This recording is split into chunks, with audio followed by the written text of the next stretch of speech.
Test 1, 2, test.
All right, good afternoon, everyone.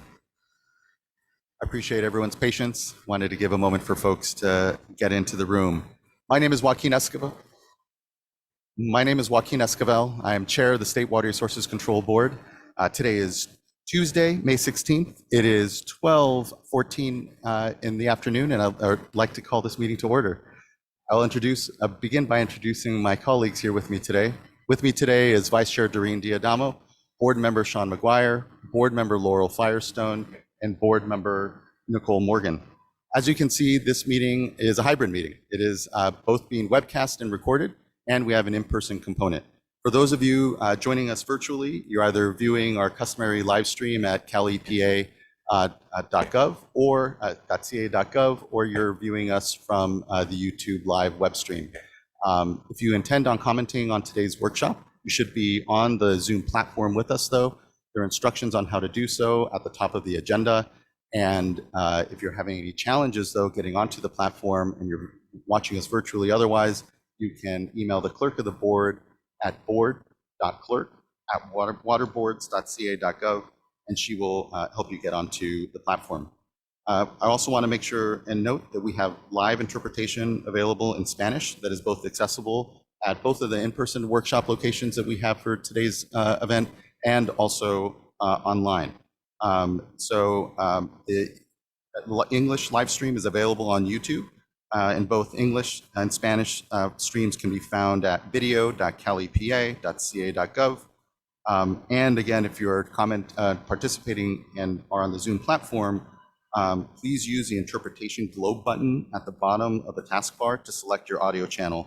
And I want to thank our interpreters here today and kick it over to them for a quick announcement as well on the platform.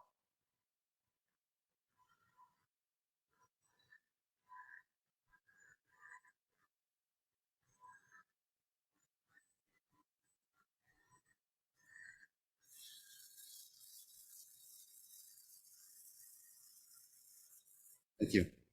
If you're joining us here in person at Imperial Valley College, we have headsets available from the interpreter station with Spanish audio, and it's on channel 4. If you are at the remote location at the North Shore Beach and Yacht Club, there are 2 separate rooms broadcasting the meeting, one in English and one in Spanish.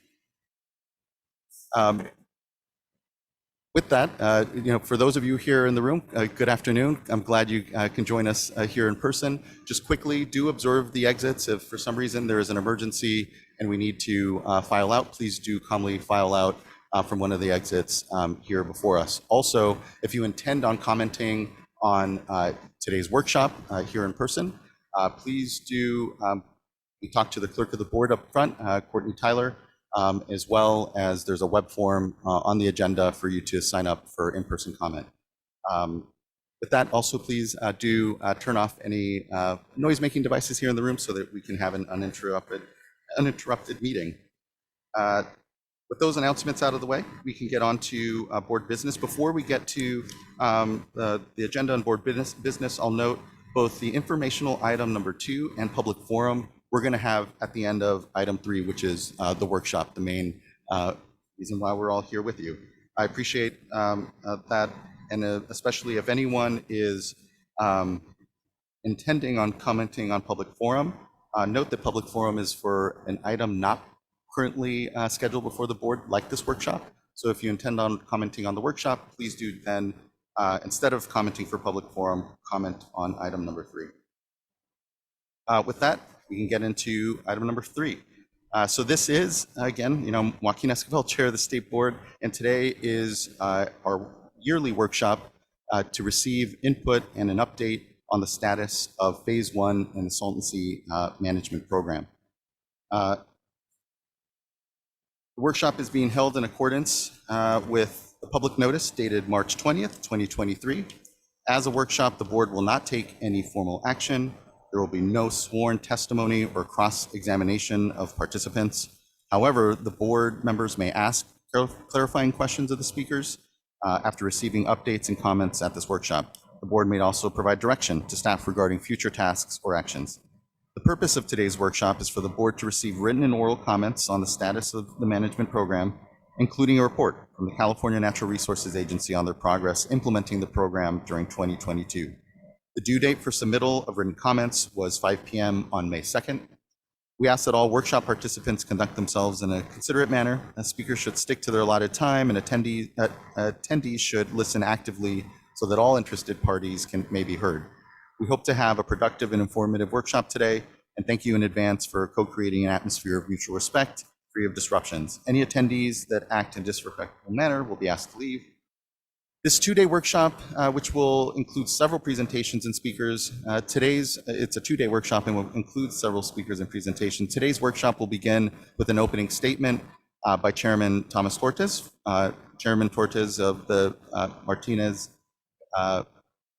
Torres Martinez Desert Cahuilla Indians, followed by remarks from Wade Crowfoot, who's the Secretary for Natural Resources here in California. We will then open it up for electeds or other tribal officials who may be in attendance today to speak. Following those comments, we will hear presentations from the State Water Board staff, the California Natural Resources Agency, Environmental Science Associates, and then we'll move on to the first of two panels. We have a unique format this year for the workshop. The panels this year include brief presentations from each panelist, followed by a Q&A session with a panel facilitator. Questions during the Q&A aspect of the panel may be limited if there are time constraints and panels are behind schedule. So the following panels will open the floor, following the panels rather, we will open the floor to comments for the public and other interested parties. Those wishing to provide a comment should have already filled out their cards. Again, this is all being webcast and recorded, so please do state your name, any affiliations you're with.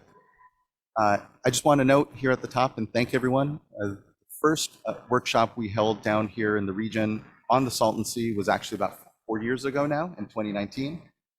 For many of those of you who were there with us then, it was tight quarters in the yacht club, but it was a real great opportunity for the board, which had been holding workshops yearly, to come out and come to the community. And so this is actually delayed by about 3 years, where COVID in 2020 was when we were supposed to have come out to this side of the Salton Sea and be able to carry on a conversation in the community. So I really appreciate everyone.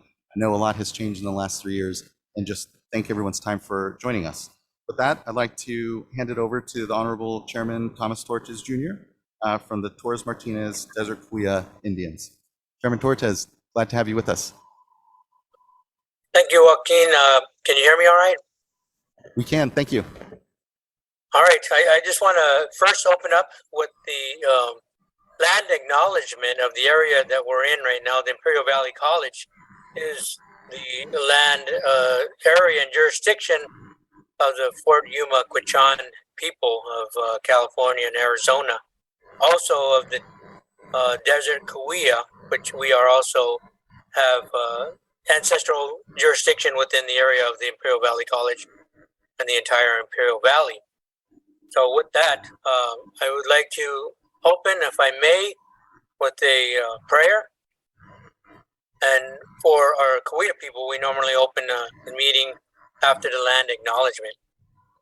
So I'll begin by saying, Creator, Father, Amna, open our hearts for peace and guidance today for all people that are in this meeting and on the Zoom.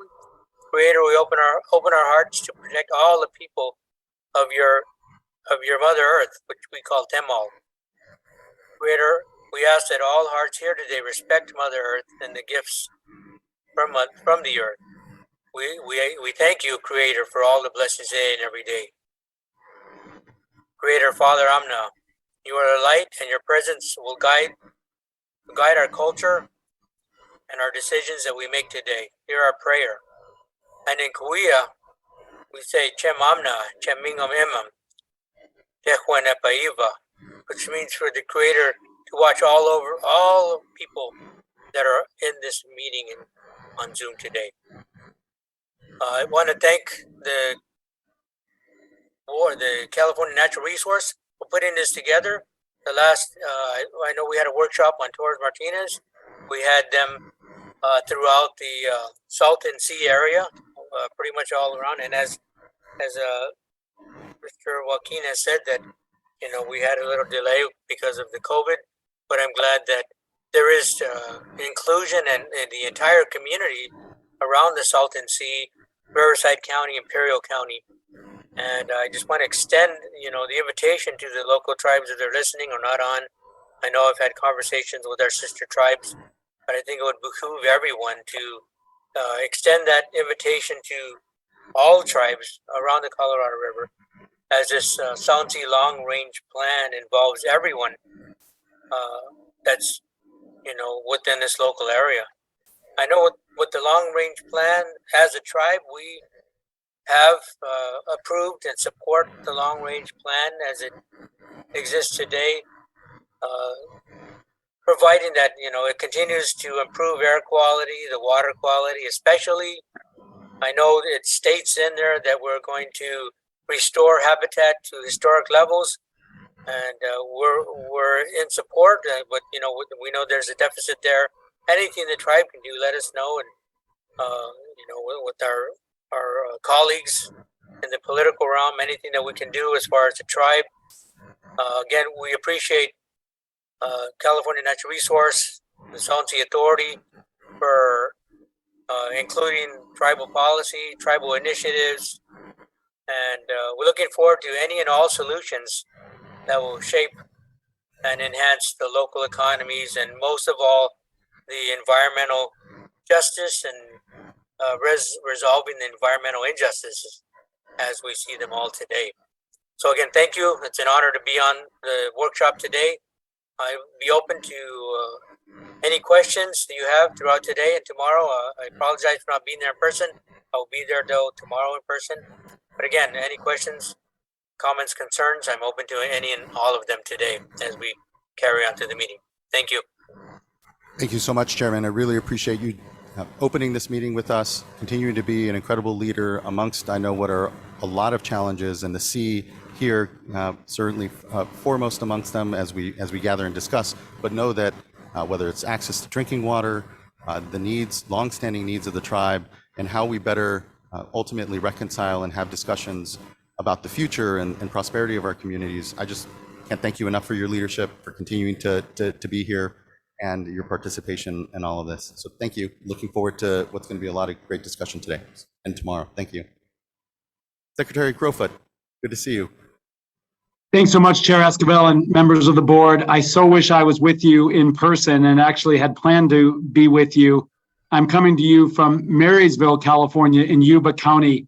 The governor asked me to join him at an announcement regarding an important project to restore salmon to the lower Yuba River today. So while I can't be with you in person, I'm really thankful that you are connecting me in virtually. I actually plan to travel to the region later tonight, to be able to get on the ground and see progress on one of our key projects and connect with stakeholders. So Chair Esquivel, I really appreciate you all maintaining these annual hearings on Salton Sea through the pandemic. And I think it's great that you're getting in person down around the sea, as well as providing a virtual link. I also want to acknowledge and thank Chairman Tortes for his leadership and his partnership on all things Salton Sea and natural resources. I'm really thankful to he and his tribal government for all the work that we do together to stabilize and restore the sea and so much more. As you all know on the Water Board, but maybe not everybody knows, we have an important sister agency relationship on the Salton Sea. I lead the California Natural Resources Agency, which includes many departments that work on the Salton Sea, including our Department of Water Resources and our Department of Fish and Wildlife. And coming out of a major agreement to transfer water from the Imperial Valley to the Southern California coast in 2003, called the Quantification Settlement Agreement, our agency assumed responsibility for stabilizing the sea as its size shrunk as a result of less inflows into the sea. And so the work we'll talk about today is really the progress we're making to fulfill that responsibility. Chair Esquivel and board members, I'm thankful that you all, as a state water regulator, are holding us accountable for achieving our 10-year Salton Sea management program, which is all focused on stabilizing and restoring 30,000 acres at the Salton Sea. We know that changing water management in the Colorado River Basin, accelerating climate change, continues to create really challenging conditions at the sea. At the same time, I'm really proud of the progress that we're making. But as I always say, while we're proud of the progress, we have a lot of work ahead. Today's hearing will be the first opportunity to meet and to talk with our new Assistant Secretary for Salton Sea at the Natural Resources Agency, named Samantha Arthur. We welcome Samantha to this work. Governor Newsom appointed Samantha based on her track record helping deliver complicated restoration projects in California's Central Valley. And she joins a really effective team that we built over the years within our Salton Sea Management Program. So just want to give a shout out to our team that does important work with partners on the ground day in and day out. I would describe 2022 as a year of progress, and you're going to hear a lot more about the details of that from my colleagues. Perhaps most visibly, the Species Conservation Habitat Project, which is a project at the southern end of the sea at the mouth of the New River to inundate exposed playa to reduce dust emissions in that highly emissive area and provide environmental habitat. That project has made tremendous progress. It's a big project, 4,000 acres, easily represents the largest restoration project attempted at the sea to date. And it is largely being delivered. It is not yet inundated with water, but it is almost ready to be. And as those who have seen it or will be able to see it in tours, it's a remarkable project. It is taking water from the New River and from agricultural outflows from the Imperial Irrigation District, and again, inundating, covering up exposed seabed, as well as providing habitat. Huge thanks to our partners. First and foremost, the Imperial Irrigation District. This project is on land that is owned by the Imperial Irrigation District, so they've been essential partners as we deliver the work. It's been, other partners are too numerous to name, but it's a really good indication of physical changes out on the sea. I'm also excited and passionate to be moving forward projects on the northern side of the sea in the North Lake Pilot Project to provide water into the keys of a community on the western portion of the sea, Desert Shores, to work with Audubon, California on a Bombay Beach environmental restoration project. You'll hear more about all these today, but we are making progress demonstrably toward our acreage targets within that Salton Sea Management Program.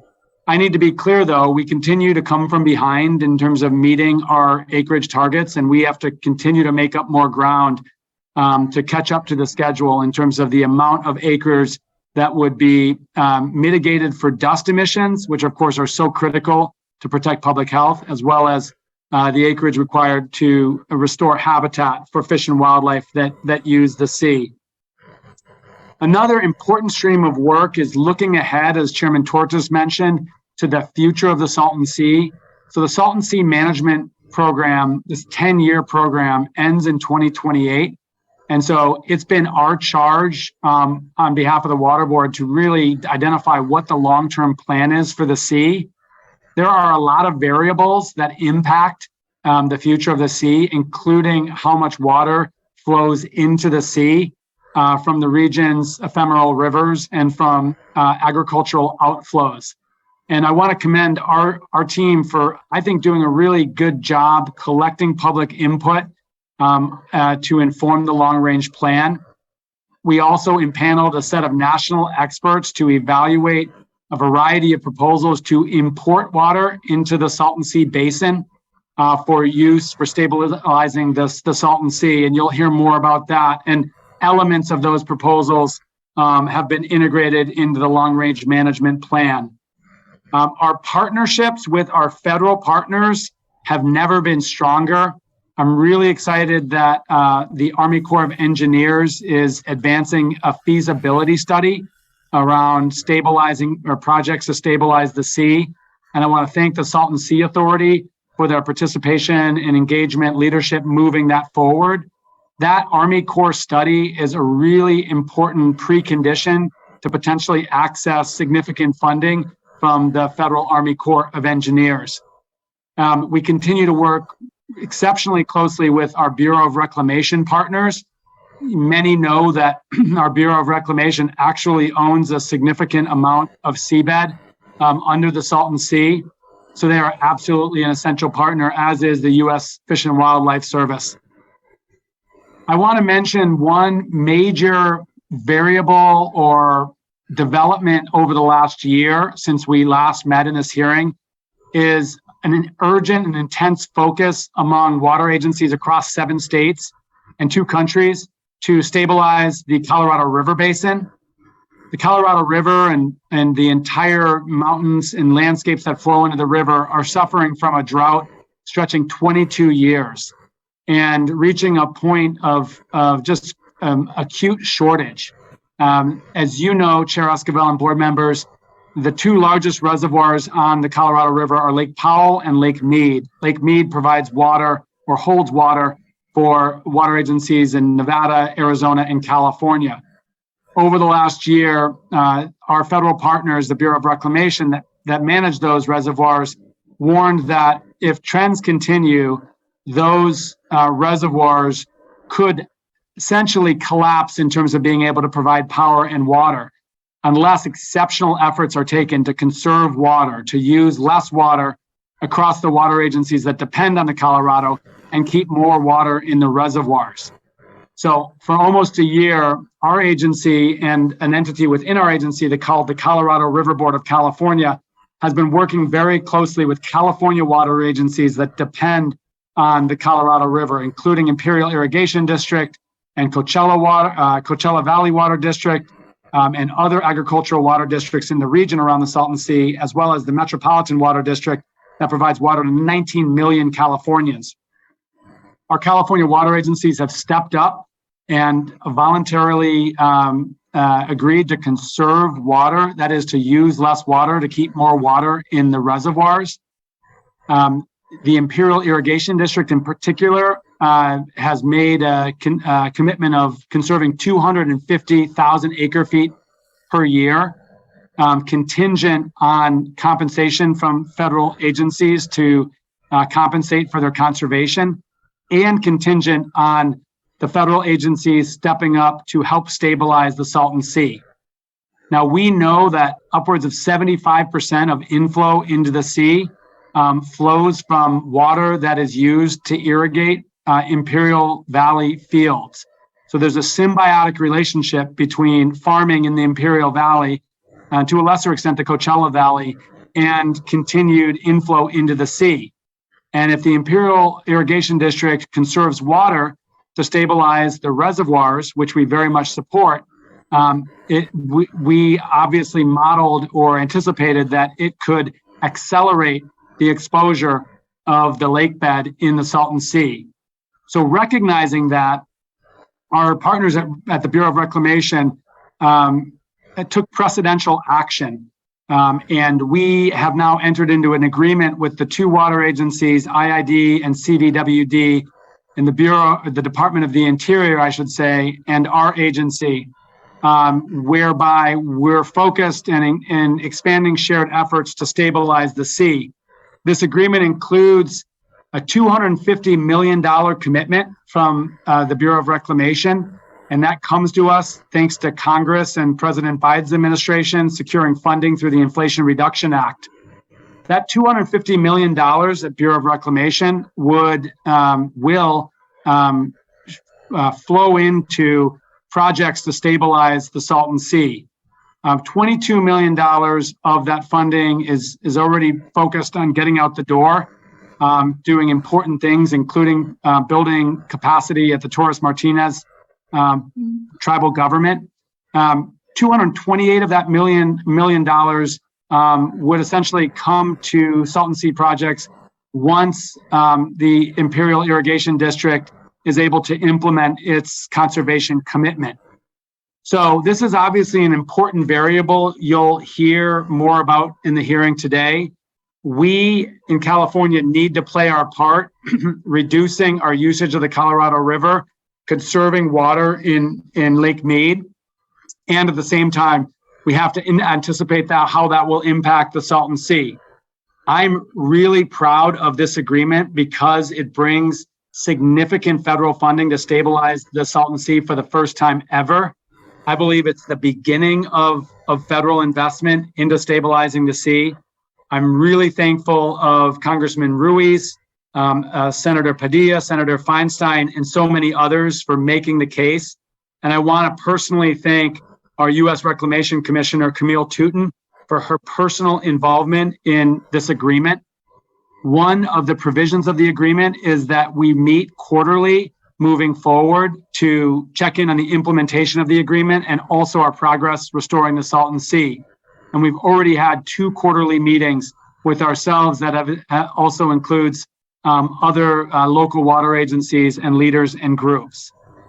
So, Chair, I think I'll leave it here. There's more I could share. I'm personally involved in these efforts at the Salton Sea. Governor Newsom directly, individually asked me to take responsibility for making progress here. I'll end by saying I was so gratified to bring Governor Newsom down to the Salton Sea when he was in the region just about a month or 2 ago, and actually got him out on the Species Conservation Habitat Project to help him understand that actually things are beginning to take shape at the Salton Sea. Our partnerships with local groups, communities, community-based organizations is never been more important, and you'll hear more about our ongoing progress to engage communities more in what the sea should be in the future and how we can support those communities. Tribal consultations and tribal engagement and leadership, never more important than they have been. So we're putting a premium on investing in those working relationships as well. And then lastly, I'll just say, this is a group effort, and Chair Esquivel, I really want to thank your staff, both for holding us accountable, but really rolling up sleeves with us and getting out at the sea and understanding what's happening. There is so much progress happening, but as I always say, with so much more work ahead. Thank you so much for letting me frame up our discussion here today. Thank you, Secretary. That personal involvement really makes the difference, and you can see it. I know for many of us, the challenges down at the sea are certainly generational, and the lack of progress for a good amount of time, a lot to overcome. I think there's fundamental tensions and complexities here, as you know, but that engagement has really helped those tensions. And I think, speaking honestly to the fact that there is progress, there are things for folks to really have faith in, and at the same time acknowledge that we aren't where we are, is part of that. And I really appreciate that honest handling of what I know can be a lot of frustration out in the community around the history here. But your personal involvement, the governor's personal commitments to this work has made the difference. And we see that in just the staffing, the programs that over the last years are there. The real work that it takes to permit, to get the projects into the ground. There's just so much more going on than there was 5, 6, 7 years ago when the Salton Sea Task Force first really came and brought together some commitments, and this board adopted the stipulated order. So really appreciate your commitment. It has been making a difference, and I look forward to what I know will be a lot further discussion here on those complexities between the pressures on the Colorado River, other industries developing out here like lithium, and then the way that all serves to interact and create the lived experience that so many folks out here are depending on having improvement around. And I just want to acknowledge and thank as well the focus on the North Shore community in Bombay Beach. Those closest to the sea and most impacted should be starting to see the benefits as well of all this great coordination. So just can't thank you enough. Chair Esquivel, can I mention one more thing? Of course, please. I get passionate on this topic, and then I tend to ignore the notes that have been provided for me to ensure that I capture, raise all the subjects. I did want to give a breaking update, and that is regarding the budget. As you know, Chair, we in California are now working to close a budget deficit. So California tax receipts have reduced compared to the previous year. And so essentially we're working to fill a budget gap. Part of that is shifting some of our planned investments into a general obligation bond that the governor and the legislature are committed to putting on in 2024. It's oftentimes talked about as a climate bond. Last week, the governor's released a May revision of his proposed budget that he introduced back in January. This essentially accounts for changes in our fiscal situation since January. We've had to close an additional at least over $10 billion of additional cuts. And so as a result, we're proposing to shift $169 million of funding that was planned for the Salton Sea into that climate bond. Again, a bond that the governor and the legislature are committed to putting on the ballot.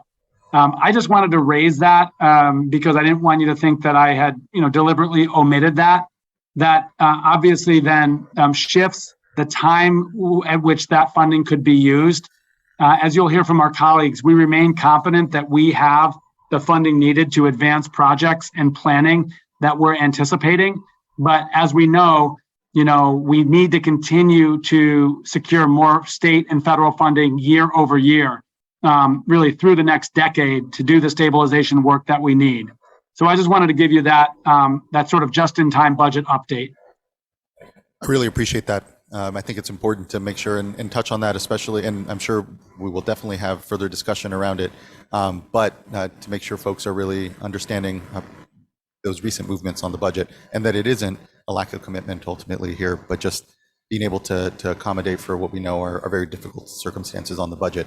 So thank you for that. Okay. Now would like to look over to see if we have any elected officials currently. It doesn't look like on the signed up to speak, so appreciate that. It means we can then move on to State Water Board staff presentation. Want to look over to Stephanie Hollistage. Hi, everyone. You may need to move the mic a little closer. Thank you, Stephanie. There we go. Hi, everyone. I'm Stephanie Holstage. I'm a senior environmental scientist with the State Water Board and the oversight lead for the Salton Sea Management Program. Go to the next slide, please. Just a brief overview of what I'll be covering in my presentation. So beginning with some current conditions of the Salton Sea, background of board actions, the stipulated order, CNRA's annual report and long-range plan, written comments received for this workshop, and then lastly, the workshop agenda for the next 2 days. Next slide. So just beginning with a brief overview of some of the current conditions at the sea. The current elevation of the sea is around 239.7 feet below mean sea level. Between the current water elevation in comparison to the elevation in 2003, there's been a drop of about 10.8 feet. The chart on the left provides a visual demonstrating the consistent decline in water surface elevation over time, or from 2003 to present. And then the estimated amount of exposed playa is around 17,400 acres or 27 square miles, which is shown in the graphic on the right. Next slide. This slide shows some of the history and State Water Board's involvement in the Salton Sea over time. Beginning in 2002, with the State Water Board approving a long-term water transfer of conserved agricultural water from the Imperial Irrigation District to San Diego County Water Authority, Coachella Valley Water District, and Metropolitan Water District of Southern California for a 45-year transfer with an option for an additional 30-year renewal period. The long-term transfer was revised shortly after it was approved to require IID to supply 15 years of mitigation water to the Salton Sea in order to maintain the salinity levels while a regional solution was developed to address public health and environmental concerns. IID had filed the petition for a long-term water transfer in anticipation of the Quantification Settlement Agreement, or what we call the QSA. In order to stay within California's allocation of California river water, California's Colorado River water users created and then finalized the QSA in 2003. The QSA is a collection of agreements intended to settle disputes over Colorado River use within California.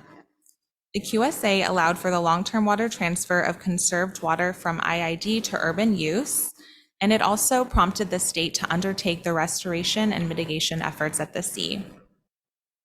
In November 2014, IID filed a petition with the State Water Board seeking modification of the long-term transfer order since the 15-year mitigation water period was coming to an end, and there was no plan or solution yet in place to address the decreasing water levels and restoration of the sea. Following IID's petition in 2015, the Salton Sea Task Force was created and included members from the Governor's Office, California Natural Resources Agency, and the State Water Board, among others. As part of this task force, the board monitored and assessed progress on the implementation of the Salton Sea Management Program, and multiple workshops were held between 2015 and 2017. In March 2017, IID filed a motion with the State Water Board, which prompted a draft stipulated order to be developed for consideration. As a result, the board adopted an order, which is usually referred to as a stipulated order, which amended the long-term transfer to include specific annual acreage milestones to address public health and environmental concerns. This also created other requirements, such as an annual report and the State Water Board workshops, the first of which was in 2019. Next slide. Moving on to some more detail on some of the relevant conditions of the stipulated order. Condition 24 of the stipulated order includes annual acreage milestones for habitat and dust suppression projects during the 10 years of phase 1. Both the table and the graphic here demonstrate the annual milestones from 2018 to 2028, as well as the cumulative totals. As shown in the blue text in the table for 2022, the milestone was 1,750 acres, with the cumulative total up to this point of 8,750 acres. The cumulative total of all the annual milestones set forth in this condition will be 29,800 acres by the end of 2028. Additionally, condition 25 of the order requires that no less than 50% of the acreage totals provide habitat benefits for fish and wildlife species that depend on the Salton Sea. Next slide. Condition 26 of the stipulated order is relating to the long-range plan, and it states that CNRA will develop subsequent 10-year phases of the SSMP and will also complete a long-term plan by no later than December 31st, 2022. CNRA publicly released their long-range plan on December 16th, 2022, and it's available online via CNRA's Salton Sea webpage, and we'll be hearing more about the long-range plan and next steps later on in this workshop. Next slide. The stipulated order also added condition 28 to the water transfer order, which is the reason that we're all here today. The State Water Board, as part of its oversight role, was selected to hold these annual public workshops to provide transparency and provide a public forum for interested parties to provide input on the progress of the Salton Sea Management Program and the state's efforts at the sea. The order states that the workshop and annual progress report must be completed by March 31st of each year. However, the 2020 annual workshop was delayed until August due to the pandemic, and the previous 2 years of workshops and this year's workshop were delayed to allow sufficient time for review of the CNRA's annual report by the public and staff, as well as to allow for more meaningful engagement ahead of the workshop, including Spanish translation of workshop materials. Next slide.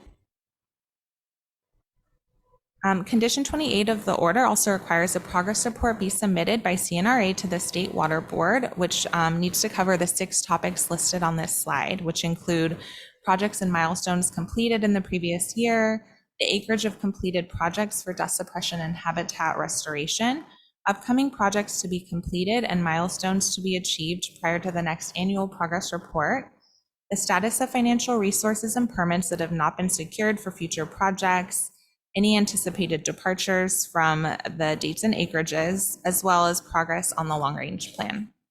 Next slide. CNRA submitted their annual report to the State Water Board on March 22nd, 2023, ahead of the annual end of March deadline set forth in the order. The report was released publicly in both English and Spanish. The annual report at a minimum must include information relating to the 6 topics I mentioned in the previous slide, and CNRA also provided information related to project delivery, planning, partnerships, and community engagement that occurred throughout 2022, as well as next steps in phase 1 of the SSMP. This table on the right shows the date of release of the annual report throughout the years, as well as the current yearly acreage milestones and restoration implemented. CNRA has acknowledged that they're behind on their acreage milestones and they hope to catch up by 2025. For 2022, CNRA listed 290 acres of projects in their annual report. And CNRA will provide additional information on their annual report in their presentation, which is following my presentation. Next slide. As part of this workshop, written comments were solicited and were due by May 2nd. There were a total of 5 comment letters that were submitted for today's workshop. The written comments received are listed on the State Water Board's website and are publicly available by request. Next slide. Here's just a brief overview of today and tomorrow's workshop agenda. Today, the workshop will go from noon until around 4 p.m. Following my presentation, there will be a presentation from CNRA to provide their update on phase 1 of the Salt and Sea Management Program. After that, we will have panels on hydrology and the Colorado River drought and habitat and wildlife. And then following that, we'll have a presentation on the monitoring implementation plan and public comments. Tomorrow's agenda includes this presentation again, and then a presentation on the community needs strategy, followed by panels on air quality and public health, water quality, and community voices and projects. Following that, we'll have presentations on a recap of the long-range plan and the feasibility study process, and there will be 2 opportunities for public comment in tomorrow's workshop. Next slide. And that's it, and there's my contact information if anyone would like to reach out to me or has any questions. Thank you. Thank you very much, Stephanie.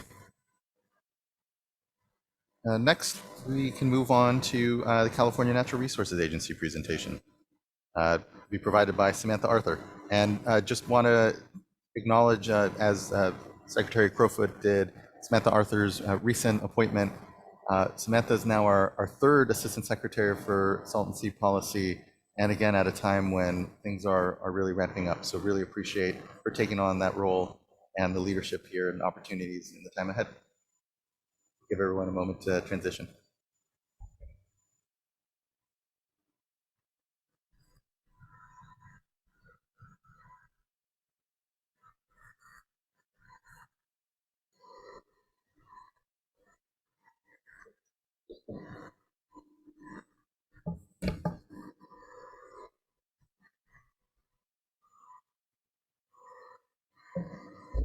Good afternoon. Good afternoon. Thank you so much, Chair Esquivel, and good afternoon, board members. Thank you for having us. I'm Samantha Arthur, Assistant Secretary for Salt and Sea Policy at the California Natural Resources Agency. Our Salt and Sea Management Program team is here today to provide an update on the state's activities under the Phase 1 10-year plan for the Salton Sea. Here with me today is Mario Llanos, Deputy Assistant Secretary for the Salton Sea at the California Natural Resources Agency, Vivian Maisanu, Program Manager at the Department of Water Resources, Miguel Hernandez, Public Affairs Officer at the California Natural Resources Agency, and James Newcomb, Assistant Deputy Director at the Department of Water Resources. Next slide, please. We appreciate the State Board's important oversight role of the Salton Sea's management program, and we appreciate the opportunity to be here today to give the public an update on the program's activities over the past year. We're excited to share the progress that's been made over the past year, which is really a reflection of the Governor and Secretary Crowfoot's prioritization of the Salton Sea. But we also want to recognize there's a lot of work ahead of us and more needs to be done to catch up to the targets set by the stipulated order. Our presentation today will give an overview of the Salton Sea Management Program, our project delivery actions in 2022, partnerships and community engagement activities, and planning efforts. Next slide. And next slide. The Salton Sea Management Program is a 3-agency effort on the part of the California Natural Resources Agency, Department of Water Resources, and the Department of Fish and Wildlife.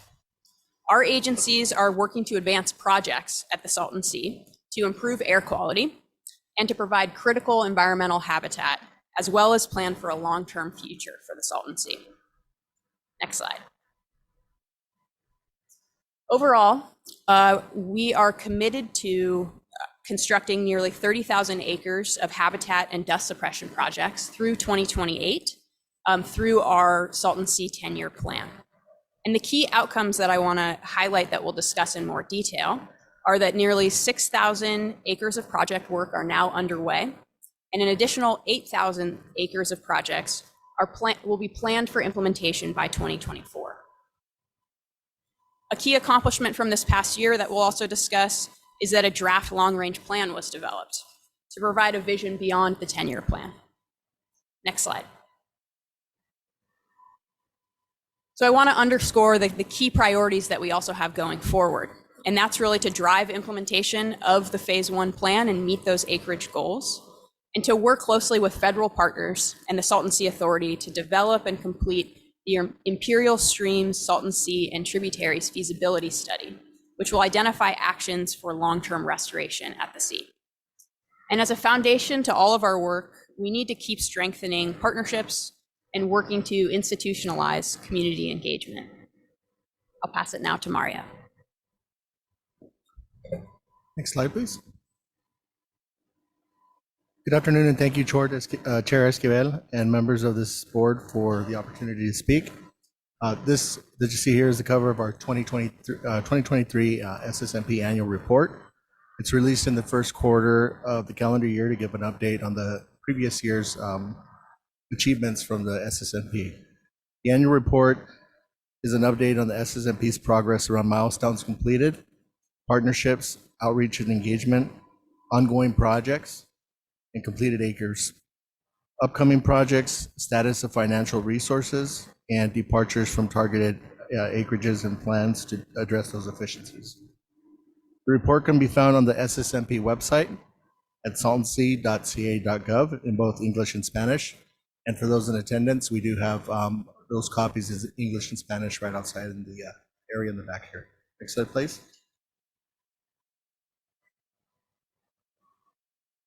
So on this side, I briefly wanted to state the challenges we face at the Salton Sea. The Salton Sea is a terminal lake with no outlet and has relied on inflows mostly from agricultural runoff. The Salton Sea is almost twice the salinity of the Pacific Ocean. Inflows to the sea have diminished due to water transfers and water conservation measures. This has led to a shrinking sea, resulting in exposed playa, which may affect air quality and public health for surrounding communities. In addition, habitat values are being lost, especially for fish and migratory birds on the Pacific Flyway.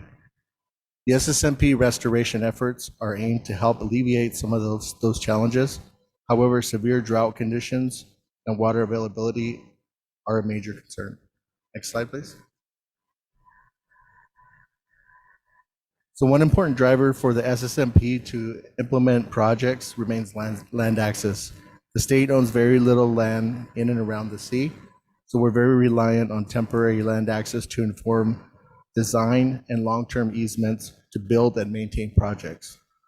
The SSMP has recently demonstrated a rapid turnaround in implementing projects once we receive access.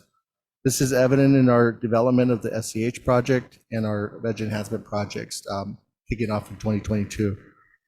Recognizing the critical role of land access and timely project delivery as part of the December 2022 Salton Sea Commitment Agreement from the U.S. Department of Interior to address the long-running drought on the Colorado River, CNRA, Imperial Irrigation District, and Coachella Valley Water District agreed to establish accelerated programmatic land access agreements to enable the SSMP and their partners to implement projects. Progress with these key landowners to develop programmatic land access has been made this year, and these agreements are imminent. Next slide. And this here is just a map taken from our draft environmental assessment of our phase 1 10-year plan. This map illustrates the wide range of activities currently being undertaken by the SSMP and its partners towards implementation of projects at the sea. My colleague Vivian will go into further detail on these projects. Next slide. And this slide, I believe, is just one in Spanish. Next slide, please. And I will turn it over to my colleague Vivian Maisonneuve. Thank you. Thank you, member of the board, Mr. Chair. Thank you for having us. So I'll be talking about the project under the SSMP and give you a quick update. Next slide, please.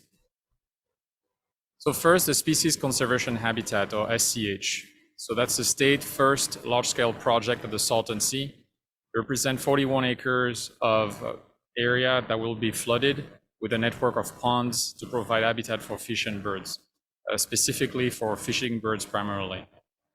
This area was chosen because it's a southern area that will experience the first and earliest lakebed exposure, given its shallow depth. Next, please.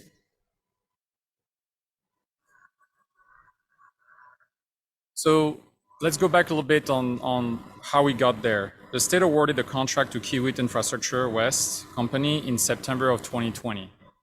The construction started shortly after in January of 2021, and since then, major construction has been completed.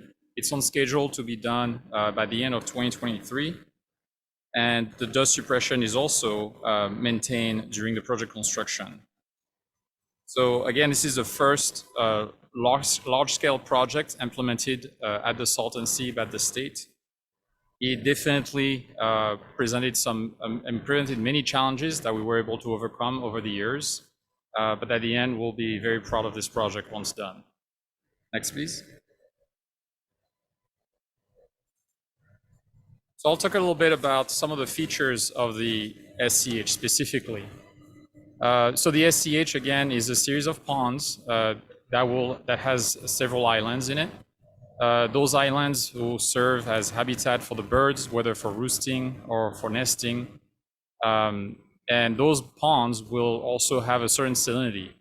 The salinity will be achieved by mixing water from the Salton Sea and diverting water from the New River. On the north part of this project, we have a dredge channel that connects to a pump station that takes the water from the Salton Sea into the project, where it's going to be mixed at our mixing basins and sedimentation basins. On the right of this PowerPoint here, we have the construction of the pump station, and the other picture is intermediary construction of our diversion system.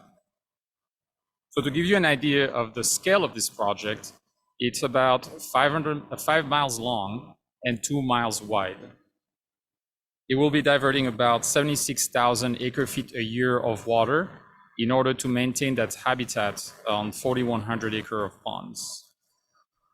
One of the interesting characteristics of this project is that it will be diverting the water with gravity from the New River. We've also already constructed about 20 acres of pupfish habitat through the interception ditch at the southern end of the project. Another area of interest that I'd like to point out is our viewpoint that will be made available once construction is completed. Next, please.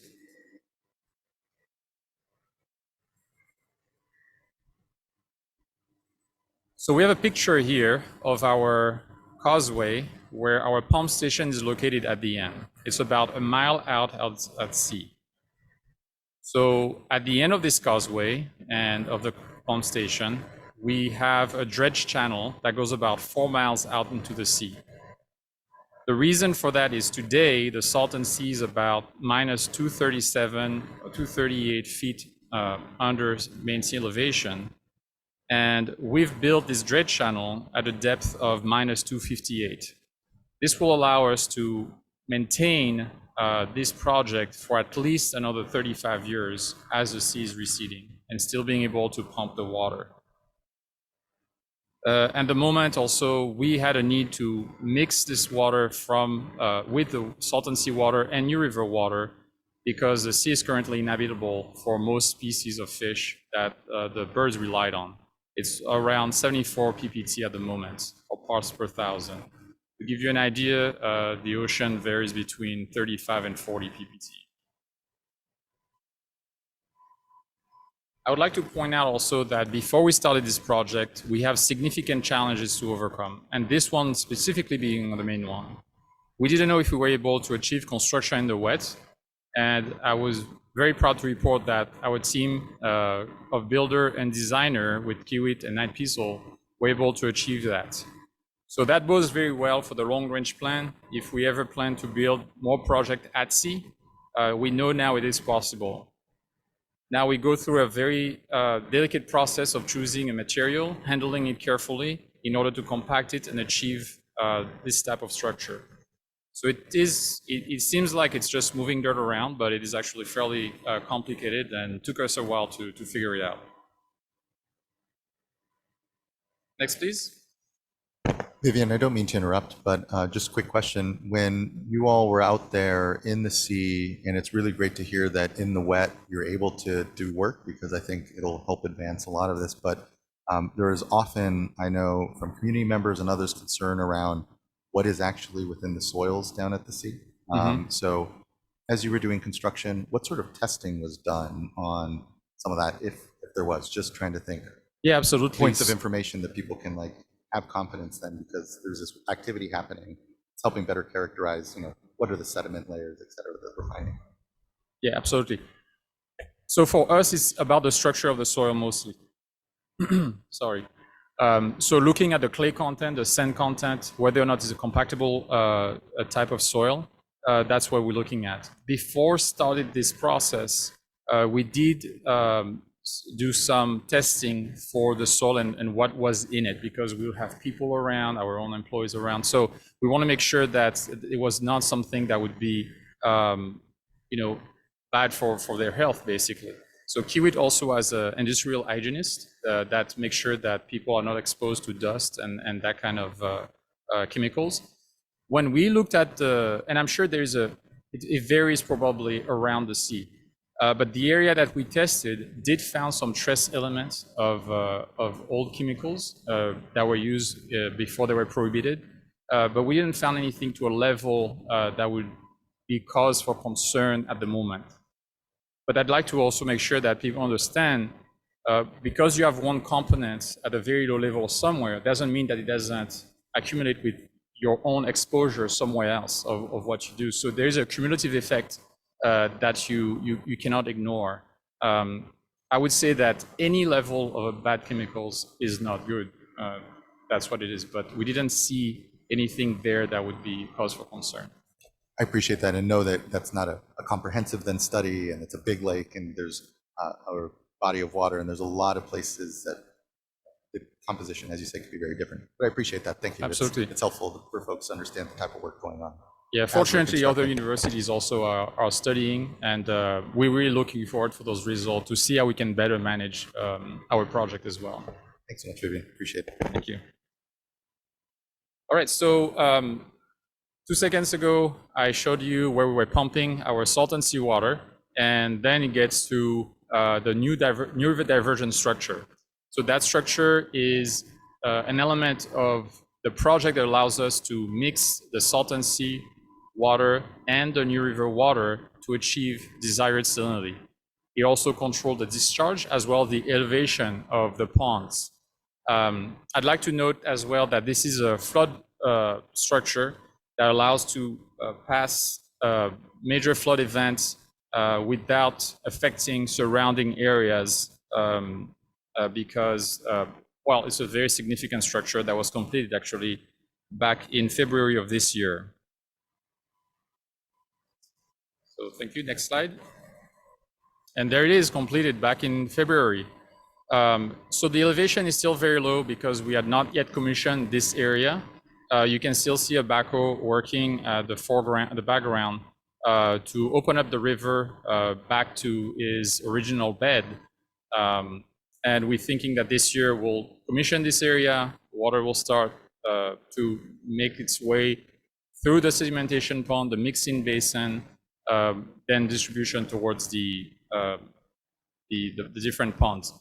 I'd like to point out also in this picture, unfortunately, before there is water, there is not a lot to see. You can barely see the sea from this area, but that represents the entire, a big part of the project. Water will basically almost be touching from the habitat, the sea that you see all the way in a background. So really hard to also wrap your brain around this project until you go visit it, actually. Next, please. All right, so other component of this project that are important are the islands. So we have an island on the left, that's a nesting island. There's also a scraper on it, so you can see that's it's something very large. And we also have a construction on the berm, ongoing construction on the berm on the right end of this slide. Next, please. So that was for the SCH project that's ongoing, project that's about to be completed. And now I'd like to talk about the vegetation enhancement projects. So the goal of this project is to suppress dust in exposed lakebed areas around the Salton Sea through native vegetation establishments and enhancement of existing vegetation stands. So the picture on the right shows you what we're achieving. We had some planting occurring there and also some engineering roughness by a placement of hay bales. I'll go more in details in the next slides. So the projects that I'd like to discuss here are the clubhouse with 400 acres, Tule Wash, 1,215 acres, and the West Bombay Beach with 19 acres. So those areas were chosen because of they're pretty emissive areas and also close to the communities. So those would be the most impacts that we could provide currently for improvement of air quality. Next slide, please. So I was saying we will concentrate first phase on engineering roughness, which is the placement of bales to reduce wind fetch. And I'll go more in details in the next slide on what exactly and how this works. So those grass bales, by means of placing them, will be the first step of development of the dust suppression project at these sites. And those bales have been demonstrated to reduce emission by 95%. So Clubhouse, where we actually currently have our air monitors, were able to show significant reduction in dust emission from those sites. And just also going to the restaurants around Johnson Landing, the owner even told me that, yeah, that actually works pretty well, and they see a lot of less dust around the area. So we were able to measure it, but we're also able to have people telling us about it. So the first phase will be followed by planting and installation of irrigation. And so right now we've achieved the first phase, and now we actually deploying the second phase. The hope here is to have establishment of the vegetation, and that would, just like the one that's already existing, would have a natural recruitment, but persist longer because being protected by the hay bales, and one big enough will be able to sustain themselves and have a natural recruitment. So just want to mention that in order to achieve this project, we've collected local seeds, work with nurseries to select specific plants that are drought resistant, but also resistant to the salinity in the soil currently present. And trying to also minimize our impact on the native plants that are already there. So those were parameters that were very important to us, and I think so far we're able to achieve it. Next slide, please. So in concept, what we've achieved, as I mentioned, 95% of dust emission on those sites. The concept is the engineering roughness provided by the bells will allow us to reduce the wind fetch, or the velocity of the wind, which prevent the wind from picking up the dust from the soil, but also protecting emerging plants and protecting the plants that are already there. That would increase the survival rates of those plants, because at the end of the day, our goal is to cover this area with 30% of vegetation, so that it's self-sustained without the engineering roughness. Next slide, please. So here we can see our contractors planting part of the phase 2, and you can see also some existing strands on the site that we are protecting or preserving and planting around. Next, please. So those were the ongoing projects, and now I would like to speak about the planned projects. So the first, we have the SCH expansion projects, which would be the exact same project as the current SCH, but just bigger around the SCH. We're looking at about 7,000 acres of aquatic habitat. And like all those projects, we're looking how to best implement them in the near future to meet our goals under the stipulated order. We also have in planning the North Lake project. So we differentiate the North Lake project of Full Lake from the North Lake demonstration project led by the Salton Sea Authority. This project is, we're planning anyway, we haven't done any surveys, and so there's still a lot of unknowns. Be roughly 1,600 acres. We also have the San Felipe Fan project, which is about 660 acres. Working with the Department of Fish and Wildlife on all those projects, of course, but this one will be specifically on the Wister Unit Marsh Bird Habitat Restoration Project, is 150 acres. And also the SCH vegetation projects at the south end of the SCH, which is about 600 acres. We also are partnering with other entities on collaborative project and provide support to them. So we have the Audubon Bombay Beach Wetland Enhancement Project at 832 acres. The North Lake Pilot Project Demonstration Project, like I mentioned earlier, about 160 acres. And the Desert Shores Channel Restoration Project at about 30 acres. Of course, all those projects are for the near term, but they hinge, of course, on budget availability and access. Next, please. So quickly about the Audubon Bombay Beach Wetland Enhancement Project, of course, in coordination with Audubon, is located adjacent to the Bombay Beach community. The project aims at stabilizing and preserve and enhance existing vegetation. Really great project where the features that are already existing are basically being preserved. And if you have the chance to go to this area, you'll see a very incredible wildlife and really beautiful wetlands. So it is also the first to receive a CEQA statutory exemption for restoration projects. And a few key steps would be to secure additional funding for it, develop design and land access agreements, and also permitting. We've already initiated the permitting. So just a couple notes on the design. We've worked with Audubon on the design, and it's already pretty well advanced, but we still need to do some additional work. All right, next, please. The North Lake Pilot Demonstration Project. So this project is about 160 acres. It's in partnership with the Salton Sea Authority and Riverside County. This project will create both shallow and deep water habitat near the North Shore Yacht Club Community Center. So the Salton Sea Authority and the County of Riverside signed a 2-year agreement with Dudek, a consultant firm for which Dudek will actually provide design services and help with surveys and what's needed basically around the construction and guide the whole projects in general.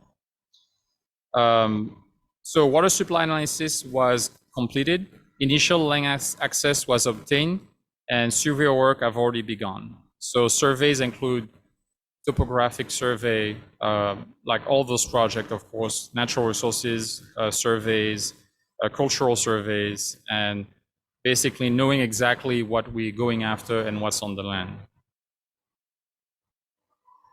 To note that this project received $19.25 million from the state of California.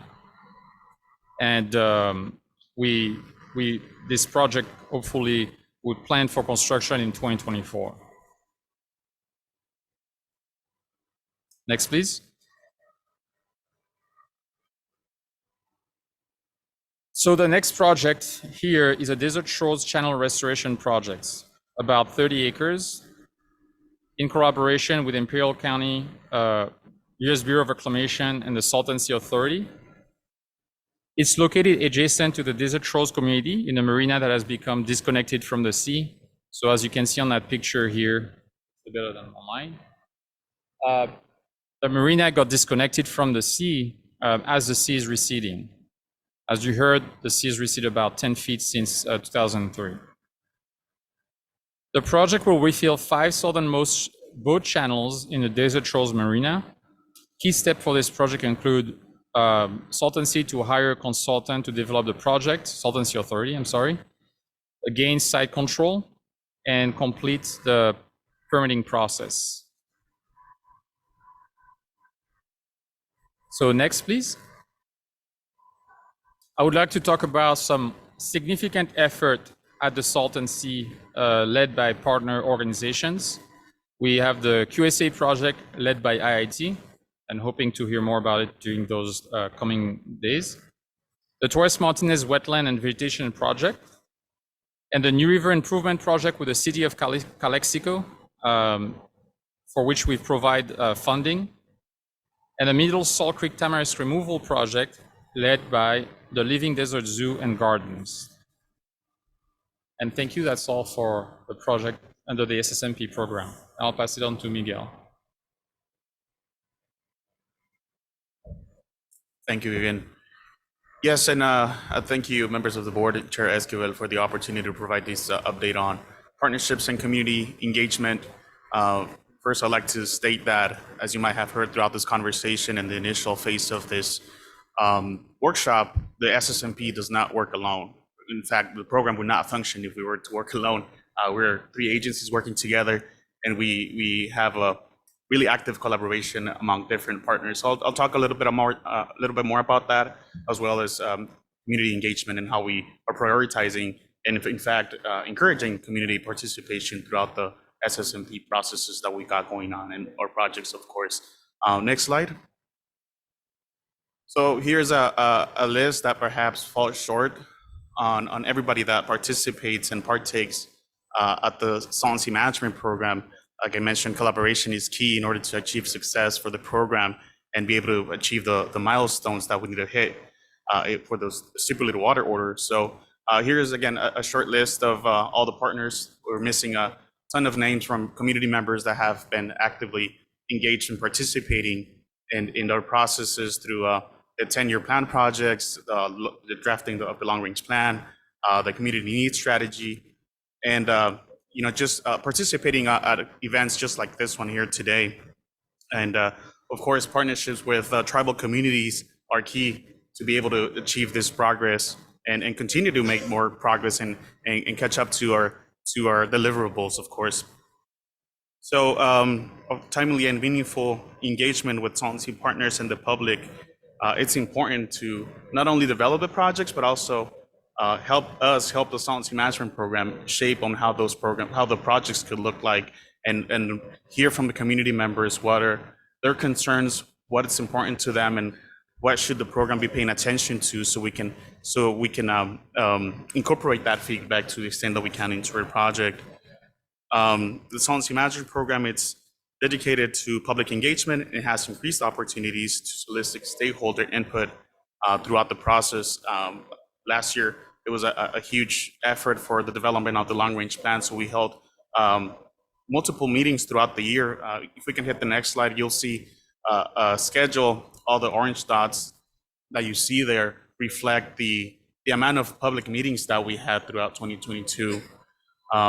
Community meetings where we provided updates for progress on our projects, progress on the drafting of the long-range plan, the engagement committee that helps us not only get the word out on getting together or having public meetings, but also informing communities on how our projects are looking like, and also how they can be involved into our processes and help us shape our projects.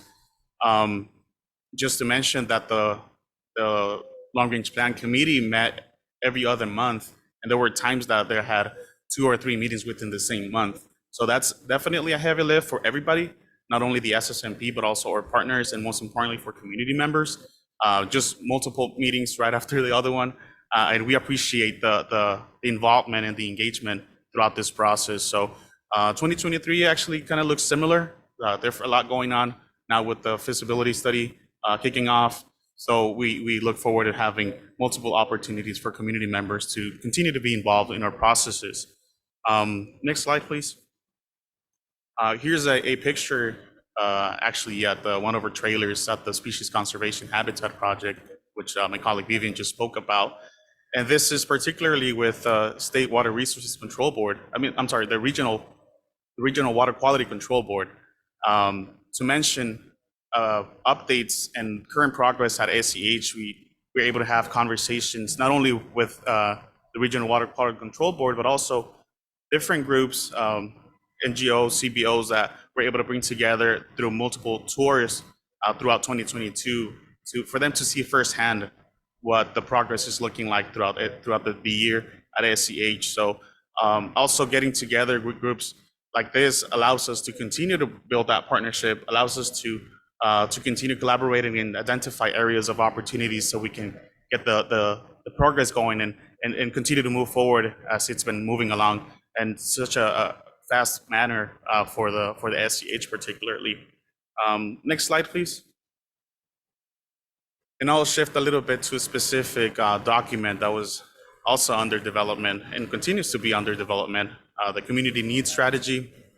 This was a work undertaken by the contractor Better Work Group prior to 2022 with multiple interviews and reviews of existing materials and feedback that we've heard throughout the years. This particular document identifies needs of the Salton Sea region, not only specific to restoration efforts. It actually started as of how we can incorporate community feedback into our projects, but actually the strategy on its own and how we were approaching communities and different groups led to a bigger approach of this document being drafted. Also acknowledging that there is a scope or obligations for the SSMP that we have to meet first, but also recognizing and daylighting or highlighting some of those broader needs that are prioritized or being prioritized by communities. So this document has been developed by community input and their expertise. Also, multiple tribal groups have been able to engage in this process, and we continue to engage with them. It's still being drafted. Some of the needs identified to date include, of course, enhancing tribal partnerships and consultation, equitable outdoor access, public health, workforce and economic development, climate resilience, transportation, and broadband access. So just to taking back or just mentioning again that some of this you might not fall within the SSMP scope, but definitely a need for the region. For example, broadband. I mean, we're hosting this hybrid meeting, and there's a need for good, reliable, stable internet connection to be able to have community members join our meetings. So that's of concern, and we, as a SSMP team, we want to bring that to the light as a concern that's been raised through this process or the collection of feedback for the community needs strategy. Next slide, please. I'll talk a little bit of how this work has come to date. Again, reiterate that it's still under development, and also mention that this will be coming out soon for public review and public comment. Hopefully during the summer, we'll have a good draft to share with you all and get your feedback on. But just to mention quickly how this document has come to its current iteration. Of course, it's been informed by community lived experience and expertise. We were able to connect with our partners with Concurrent Design Initiative, KDI, and also with IV Equity and Justice Coalition here in the room to engage on grassroots strategies with community to collect that feedback and not only you connect directly with communities so we can better shape this document. So again, once it's ready, encourage everyone to take a look at it. There's definitely a lot more opportunities to continue to chime into this particular document, and you'll be hearing more about that in the coming months. And that concludes my presentation. I'll pass it on to my colleague, James. Good afternoon, Chair Escobar and board members. I'll just say for time purposes, I have about a few minutes to go over some planning slides, and then I'll hand it over to Sammy to close us out. So, 2022 and 2023 are very important years for planning purposes for our program. The planning I'm going to cover encompasses the 10-year plan, environmental assessment, as well as the long-range plan, and then following with the monitoring implementation plan. Next slide. So the SSMP team has been working with the Corps on a 10-year plan. A draft was published in June of 2022. I want to point out that this environmental assessment covers about 45,000 acres of projects, so it goes beyond what we need to satisfy our phase one obligations. The reason we do that is so that we have flexibility in building out our phase one suite of actions, and so that we can eliminate any potential hurdles as we have to change our game plan in implementing the phase one actions. And so this essentially allows us to accelerate our environmental review process for any of our phase one actions. We anticipate that this environmental assessment will be finalized this summer. Next slide. Another important plan that kicked off last year, starting in February, was a comprehensive monitoring and implementation plan for the Salton Sea region. Our colleague, Tanya Marshall, who couldn't be here today, helps lead this effort. It's a comprehensive plan that goes beyond the Salton Sea. We will have a comprehensive presentation on this afternoon, so I'll just provide an update that a draft was completed in February of 2022. It then went out to a public workshop, and we had extensive public feedback, and then had been working through various monitoring implementation plan work groups to incorporate that feedback. We also reestablished a science committee that's once existed to inform the monitoring implementation plan.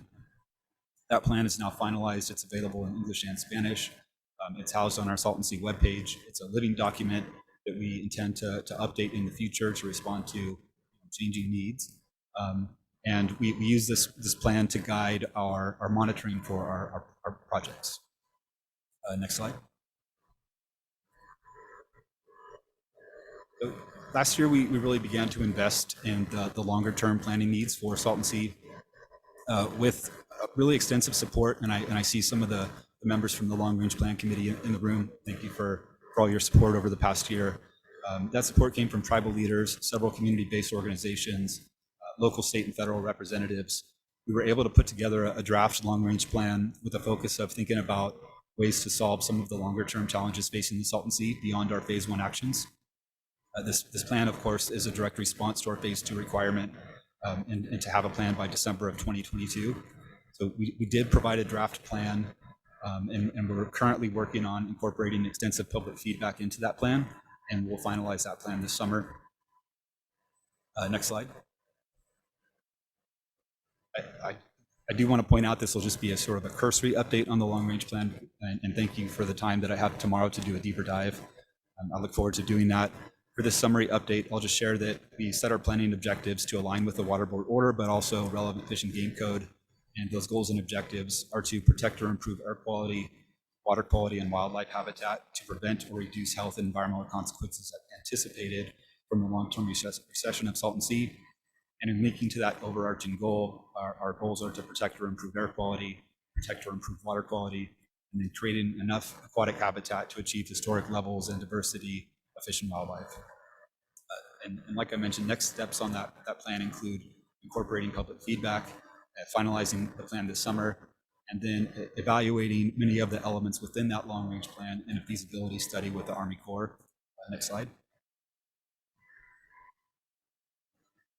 And so one thing that became apparent throughout the course of that planning, that in order to achieve those goals, is that it's going to require significant investment and will also need to be coordinated from the local level all the way through high-ranking federal officials. I want to thank the Army Corps and the Salton Sea Authority for being a partner to the SSMP. Through this partnership, we've signed a cost share agreement, and that was signed in December of last year. And that cost share agreement is essentially to pay for a 3-year feasibility study review.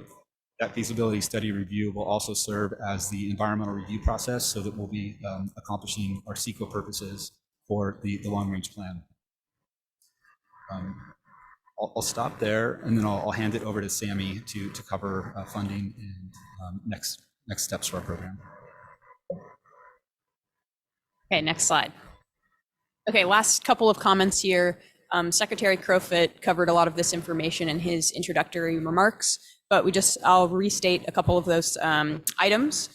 The state budget from the January proposed budget to the May proposed budget is facing an additional $9 billion deficit.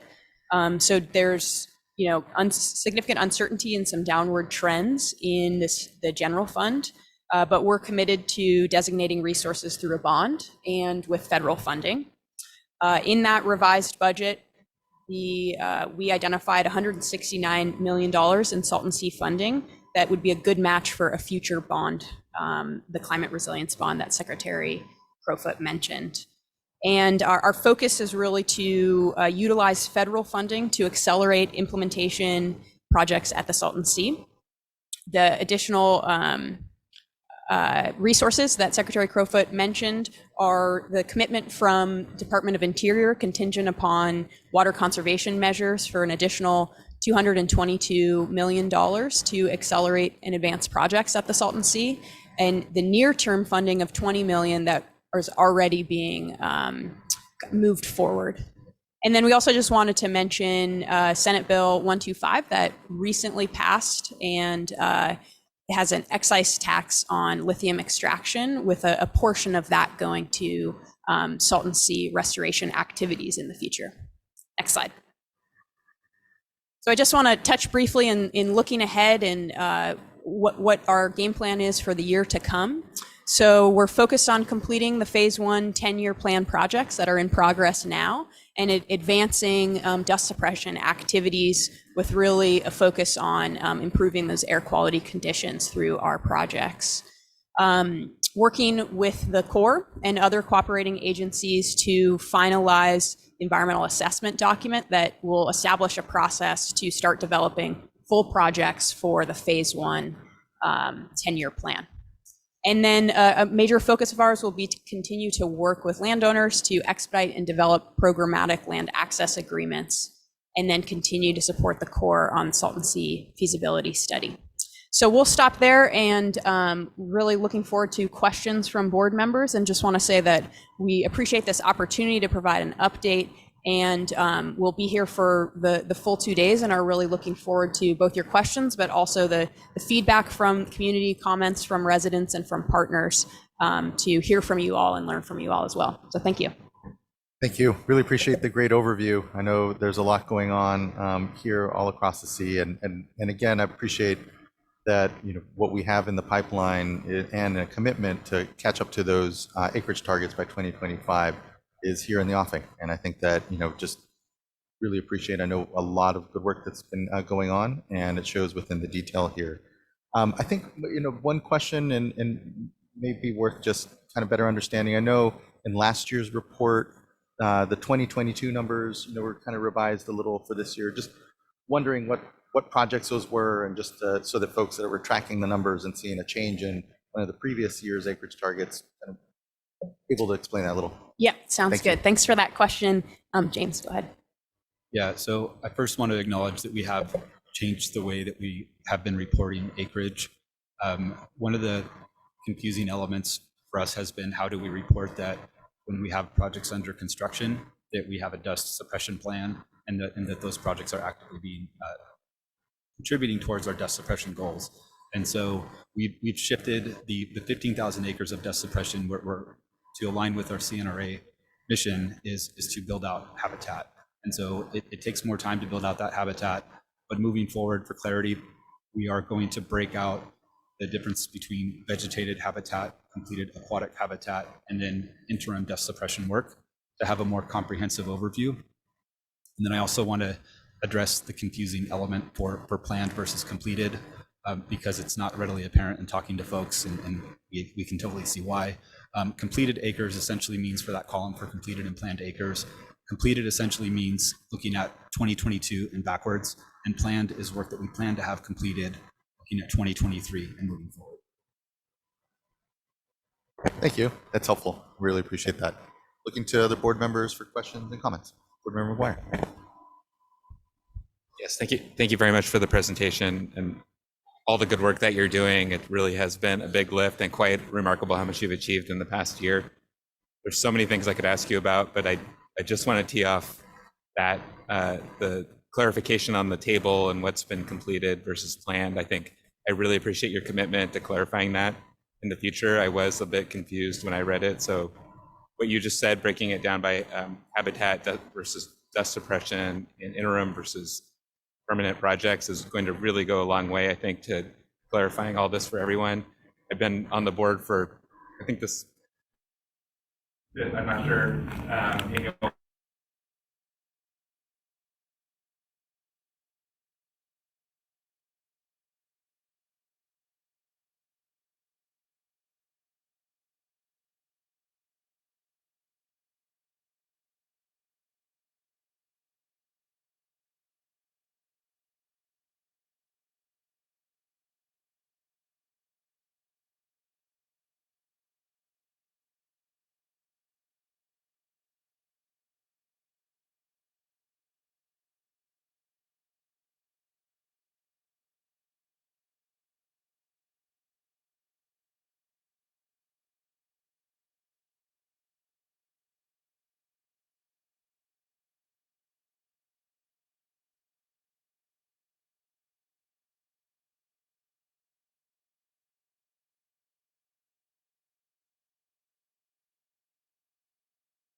Thank you, board member. Other board members? Board member Morgan.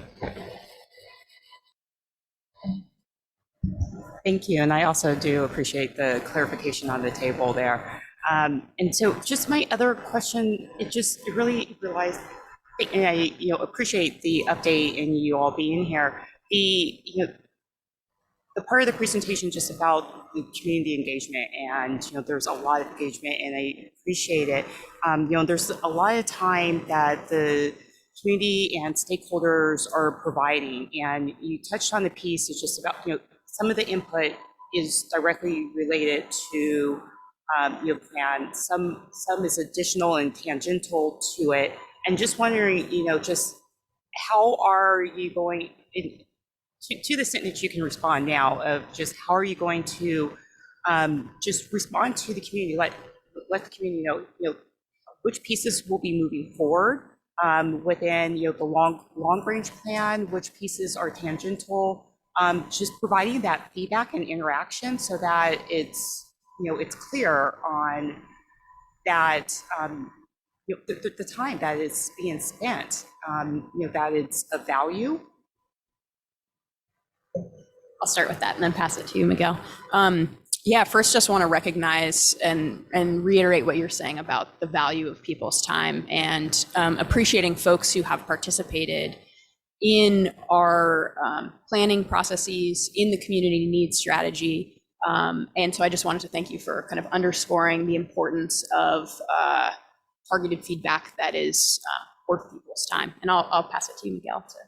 Yeah, and I just want to acknowledge that people's time it's invaluable, and would be definitely needed create that feedback loop that people that are participating in our meetings, their time is being well spent, that the team is hearing, and that we are clear what's doable within the SSMP and what's not. I believe our community will be, I guess, our program needs to do a little bit better on reporting back on what has been incorporated and what didn't make it, and what that didn't make it could live elsewhere or could be undertaken elsewhere. And I think that will be key, and it's definitely a priority, so we can create that feedback loop and continue to encourage community participation throughout our processes and make sure that our community members feel heard. And then just a couple of upcoming public feedback opportunities and that I want to highlight. So one is the long range plan. Did the comment period close, or is it still open? I didn't hear that. Did the comment period close? Comment period's closed. Okay. I did want to follow with a comment directly on the long range plan. Okay, so on the draft long range plan, so we produced a draft in December, and then that comment period was open to solicit feedback from folks, and we have some workshops coming up on Thursday. And then we will be releasing a community needs strategy this summer and looking for feedback on that document from interested residents and stakeholders. And then just quickly, a piece of that community needs strategy was directly related to the long range plan effort in terms of meeting CNRA's equitable outdoor access goals. And so things like hiking trails, marinas, parking areas, shade structures, things of that nature were directly incorporated as elements into concepts within the long range plan. And I just want to quickly mention another opportunity for engagement happening this Thursday, led by our federal partners, the U.S. Army Corps of Engineers, as next steps of the long range plan. Part of their public scoping process, it's actually public comment is currently open until June 6th, I believe. And they have this two upcoming meetings for community to continue to build on the work that happened through the development of the Drought long range plan. Thank you. I appreciate that. And then just related to that, I just want to know if there are any additional plans for just additional information to be available on your website, whether it's just around just community available data, access, just additional website updates, just making data more readily available. Yeah, definitely. I think that's a priority for the program to, of course, enhance how the interaction looks like within our website. But also want to mention that we do have a monthly e-newsletter going out, sharing more about our projects like SCH, rich enhancement, upcoming meetings, other partner meetings that are relevant to the Salton Sea. So that's a tool that's been effective to communicate what's happening within the program. But also the team is also looking at ways of enhancing our presence within the community. Actually, within 2022, we were able to participate in partner-led meetings that we were given the space to provide an update or talk about specifics of the long-range plan. So just trying to be a bit more active with community, face-to-face with community interaction. Thank you, board member, and thank you for the work and responses. For me, we're amongst underserved communities, and when that happens, there is a lot of need. We think we see that certainly with our drinking water work or other places where it is compounding challenges in our communities here, and being clear as to what is our jurisdiction, what can we accomplish within the program we're there to talk about, and how do we bridge to our sister agencies and do the work of not making it confusing for everyone is just really critical, again, and especially in communities that haven't had this sort of engagement. So I appreciate that discussion and the intentional work, especially around the community needs plan. Thank you. Vice Chair. I don't want to be repetitive because a lot of the good questions were, already asked, and just want to thank you for the very informative presentation. And I've been on the board for a while, and I'm just really seeing a turning point. Things feel more cohesive, more organized, better communication and collaboration with the agencies, and improved outreach. So thank you very much. I just have one question on the vegetative projects, and a question about tracking and monitoring for success. And how many years do you spend on a project before you determine whether or not it's actually taken root. And then also, I know that I don't remember if it was last year or the year before, but we had some public comment along the lines of just natural revegetation. And so just curious if you are seeing any examples of that around the lake. Yes, thank you for the question. So as far as success, we're looking at two main criteria. Number one would be air quality. So those exposed area do not have currently vegetation or very little for various reasons. And the second one is to make it permanent. We just started planting.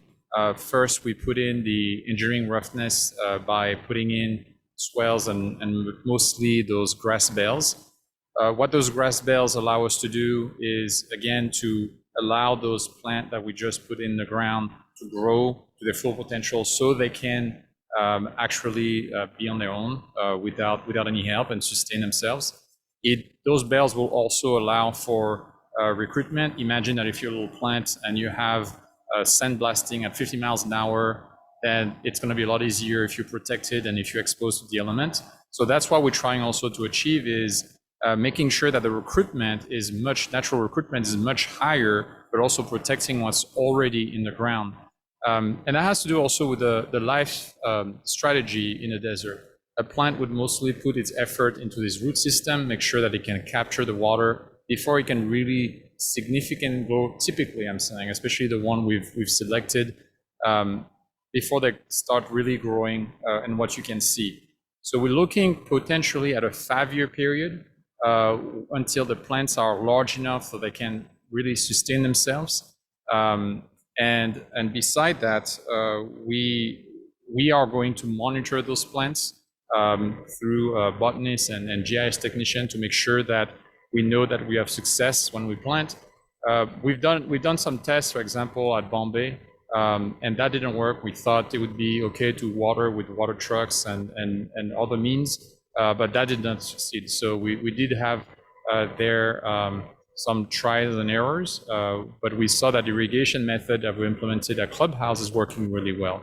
And for the second phase, that's probably what we're going to prioritize versus using trucking water onto the land. So that would mean also developing means of access. Some areas are more difficult to access than others. But we are aware that, so keep in mind that there is natural recruitment, but the Salton Sea is also receding really fast. And for that vegetation to catch up on this lake bed that's constantly being exposed, it's really hard from a natural system to catch up with this very fast-paced changing environment.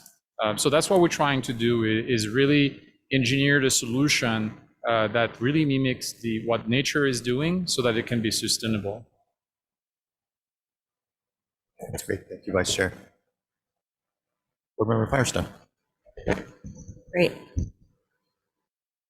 Yeah, thanks so much. And just, I think really exciting momentum.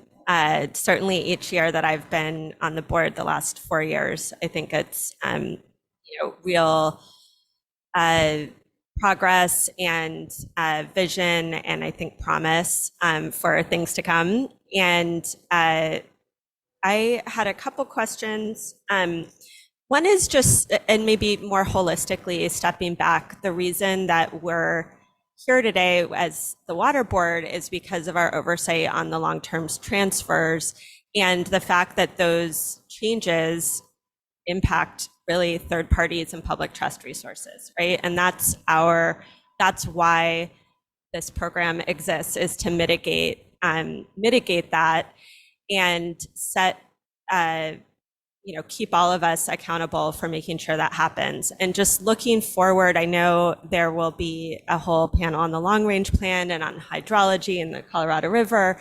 But I think just even looking at what's going on in the Colorado River and hydrology in affecting this region in particular, I think the reality is we're gonna see much less water more permanently coming. And I know IID is also grappling with, how it's managing and sort of future of ag water use, and what that means for the sea and communities and public trust resources is it's not just money that can solve that. It's how do we actually get the projects done? How do we make the mitigation actually work if there's no water? And that's been a real challenge. And just, I think we'd all acknowledge we'd like to be a lot further along than we are. So there's been a ton of lessons learned, and I'm really excited about things like the comprehensive land access agreements. It seems like that early on was a really big barrier. And I'm really hopeful that that can accelerate the land access for bringing more scale, especially as we look at having to go beyond the SSMP the first 10 years. And it sounds like some lessons learned on things like irrigation and establishing projects. And, I think you highlighted some of the water drilling wells and sort of water irrigation projects. But I guess I'm interested in both hearing if there's something you wanted to uplift on lessons learned in terms of what's going to help us be successful in the scale that we really need to achieve in the next few years, but also what we're talking about long term in terms of mitigation, in terms of getting projects done, not just I think trying to secure funding, but actually getting the mitigation projects done. And I think specifically related, in addition to lessons learned, is just understanding in addition or related to that, there's land access, but there's also water budgets and operations and maintenance funding. And those are challenging. You can't do operations and maintenance from bond funding, for example. So just what are some of the highlights for setting ourselves up for success?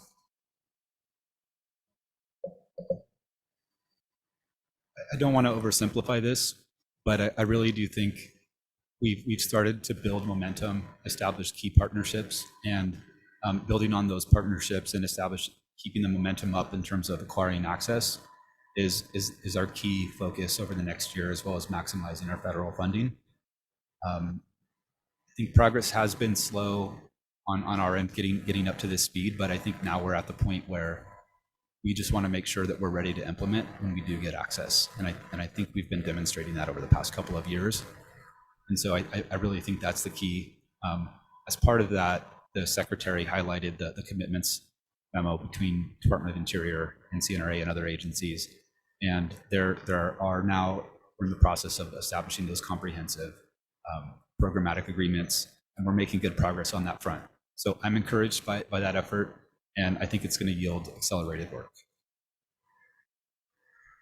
On that, I'd like to add, we came a long way. When we started playing for the first pilot project, the SCH, we were really laser focused on fish eating birds. That's really what we wanted to do, and really mandated to do.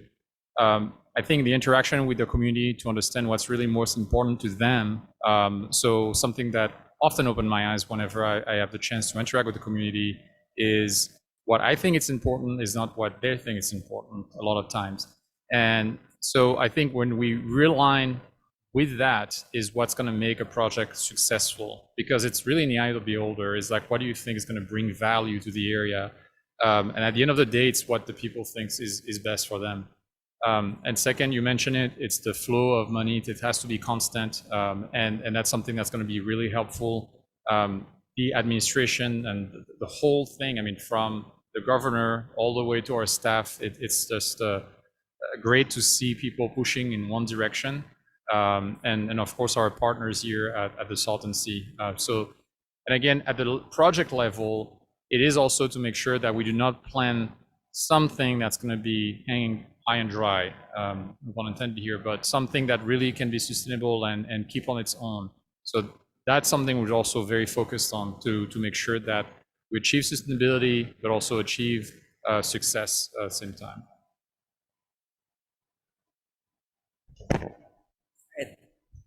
Yeah, I'm on. Sorry, that's hard to tell with this microphone. Thanks, that was really helpful. I had two other smaller questions. One is just, I think it's really exciting to hear the efforts that have gone into collecting the community feedback and the study and surveys that you all are developing a report on and getting more feedback on. And just what I heard is that will be used to help inform project development and both in terms of the more immediate SSMP projects, and you have some of that in the long range plan development. But just, you mentioned notes, community access, and I know that's something, for example, where there isn't much in the species conservation habitat program, but you're looking at part of the plans are expanding that project. So are there ways, as using that as an example, where the kinds of community feedback that you are developing in this engagement report may be helpful for driving some of the aspects of the projects coming up?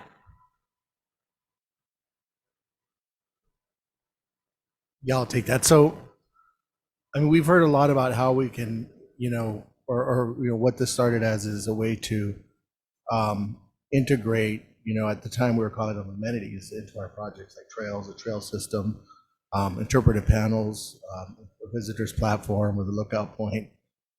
And what we got was just so much more that, really fell out, but we really wanted to capture it and take stock of what's been said just over the years. And at these meetings like these, where people come out and say, look, that's great, but we need this. We need, a bus coming out to Palm Bay Beach more than once a week.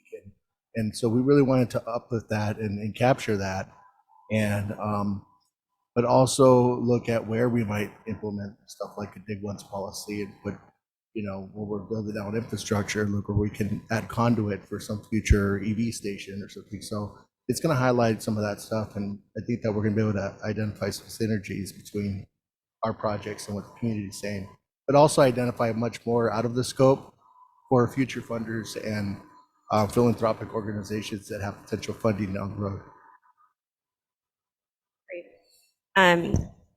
Yeah, and I think the more that, as you said, communities are able to see and experience projects, and even sort of the more immediate ones that are already in there, it feels like that really starts to build the trust and buy-in and understanding with what's going on. I think it's exciting. I know you all are bringing some folks on a tour, and I think the more that we can see concrete things, that always builds momentum and trust, and less frustration that things always take longer than I think anyone wants. Okay, last question is really, I know there's an additional panel on the MIP, the Monitoring Implementation Plan, but I know it's, while I have you all here, I wanted to just kind of get an overall sense. That is a really, really necessary and exciting piece of bringing everyone together and looking big picture. What do we need comprehensively to monitor the sea, and bringing together multiple agencies, not just CNRA, but certainly regional water boards and federal agencies. So I'm wondering, what I understood was that there's work on kind of annual plans in terms of what's going to be implemented. It's a more comprehensive plan, but more specifically what's going to be implemented, say, in the next year. And I'm interested if you could give a little sense of that, or if that may be covered in the next panel, but just concretely, how is this, say, in the next year, what are the things from it that you expect to see implemented? And one thing I'll just pull out that was in there that I would love to see us figure out how to collaborate to get for this whole region and all of our agencies is a more comprehensive dashboard where the different pieces of monitoring can be brought together and folks can access that. It's a big project to take on, but so just would love to hear kind of if you can or punt to the future panel on just what are sort of some priority immediate things that we would expect to see in terms of implementing that over the next year.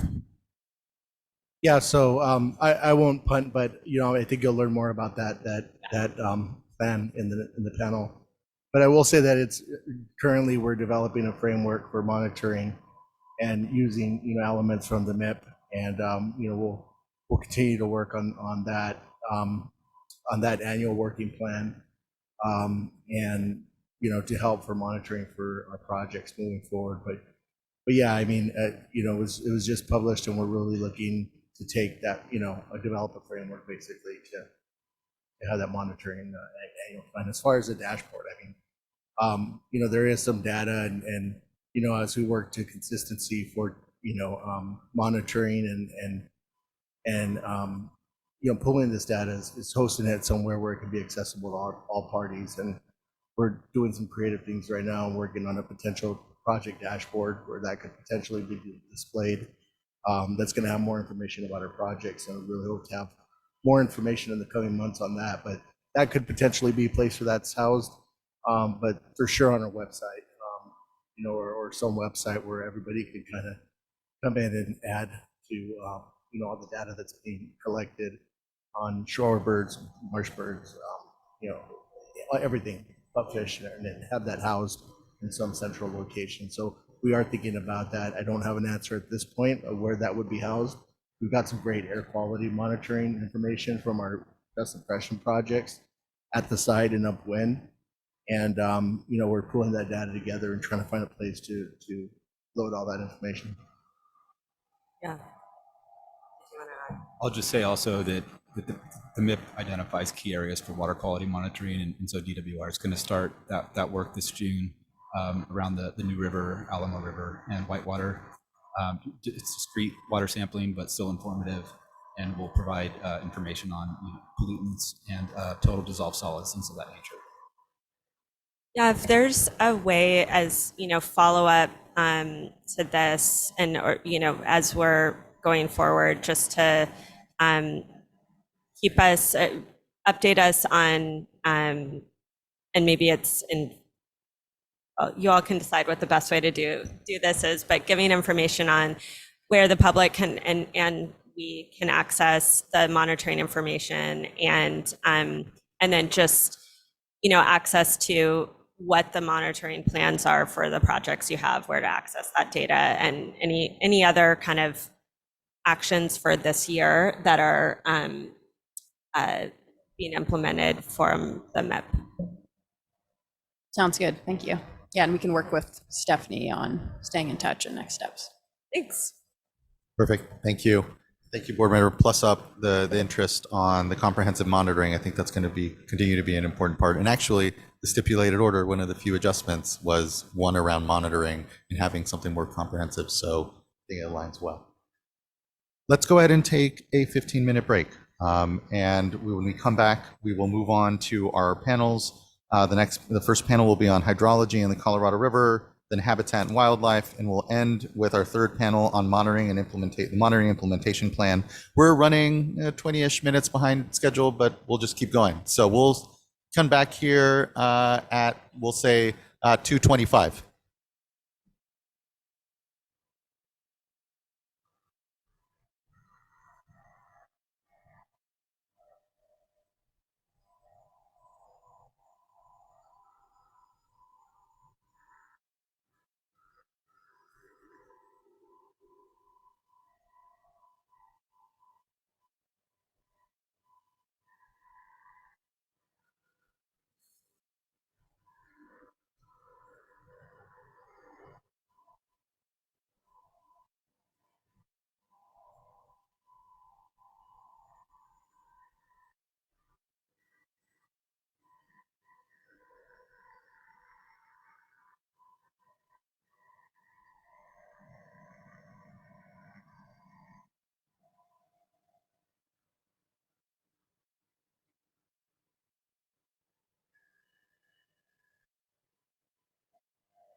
All right, everyone, it is 2:32. Let's go ahead and gather ourselves back. If we can wind down our discussions and take a seat, we can get to the next panel.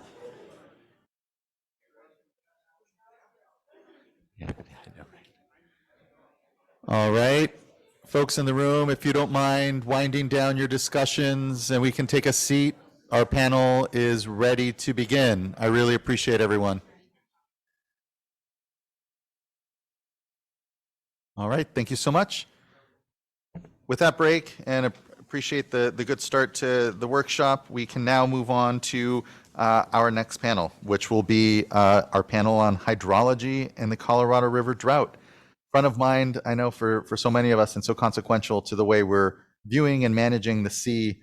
As we transition to this panel, I just have to acknowledge and appreciate the leadership of the current GM, Mr. Martinez, and importantly as well, the prior GM, Kevin Kelly. We haven't met all in public since Mr. Kelly passed away, and definitely know that he championed this nexus and making sure that the rest of the basin states were really aware of just how critical the sea and its future was to discussions around how the Colorado River is managed generally.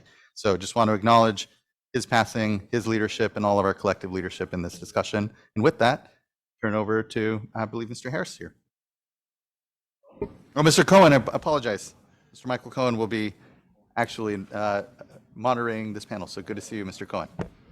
Thank you, Chair Esquivel, and members of the board and staff as well for kicking, I guess, their lightning panels off with hydrology. Water, of course, is fundamental for an aquatic restoration project. And as we know, the vast majority of water flowing into the Salton Sea comes from the Colorado River Basin. So I think maybe we can move on to the next slide, please. And then the next slide. We have a pretty robust panel here looking at both the lower basin, or the regional director from the Bureau of Reclamation, and then moving to the state focus, Jackie Gould from the regional director from Bureau of Reclamation, Chris Harris from the executive director of the Colorado River Board of California, and Tina Shields, the water manager from Imperial Irrigation District, where we sit right now, giving us a local perspective, and of course, IID contributing the vast majority of water flowing to the Salton Sea. So I'm not sure if all these slides will be posted up on the website thereafter. Their full biographies are linked on these slides. Next slide. So this is an image from Lincoln Institute, came out last year, showing the Colorado River Basin. It shows the upper and lower basin. Some 70% of the water comes from elevations of 9,000 feet or higher in the upper basin. California, just as a side note, contributes about 4% of total flows to the Colorado River, although it consumes, in the past 23 years, roughly 31% of total consumptive use of the Colorado River. So the upper basin, lower basin here is kind of an arbitrary distinction based on the 1922 compact. But it's interesting because the way that's actually manifested now is that the lower basin is bearing the brunt of coming up with ways to shore up the system and protect critical lake elevations. So what we see is, despite this arbitrary division between upper and lower basins, it's really these three lower basin states that are bearing the brunt of that. This next slide just shows some of the recent agreements. I think the panelists are going to talk about what's happening right now. But there's been a series of agreements starting back with the quantification settlement agreement, really bringing California from 5.3 million acre feet of consumptive use per year down to about 4.4 right now. So that kicked off the reduction in demand on the system. And then a number of other agreements listed here. You can see that the water users have come together again and again, recognizing that the system is oversubscribed, that there's more demands on the system than the river actually supplies. So sometimes we hear in public that, oh, if only people had known this was coming, if only Bureau of Reclamation and the water users had recognized this crisis, they would have been ahead of the game. And the fact is that they had recognized the crisis and had taken multiple steps over the years. The problem is that the magnitude of these steps was not commensurate with the rate of decline of supply in the system. And we're going to hear a little bit more from, I think, Jackie in particular, about the decline in water supply and the magnitude of the current drought. And then this last slide is from the basin study, water supply and demand study or known as the Basin Study, that came out in 2012, so 11 years ago. And the takeaway here really is this image on the far right. It shows a supply-demand imbalance. And essentially, that's more or less the same magnitude that we're dealing with right now. The problem was that this was forecasting out to the year 2060 of this 3.2 million acre-foot supply-demand imbalance. And that's the crisis facing the river right now. So it came in 35 years early. And these numbers are both the supply numbers and the demand numbers are much higher than actually seeing on the system. And again, as I mentioned, the water users, particularly in the lower basin, have taken pretty dramatic steps to reduce their demand on the system, but supply has decreased or diminished even more rapidly than that. So with that, it's my pleasure to introduce Jackie Gould, the Regional Director from the Bureau of Reclamation. She'll be joining us remotely, and hopefully the technology will work here. Jackie.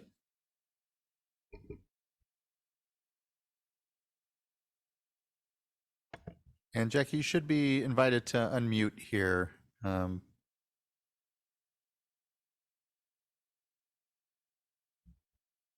Yep, there we go. There we are. Thank you. All righty.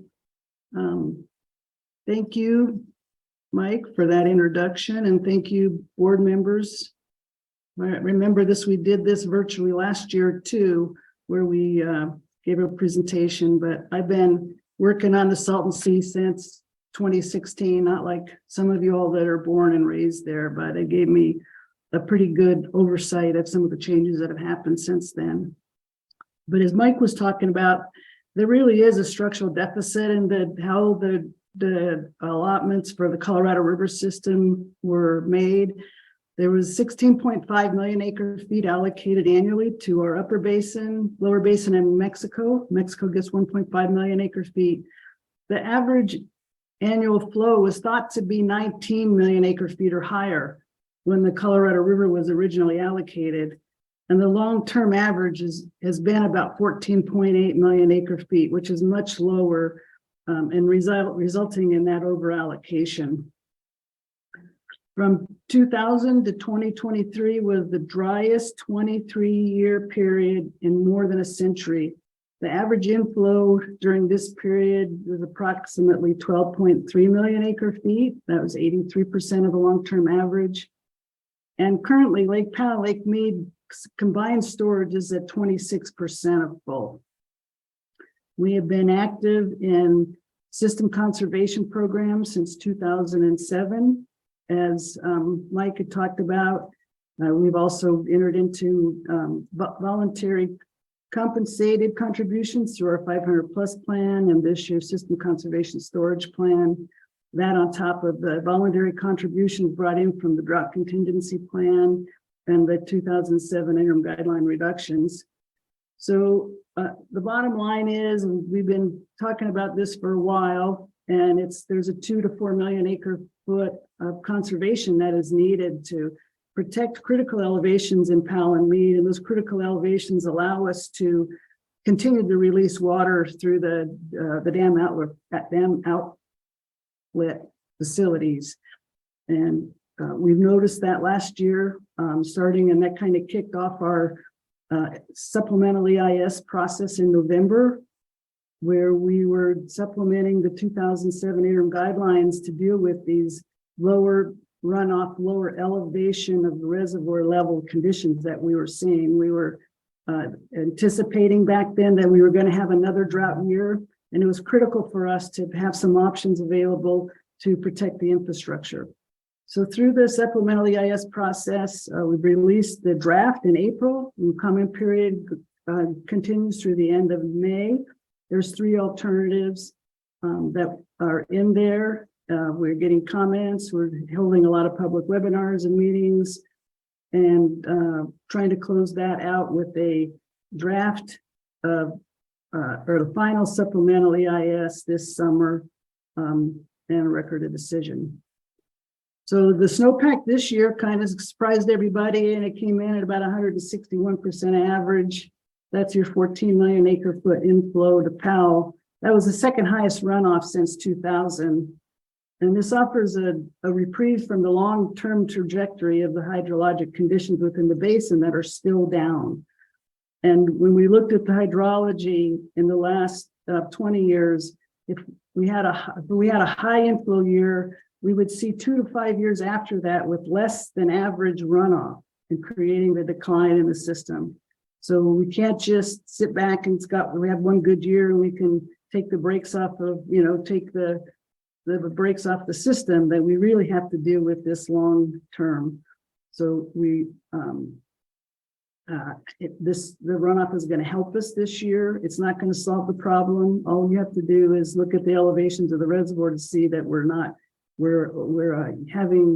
providing more water than we're getting in, and it's not sustainable, and we need to do something with that.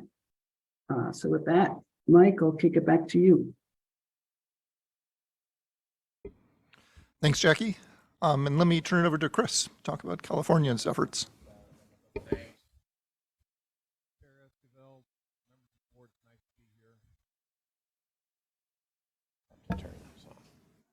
Can you hear me now?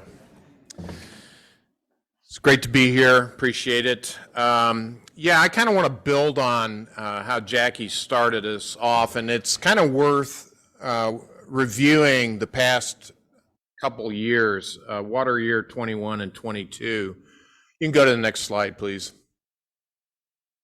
2020 through 2022 were the driest 3 years on record in the Colorado River Basin. And it was pretty shocking how quickly the system continued to decline.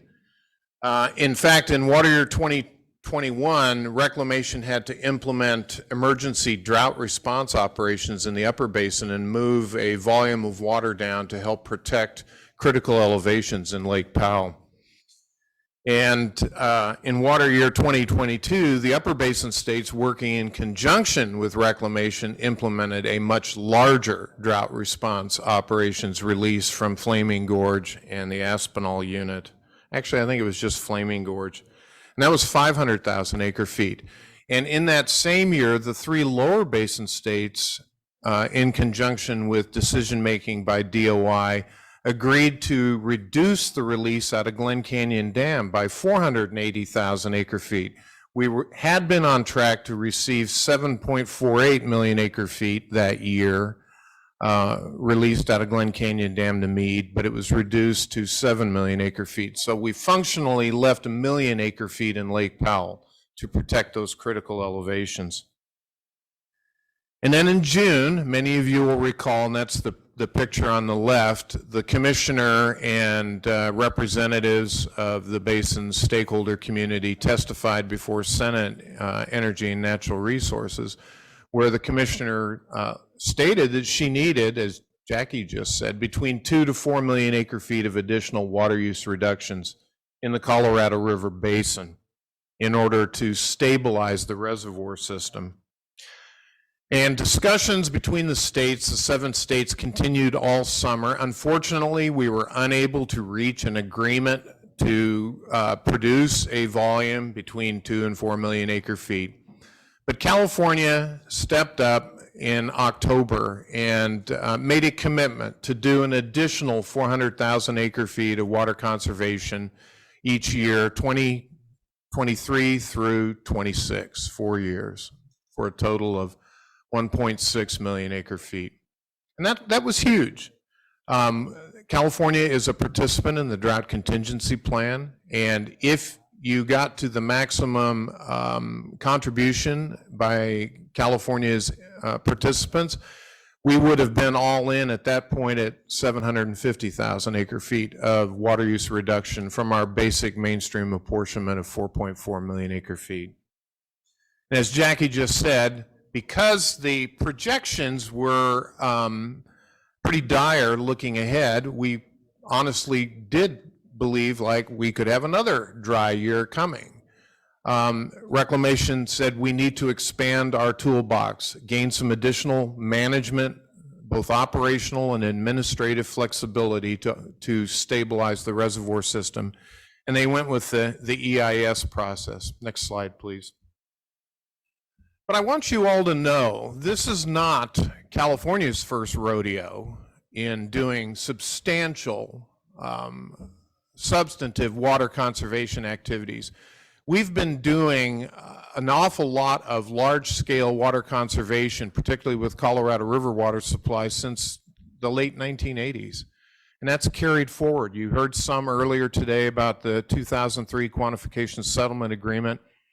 But starting in 2007, when we implemented the 2007 interim shortage guidelines, California was one of the major contributors to 100 feet of storage in Lake Mead. And this graph, if you look, the bottom of the frog's leg there, following the purple, you see the dashed line.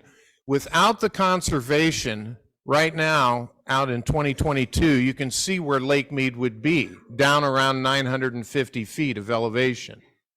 That's what, 45 or 55 feet above dead pool. But in conjunction with activities in Arizona, Nevada, and Mexico, and particularly that large green batch of intentionally created surplus, the states have collaborated since 2007 to put 100 feet of additional storage in Lake Mead.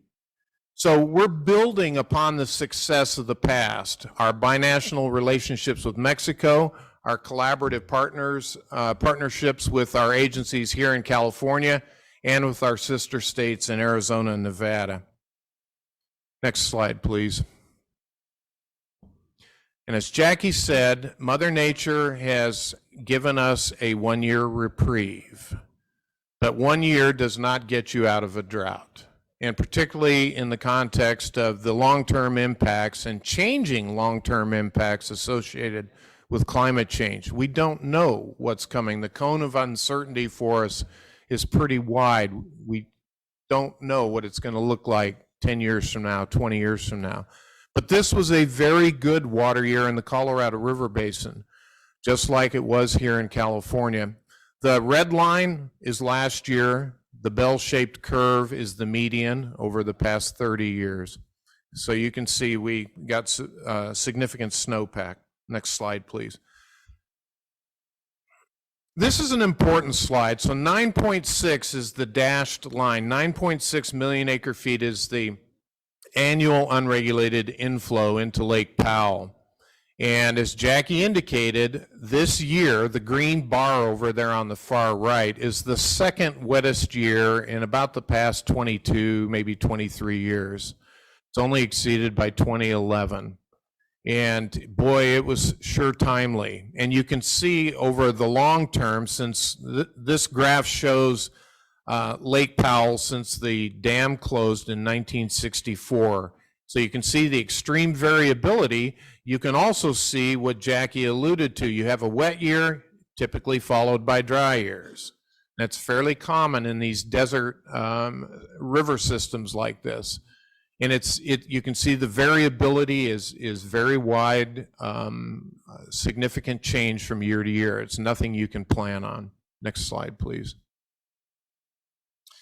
You can actually skip this one. Jackie told us the system is about 25% of capacity. The runoff is now starting. So we're starting to see elevations come up significantly in Lake Powell.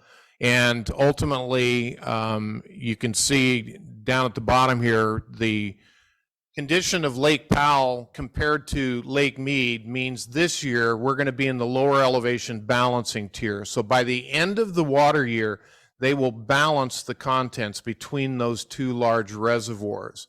So it's going to mean about a 9.5 million acre foot release out of Glen Canyon Dam down to Lake Mead.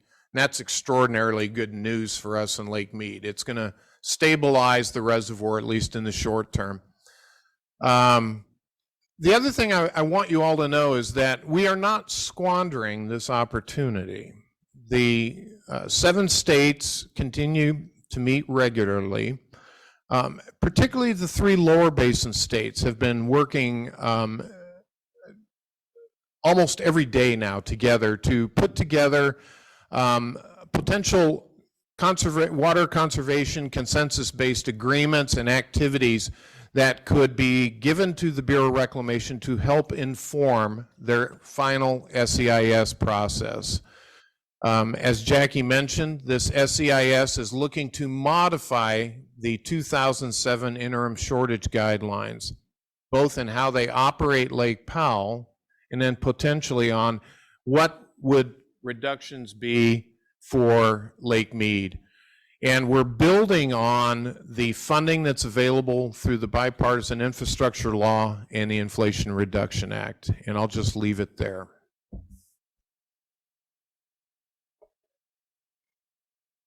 Good afternoon, Chairman and members of the board.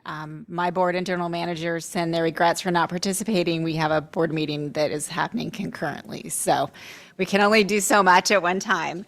I appreciate the opportunity to share IID's agricultural perspective with regards to the drought that we're now seeing and the various implications on the Salton Sea. I'm the water department manager at IID, and I've worked on these water transfers and Salton Sea issues for over 30 years now, as well as Colorado River issues. So we're at that point where everything's starting to merge and end up in the same position, which is sort of awkward water supply decisions where there's consequential effects. Just a little background for those of you not familiar with IID. So we're on the home crowd here, so it's a little easier, but IID is the largest irrigation district in the nation. We have annual Colorado River entitlements to 3.1 million acre feet, including 2.6 million acre feet of present perfected rights. So we feel we're in a pretty good position in the drought, except for the reservoir situation is very concerning. And when we hear about dead pool elevations, that obviously triggers sort of a gut reaction, because in our community, the Colorado River is our only water supply. But with that water, we do sustain our entire community, as well as about 500,000 acres of prime agricultural land that's served by about 3,000 miles of open channel, gravity flow, canals and drains, as well as our various communities. So 1 in every 6 jobs in this community is directly related to agriculture. So that water is critical to sustaining that community, as well as the Salton Sea. Next slide, please. So our core business is delivering water and removing that drainage from the fields through our drainage system. However, since the late 1980s, IID has been involved in pretty large-scale ag to urban water transfer programs and water efficiency programs, and this was largely aimed at addressing waste allegations, but also ensuring that California can live within its legal entitlement as supplies on the river became more constrained and surplus waters from Arizona were no longer going to be made available. These programs collectively are known as the QSA, and that was a series of agreements signed to facilitate new conservation programs and settle longstanding disputes between the water agencies. So the chart you see in front of you is sort of the stacking up of all of those conservation programs, which in total these days is about 500,000 acre feet of actively generated conservation on an annual basis. Next slide, please. So beginning with our partnership with the Metropolitan Water District of Southern California in the late 1980s, these collaborative efforts provide this water supply resiliency in Southern California and necessitated the state's involvement at the Salton Sea as they transitioned into larger scale partnerships with the San Diego County Water Authority and the Coachella Valley Water District. The MET program funded large scale infrastructure improvements. It built reservoirs, lateral interceptors, concrete lined over 270 miles of those gravity flow canals I mentioned earlier. And in exchange for that funding and annual O&M payments, Metropolitan receives the benefit of 105,000 acre feet of conserved water a year to supplement their various water supply portfolios. And it's proved really critical as we saw the drought in the northern portion of the state, not only in this most recent year, but back when the petition was filed to bring more attention at the Salton Sea. A decade after the Metropolitan program was implemented, the QSA water transfers merged together. The San Diego agreement went into effect. That's another 200,000 acre feet a year. And then there's also 103,000 acre feet a year of transfer to Coachella. The Coachella transfer is interesting because you still have the benefit of the Salton Sea runoff. It just comes in from the northern portion of the sea instead of the southern portion of the sea. So the impacts are more so related to the out of basin transfers of those waters.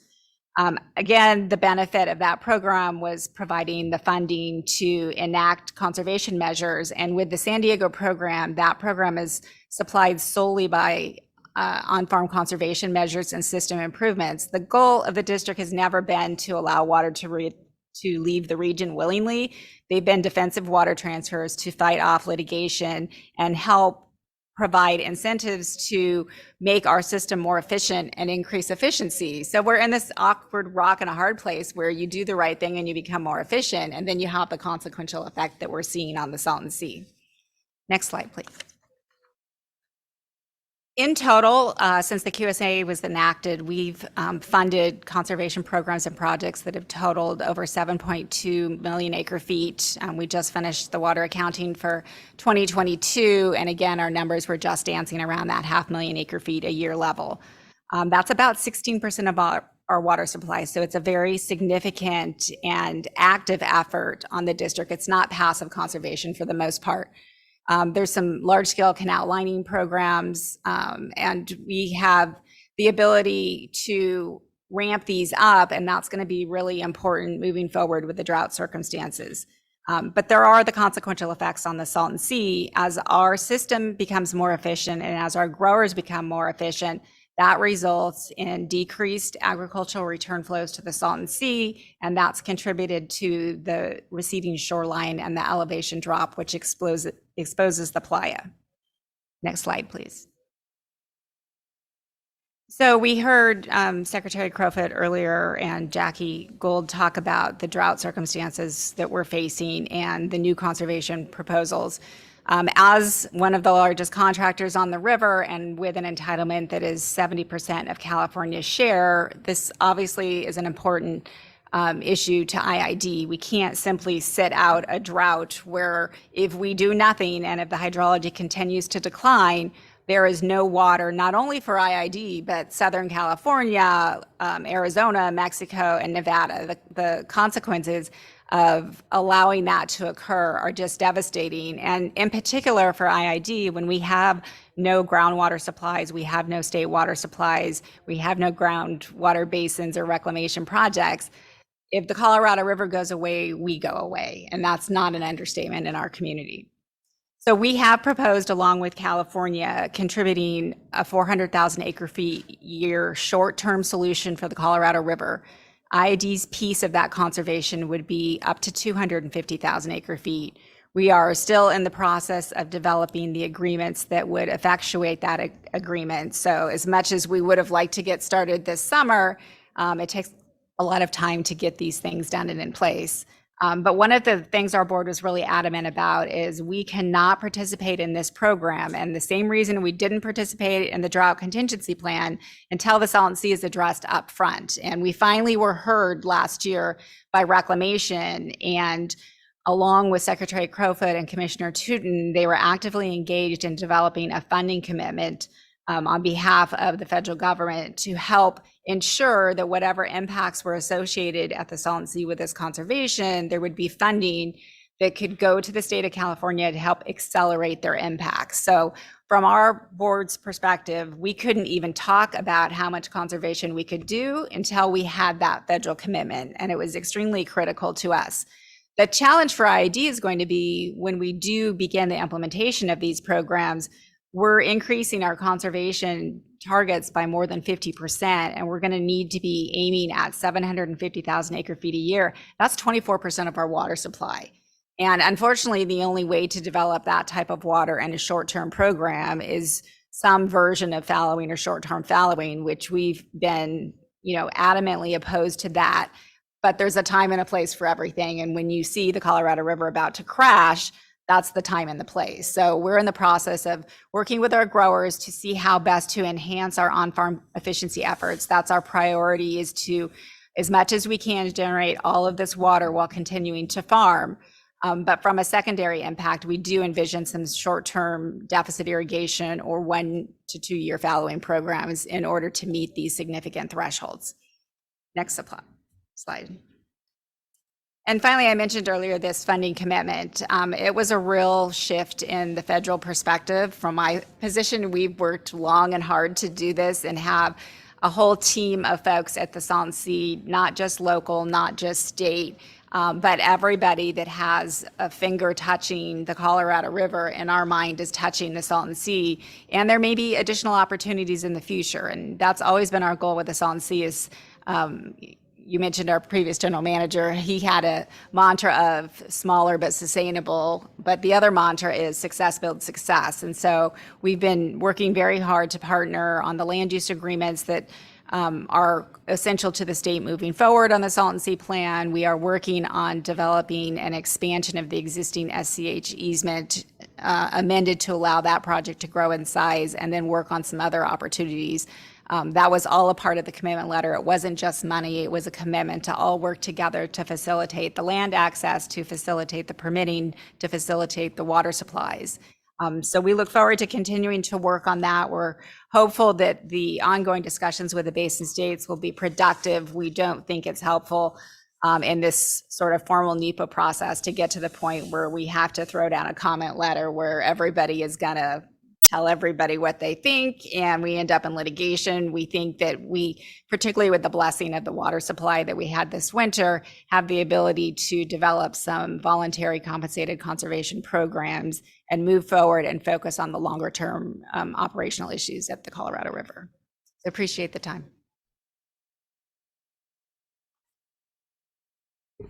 So thanks all, and maybe just a little bit of additional information. So the comment period ends May 30th, essentially 2 weeks from today. On the draft supplemental EIS process, reclamations, if you just Google SCIS plus reclamation, it'll take you to the webpage. And Jackie mentioned that the two action alternatives, one essentially is a pro rata reduction across the board for lower basin users, which would have significant cuts on Tina's agency and California agencies generally. The other action alternative is essentially following the existing priority system, which would have some much smaller reductions. And then the other benefit, of course, is that given how wet this is and how much Lake Mead is projected to rise this year, it's what the upper level, I forget the tier 1 reductions, which may even be completely covered by California's proposed 400,000 acre feet, and even met potentially, depending on how much they pull back, given state water project allocations, may be able to cover much of that themselves. But the question then is, and I think particularly of interest for the board, I'm not sure I should be asking you guys questions here, but I'll pose the question anyway, is if reclamation follows, if there's no agreement among the lower basin states on what this interim step or these interim reductions will be, and the Bureau of Reclamation decides to follow the action alternative that says there's a pro rata reduction, essentially that's a federal action, which would result in direct environmental impacts to the Salton Sea. And those actions, since the commitment is contingent on IID's voluntary contributions, potentially that funding doesn't even get kicked in. So then the question is, what is the federal responsibility for lands that would be exposed based on a federal action that reduces water deliveries to Imperial Irrigation District and in turn shrinks the Salton Sea? So that eventuality is not explored in the draft SEIS. There's one mention of the Salton Sea at all in the draft SEIS, and it's not really substantive. So this question of what happens to the Salton Sea if the federal act, if the water master, the Secretary of the Interior, reduces deliveries, I think is an open question, and I'm interested in, and I'm not sure I should be posing questions to you guys, but there it is. But maybe I should turn it over to the board for questions or. I really appreciate it, Mr. Cohen. It is a good question. And just thank you all on the panel, and Jackie as well, for joining us virtually here.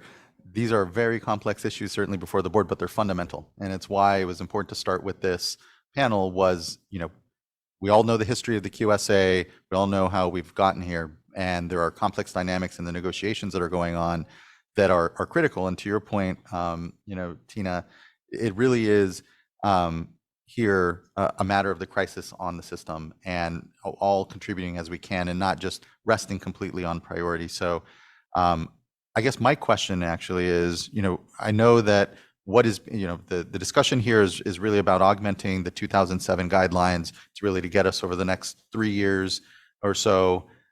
What's thereafter? What is really, what's the play between how we settle out the next 3 years and this longer term negotiation that's certainly going to be going on around the river, its usage, the long-term reduction in its use amongst users, and then for me, of course, well, then what does that mean for the sea? And I know, we hear, especially as we're doing a lot of this planning, that there's concern around a lack of certainty, and we all collectively have a tremendous amount of lack of certainty, given the way certainly the droughts, floods, climate change, the complexity of our water systems we're managing is shifting. It's hard to really project out what these systems will look like in 20 years, 30 years. But I guess what's the interplay between those immediate dynamics here with what reductions happen over the next 3 years, its impact on the sea, but then really the longer term? I'll take the first part and then kick it to Tina. You're absolutely right, Chair Esquivel. There is a stepwise process that we're engaged in. One, we need to get through the remaining interim period that the interim guidelines are in place. They are slated to expire at the end of 2026. So we need to have a new package of operational agreements, understandings, the roadmap for operating the entire Colorado River Reservoir system in place by January 1, 2027. That's going to be a tall order for sure. It took us 4 years almost to develop the 07 guidelines. It took us 4 or 5 years to develop the drought contingency plan. So it's going to take some time. But having said that, if we can smartly utilize the good hydrology we got this year, the largesse in the IRA funding provided by the Congress, and use that effectively and efficiently, we can stabilize the reservoir system for the next 3.5 years, allowing us to now pivot to developing the post-2026 guidelines. It's not going to be easy, but one thing that we have learned in over 30 years is that collaboration beats litigation every day of the week. If you work together, and Tina's needs are real. Palo Verde Irrigation District, folks in the Yuma area, and our mainstream tribes along the river. Without this river, it's keys in the mailbox time. It's that critical. So we're all highly motivated and focused. And I do think in this interim period, I think we're on a good trajectory right now. We're having really good discussions with and among the 3 lower basin states in the Department of the Interior. I think we're optimistic. But we've got to give ourselves now the space and the capacity to start working on the bigger challenges. The long-term impacts of climate change on this basin, going from a 15 million acre foot river in 2007 to something right now, it's 12.4 million acre feet of average annual yield. It's significant, and it may go lower. We don't know. So, Tina, build on that. Well, IID is always going to hang its hats on its water rights, but more importantly, California has hung its hat on that. We've created these long-term collaborative partnerships between the ag and the urban areas, and literally billions of dollars of investment. California's been super progressive in its urban conservation as well. I don't think we've seen that in all of the other states. Nevada may be the exception to the rule, but I think there's lots of opportunities in Arizona and the upper basin states. Just because they don't necessarily feel the water supply crunch in the upper basin doesn't mean there aren't opportunities for conservation. And similarly in Arizona, they've done large scale investment without the priority of the water rights to back that up. So they're going to have to figure out, and I say partnerships loosely because we got here a hard way, but we're all better off for it. And I think we've managed to make the system work. We just need to find ways to maximize those commitments and investments. Thank you. I really appreciate that. What I've certainly noticed is there was an implicit connection with the sea and these discussions around the Colorado River, its usage. You look at the QSA, it wasn't central to how we were viewing and making sure to respond this. Now it's far more of an explicit, even more so in even the maps that the basin states and the feds are using to even articulate what is the project area of the Colorado River watershed and including the sea has been a really important part of that. So I appreciate that. It's a lot of unknown. We don't know what those longer term negotiations will have, but at least I have comfort that, again, we've moved from implicit to explicit connections amongst all that. So at least it's helpful. Jackie, I thought I saw your hand up, please. Yeah, you should be asked to unmute here.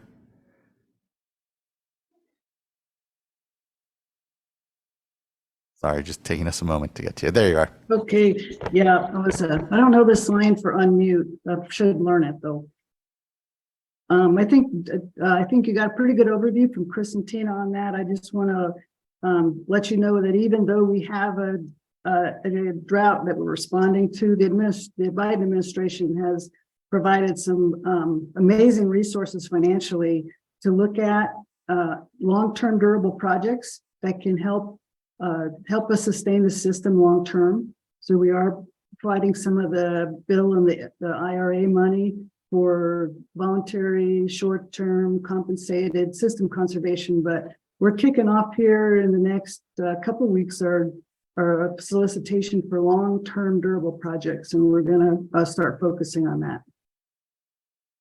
Fantastic. Thank you, Jackie. Board members with any questions for the panel or comments? Board Member Firestone. Yeah, thank you.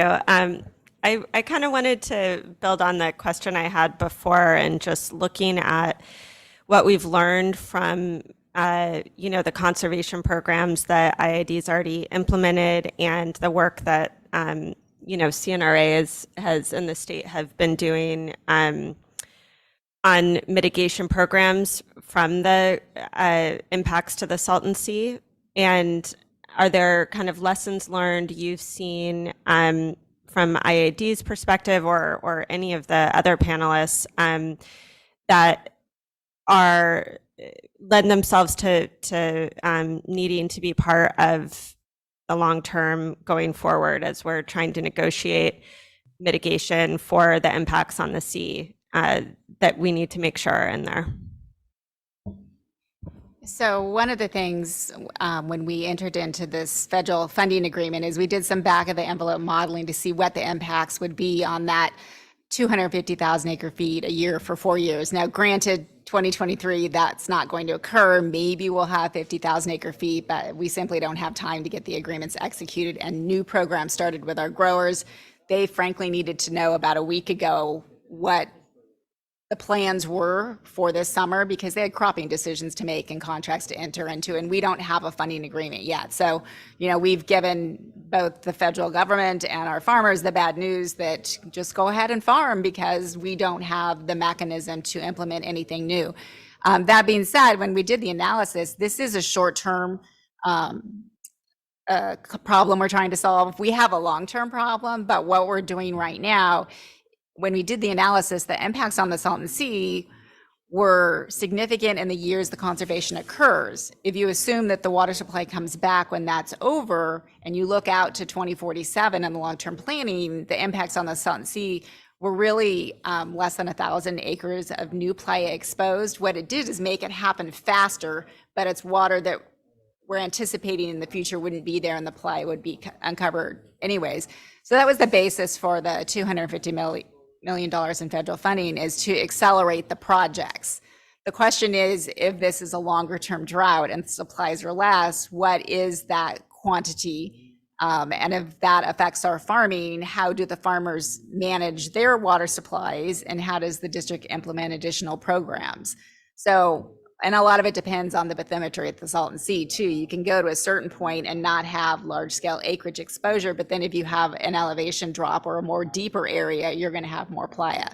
So I think the good news in all of this is we've established some good partnerships with the state. I think we had some concerns with the SCH project initially. We've worked through a lot of those bumps. We have very good on the ground experience down here.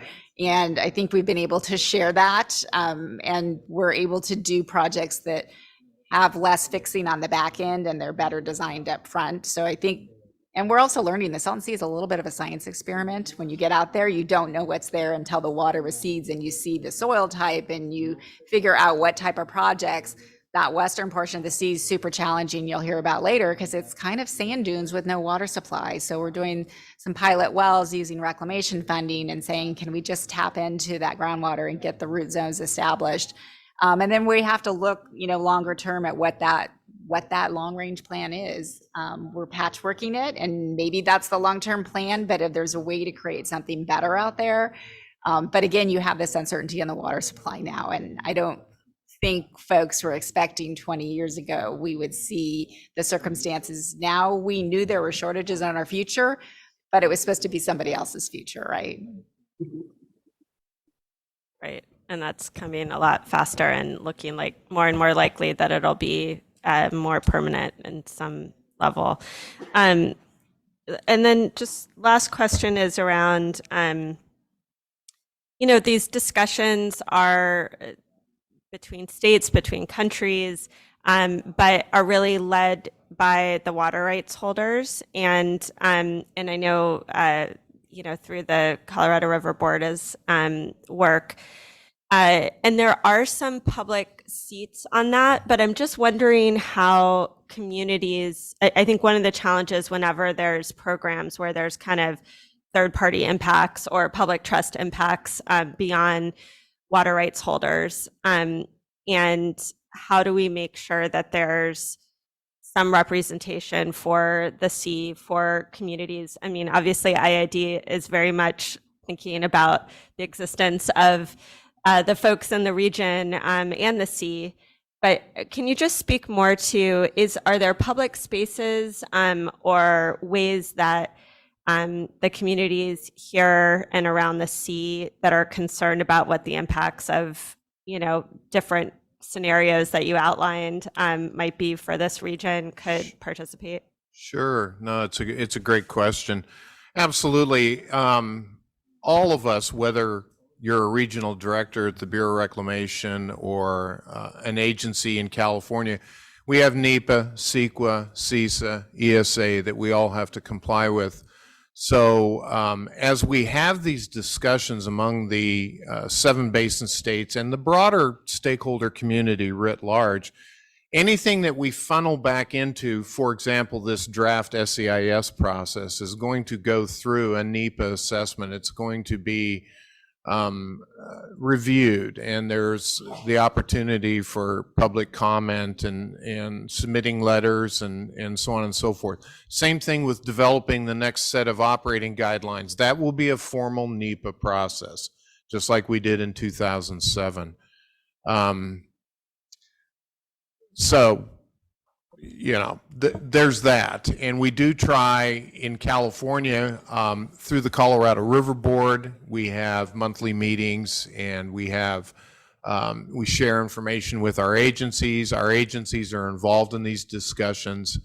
And ultimately, if there's a decision point for my board, that's done through our board approval process. Same thing with an agency undertaking a specific project or action, that too undergoes its own approval process. And in some cases, CEQA in California. And if you're partnering with the feds, there's going to be a NEPA process. But California is a little interesting because the water rights are not held by the state for the Colorado River, they're by the agencies. So every agency has a seat on the Colorado River Board. Poor Chris has to herd cats at times because we don't always agree on how things, but every agency has their own board meetings. The Coachella Valley Water District has theirs. Ours is ongoing right now. Even if the state has a concurrent plan and a proposal, it still will have to go back to an agency level for the implementation agreements. So I think there's lots of public opportunity. You just have to take a lot of time to spend because they're pretty complicated issues. But everything we do at IID goes to a public board meeting, and we've been very adamant not only about the Salton Sea, but if we are in a position where we have to do fallowing, that we're going to have some sort of socioeconomic impact plan, which we did with our initial fallowing period when we were mitigating for the Salton Sea, to ensure that those farm service providers are made as whole as possible when farming isn't occurring. And there were also some portion of those monies used for community benefits to try to incentivize other forms of economic development, or if nothing else, help local community groups out with some of their needs. And if I might just add to that, good news is that Chris's board has two new public members, one from Audubon and one from the Kashan tribe. So I believe that's the first time ever there's a tribal member on the Colorado River Board. So that's a huge step forward. But perhaps a slightly greater concern is that the Salton Sea commitment that we talked about, one of the provisions in the commitment talks about the need for urgency, the need for expediting these emergency actions to protect the system.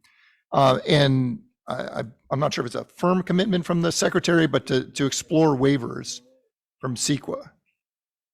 So there's this potential that there's going to be an effort to move this water and protect the system at the expense of full public review. And then we also saw in the draft SEIS that there's no review of impacts to the Salton Sea. So although there is a NEPA process, I'm not sure that's been as comprehensive as certainly as I would have liked. And then there's potential that the CEQA process may be waived entirely because of the urgency of protecting the Colorado River system. So the potential for public review and public input, I would encourage people who are sitting here now to provide comments to the SEIS process right now, or whatever in the next 2 weeks, and to keep your eyes open as this moves forward. And certainly, I think California, and we've seen from the governor and the secretary, a firm commitment to protecting the Salton Sea. But there's this weird dynamic here, this tension between this federal commitment of dollars contingent on IID's water conservation efforts, but they may be on a different track from whatever waivers are moved forward. So I guess my flag here is keep your eyes open to see what actually happens. And it's a good flag and a good question and points from the board member. It's truly, because things are moving so fast and these public processes, the discussions, being able to best understand impacts is so truncated. We need to be clear about where those spaces are and how best folks can be contributing, and where there's challenges. I mean, the reality is the quantification settlement agreement in 2003 left off the huge issue of what we're going to do with the sea, and we're still working back from that now. So we have to do ourselves the favor of whatever decision making we're going to be proceeding through, that it has that full best understanding of what the impacts will be, how we mitigate them, and how we continue to contribute to this project. So it's a good points and good questions. So thank you. Other board members? Okay, thank you. Really appreciate this panel. And next, we'll move on to our next panel. I'll note we are moving a little behind schedule here, but we'll just continue to try to be succinct in our points, and importantly get to the comments from folks here. So next panel is on habitat and wildlife, and would like to welcome up Charlie Land, who's a senior environmental scientist and supervisor with the California Department of Fish and Wildlife, to introduce the panelists and transition us here. So we'll give a couple moments for folks to come up to the panel.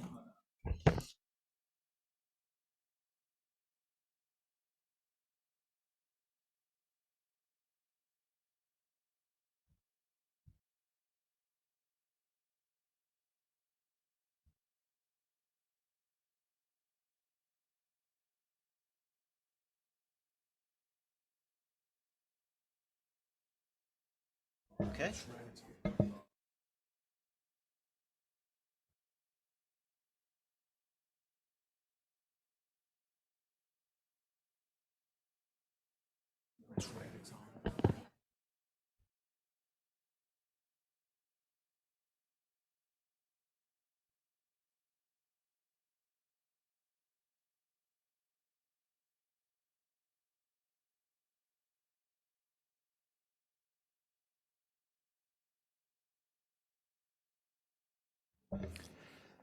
Good afternoon, everybody.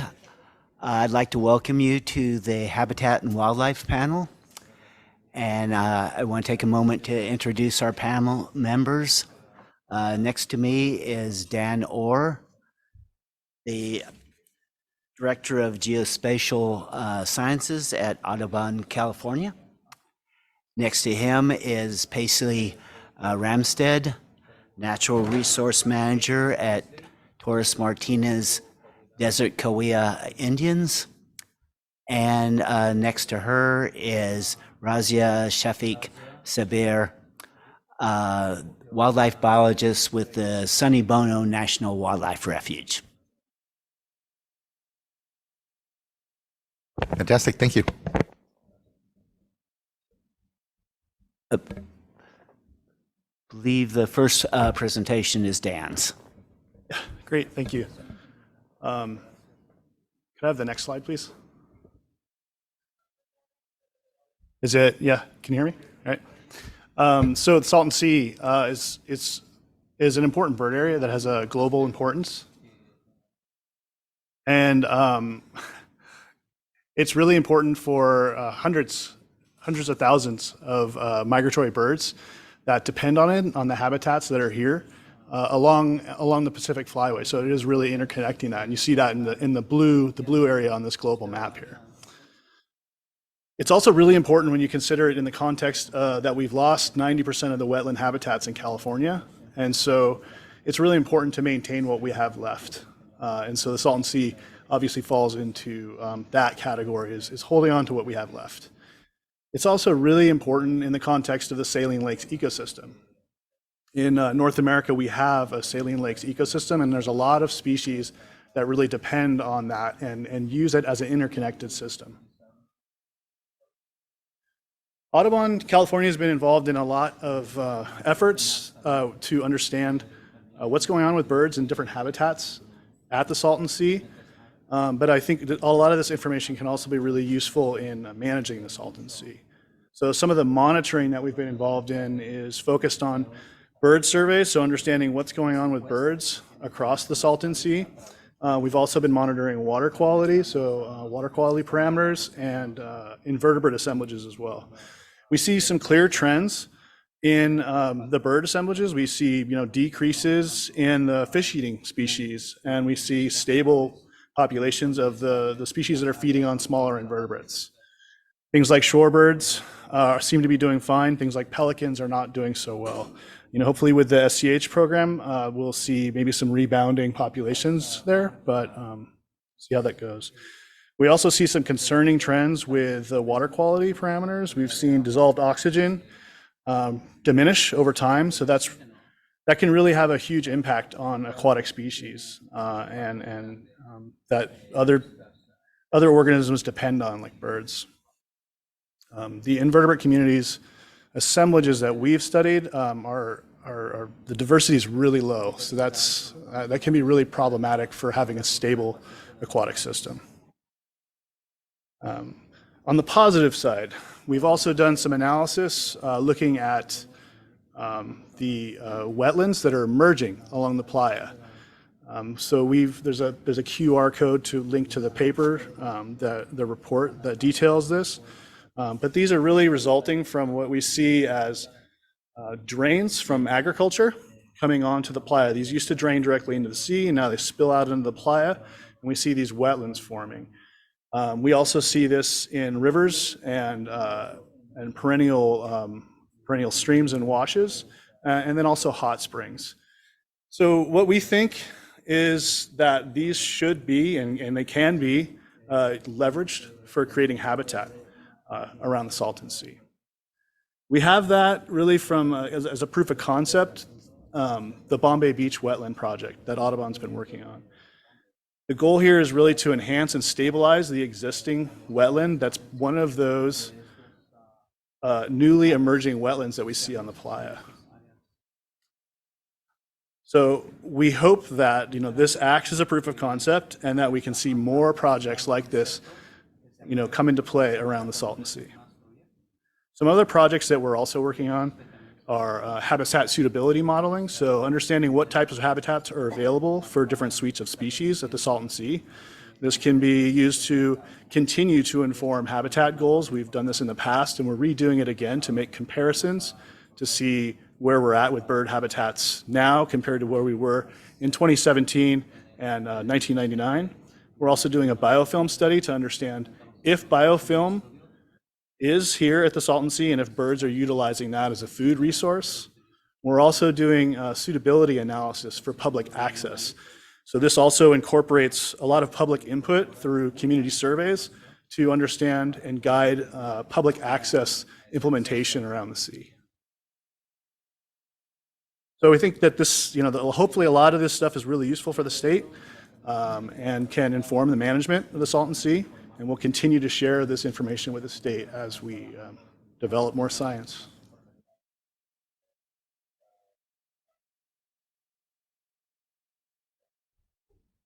I forgot to skip the slides. So there we go.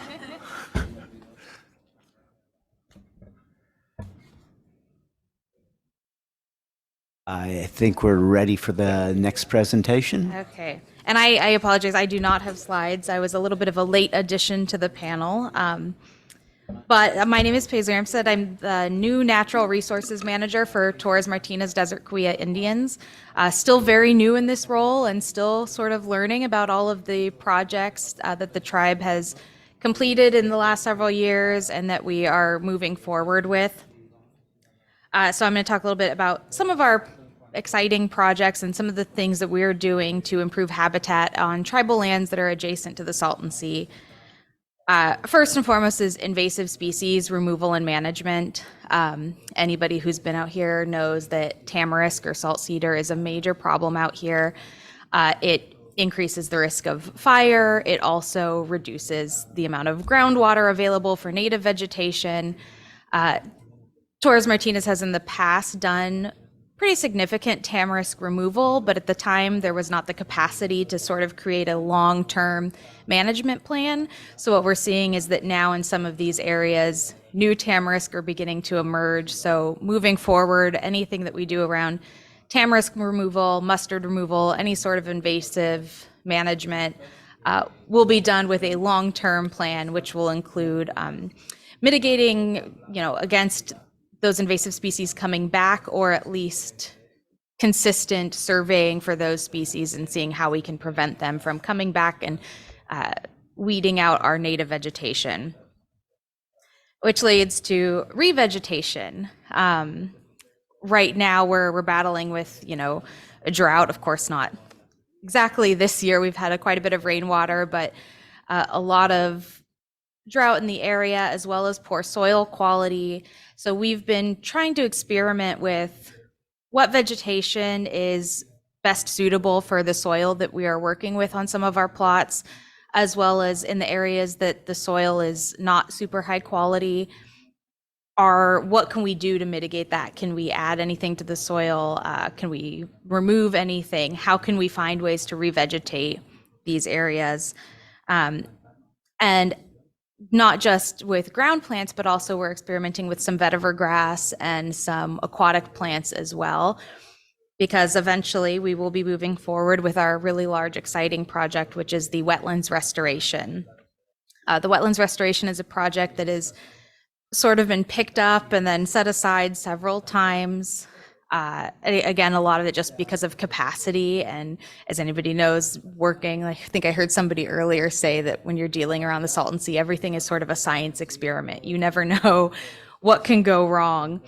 But we do have several water cells that were not lined before. We're going to potentially experiment with lining them, find ways that we can use that wetlands area to filter water, as well as creating its almost 61 acres of habitat that would be, there could be fish there, would serve as habitat for birds, which could be especially useful for some of the birds that are maybe not getting what they need at the Salton Sea, but the surrounding wetlands that are emerging in the wetlands restoration projects could provide additional habitat for them.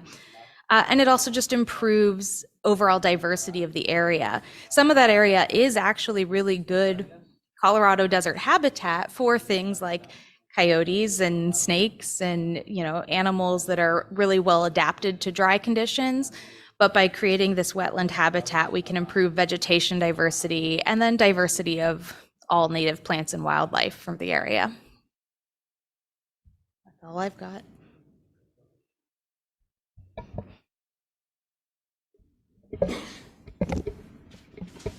Hi, everyone. I will be talking about the Sunny Bono Salton Sea National Wildlife Refuge and some of the habitat management and water conservation issues that we face. Next slide. So the refuge has about 37,900 acres to it, and a majority of them are underwater. But of the acreages that are left over, we can categorize our work into different formats. We have our uplands, which you can see in the map in front of you. They consist of different ryegrass and wheat fields, and they serve as winter foraging habitat for our migratory geese and cranes. Next slide. These are our wetlands. Our wetlands can be categorized into 3 separate categories. We have our seasonal duck ponds, we have our cattail marshes for our endangered Yuma's ridgeway rails, and then we have our multi-purpose deep water ponds that also encompass nesting islands for seabirds. Next slide. So some of the current management issues that we face as we establish and maintain our habitat, our biggest one actually, like other people I mentioned before, is soil quality. Soil around the refuge is very poor. It's highly saline because of our proximity to the Salton Sea. Some of the mitigation methods we use are we flush our lands with water to get the soil out, we condition it with fertilizers, and then we also use tile lines to leach out as much salt as we possibly can. Though tile lines are our most expensive option, so they are not as frequently used as we would like. After that, just the cost of using water year-round and the availability of water year-round is a big issue. We try to mitigate it as much as possible via using spill water. And finally, invasive species are a big issue. Tamarisks like to outcompete some of our desired vegetation, and it's a year-round battle to remove them. We use mechanical methods, and we also use chemical methods for control. Next slide. So some of the issues that we see ourselves dealing with in the future, one of the big ones is budgetary cuts. As our funding gets decreased, we will have to figure out different ways to manage our habitat. We might need cooperative farming to deal with our uplands because they are one of our larger time required activities. We could, in places that we could use more spill water to flood our wetlands, but when that is not available, we would have to switch over to possibly limiting the amount of times we could water up our seasonal duck ponds. So shorter flooding periods. Then after that, there is, again, dealing with water, there is the strong issue of having to figure out the feasibility of having deep water ponds in an area that is going through a drought, that is possibly going through acidification. So if and when we reach that threshold, we could possibly convert our ponds into something more like cattail marshes or seasonal duck ponds that require less water and less management.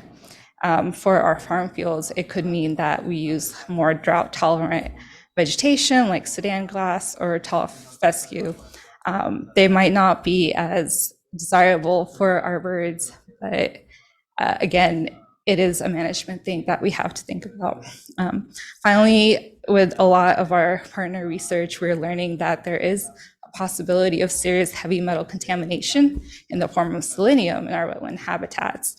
So this is all very new research, and we're trying to figure out how we can mitigate this. Can we possibly use cattails to harvest the selenium out of the system? Could we dry up our ponds and take off the surface level soil that is contaminated, dump it in a site that can stay contained over there while we can make better habitat? Or can we use prescribed burns to control the selenium, maybe lessen the levels of it? But again, this is all really cool research. We're still learning about it, and we'll see what the future holds about that. Next slide. That's it. Thank you. Again, my name is Raz. My email is there if you guys have any comments or questions. Thank you, everybody. I greatly appreciate everybody taking the time to participate in this panel. I think we have time for a question for the panel members that was already brought forward, which is each of your groups is doing complementary work around the Salton Sea. How do you work together to coordinate your efforts? And how can these efforts be strengthened to achieve more effective and sustainable outcomes? Dan, would you like to go first? Sure. So we do work together. We coordinate with the refuge as well as the California Department of Fish and Wildlife to do bird surveys. So they help us a lot on our bird surveys. We used to have a coordinated bird working group. That's kind of fallen aside.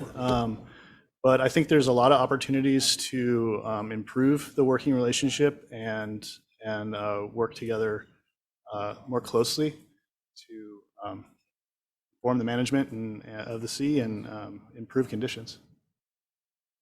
Yeah, I would say that for for us, so many of our projects are in the early stages. We're still planning, and I'm still new here, so I have not personally worked too closely with Audubon or Sunny Bono yet, but you guys have done a lot of work already on projects similar to what we're hoping to accomplish. And so absolutely, I think there could be some collaboration on sharing, things that maybe have worked for some places so that we can sort of speed up the process with new projects. We know a little bit more about what works and what doesn't, and just sharing that knowledge.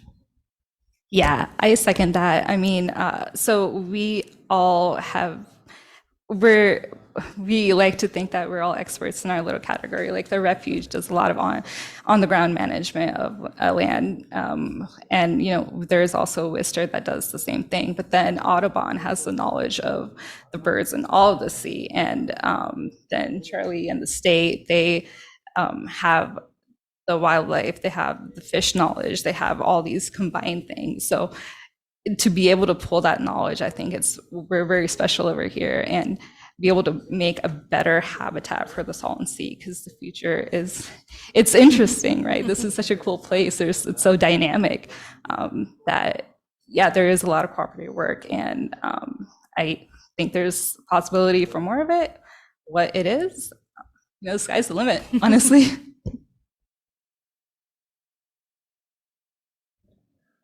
Well, thank you.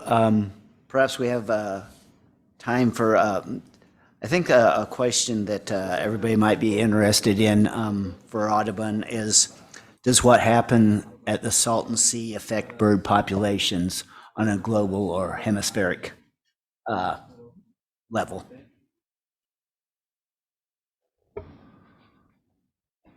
So it is a globally important IBA. So IBA is important bird area. Those are recognized globally.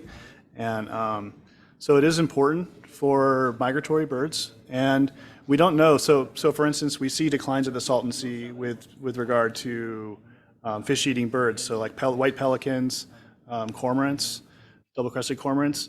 But we don't really see declines in that species like in North America. So I think the key there is to think about these habitats. And so while we see declines here, we know that the other habitats that also support these bird species also have problems, and they're also in danger.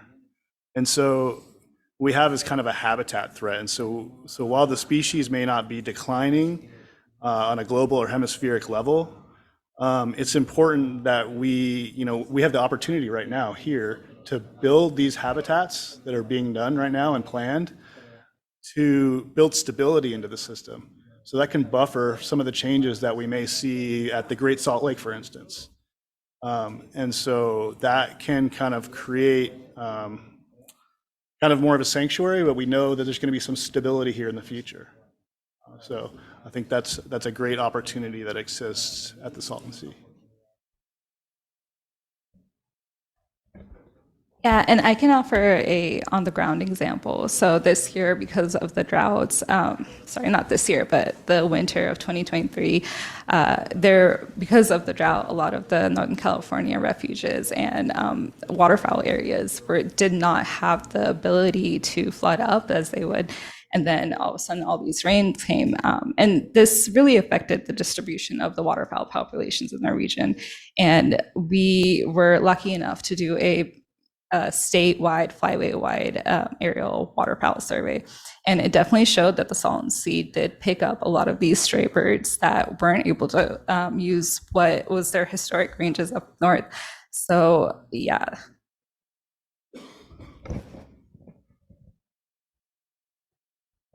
Thank you. Would the board like to ask some questions at this time? Yeah, thank you, Mr. Land, and thank this entire panel to the points you made, Raz, and others. You know, we are very much in a learning mode. This is a laboratory, a complex, interconnected, huge landscape, and the wildlife components of this are amazing. I mean, the statistics of the number of birds that visit the sea, the way that it became such a huge surrogate for Pacific flyway that we overdevelop is an important part of this story, and just want to acknowledge and thank you all for being part of this exciting work, because it really is the interconnectivity of the implementation of the projects, the opportunities to recreate, and again the health of the sea being signaled by its biodiversity, its ability to maintain these habitats in these populations. I guess my question is actually, and this is as we segue into the monitoring implementation plan, because of concerns around selenium, because of the complexity of the projects as we begin to learn and manage the landscape, how are you all feeling about the incorporation of data around wildlife in that implementation plan? Is it robust enough yet? Are people feeling connected? And if not, I think it's a good opportunity, because things like selenium can really start to be incorporated at a more fundamental level, so that the information that we're learning as we implement really does feed back in and help us understand how best we implement well. So just, I guess the question for me from the panel is just, what's been that overlay between the monitoring implementation plan and these specific wildlife needs in the ecosystems? I can take a swing at it. Because the research is so new, it's hard to say that because of this XYZ levels that we see in our prey species and how they're transferring over to, some of our endangered rails, and how it affects their life cycles, how, are there deformities? Are they not using the area because of it? There are just not those thresholds available yet to decide what those numbers are, if this is good, if this is bad. So it's hard to say. I mean, that one of the reasons why we are trying to find these mitigation measures is if there is a middle number, because the birds that live here do live in a condition that is not ideal. So they are hardier birds than you would see other places. So is there a way that we can take advantage of this hardiness and mitigate the effects, as I said earlier, by harvesting cattails or doing some kind of modification that would lessen the amount? It wouldn't completely get rid of it. Maybe that's possible. Maybe it's not. Again, that's research out there. But yeah, I think once you figure it out. I appreciate that. Yeah, we don't have definitive thresholds around all of that, and so it's kind of better bridging, I guess, as that science particularly. We better understand and can be informed that it loops back into things like a monitoring plan. So, and I just have to note, Raz, Chris Schoeneman, I worked with him for a number of years. The Sonny Bono National Wildlife Refuge does incredible work down there, and has. I mean, the fact that we can even talk about these pilot projects is because of work that went on at the Sonny Bono Wildlife Refuge and with USGS. Folks like Don and others that I know previously have really contributed to things. So just thanks. Yeah, I'll pass it along. Any other questions from board members or comments? Thanks. I'll just ask Elise, a board quick member. question. All of you are partners with your own projects and focus, but partners with CNRA on this and others on this broader effort. And I'm just interested, I know we heard a bit about the Audubon project and CNRA's particular work to try to develop a project. And I'm just interested if you can speak a bit to what would be helpful to continue to make partnerships like that successful, where CNRA is able to partner with groups like yours to get projects done and get them done more quickly and be able to have the expertise to accelerate and enhance the work that's going on. I think from Audubon's perspective, I think we've been working really hard to develop those partnerships and keep them and build on them, and they've been really valuable and important with CRNA and all the agencies working around the sea, really. And I think part of that has made the Bombay Beach wetlands successful so far.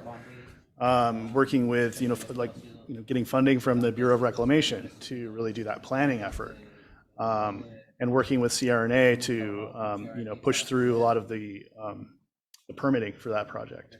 So that's the continuing to build on these relationships, I think is what Audubon plans to do, and I don't see any reason why CRNA wouldn't do that.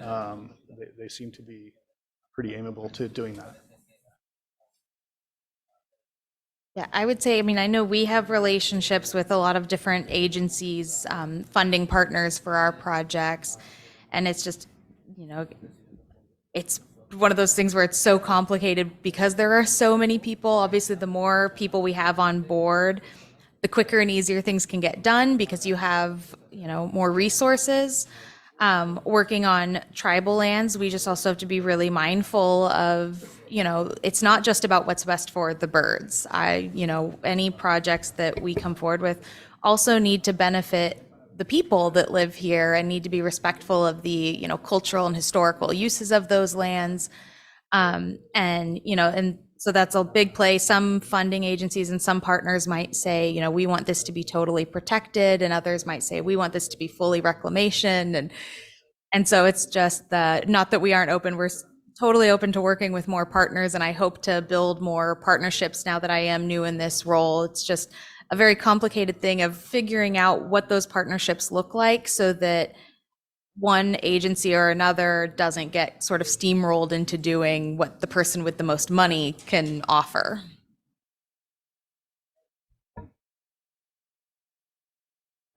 Thank you. Well, please, Ras. Are you sure?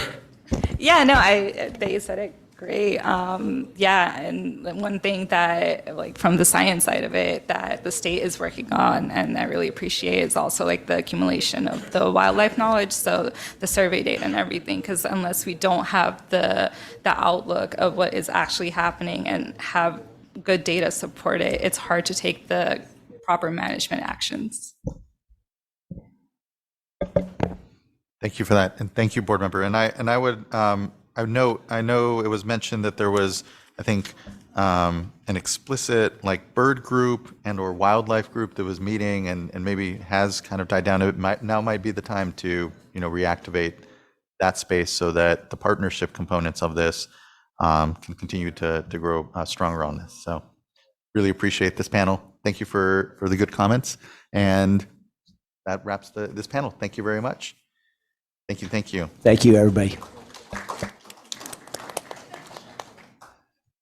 Next, we have our last panel, which is for the day. And remind everyone, this is a 2-day event, and then we will have comments after this final panel. And this is supposed to go for about 15 minutes. And the final part here is really an overview of the monitoring and implementation plan that was mentioned. And so I would like to call up Ramona Swenson with Environmental Science Associates, who will be presenting on the monitoring implementation plan. Thank you very much. And thank you to the panel and Chair Esquivel for this opportunity to present at this workshop. I'm going to be speaking about the monitoring implementation plan on behalf of Tanya Marshall, who is the Salton Sea Program Manager with CDFW and led this effort. ESA supported the state in developing that. I'm a restoration ecology manager for ESA, and I started working at the Salton Sea in 2009 with the Species Conservation Habitat Project. And I served as project manager for the Monitoring Implementation Plan, or MIP as we call it, in coordination, also helping coordinate the SSMP Science Committee. So if we can advance to the next slide. So the goals of the MIP were multiple. the idea was that we recognized we needed to collect information about the Salton Sea and its important resources in order to manage it. And so this document was developed to identify and prioritize monitoring activities to measure the current and future conditions within the Salton Sea ecosystem. This would be helpful to establish milestones so that when you're evaluating other information during the long term, we can compare that. It also is meant to establish some methods for measuring and reporting on these metrics and identify and prioritize existing data gaps. Finally, we want to touch upon a framework for how we would handle this data and make it available in a timely manner, which I've heard from several people and board members here recognize the importance of that data sharing. Next slide. So the process for developing the MIP took several months, years, and this is outlined here.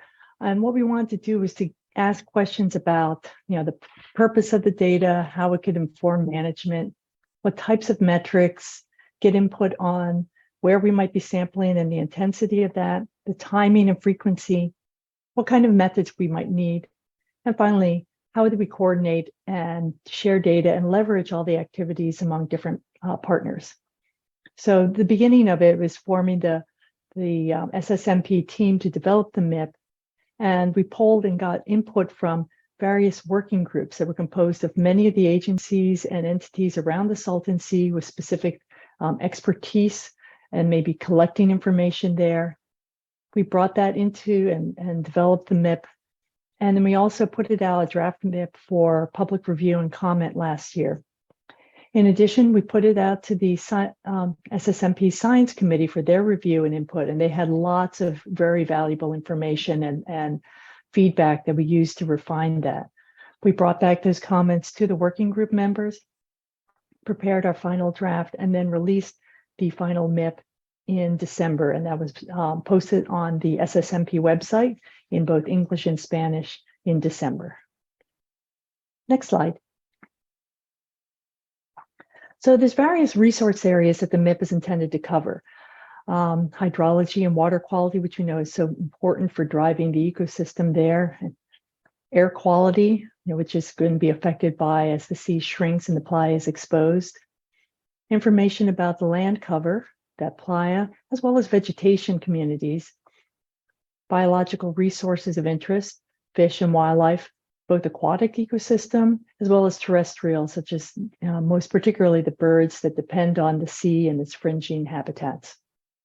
There's also information being collected about socioeconomics, particularly how the SSMP program is engaging with the public, as well as other regional indicators of socioeconomics. And also there was a chapter on data management considerations. Next slide.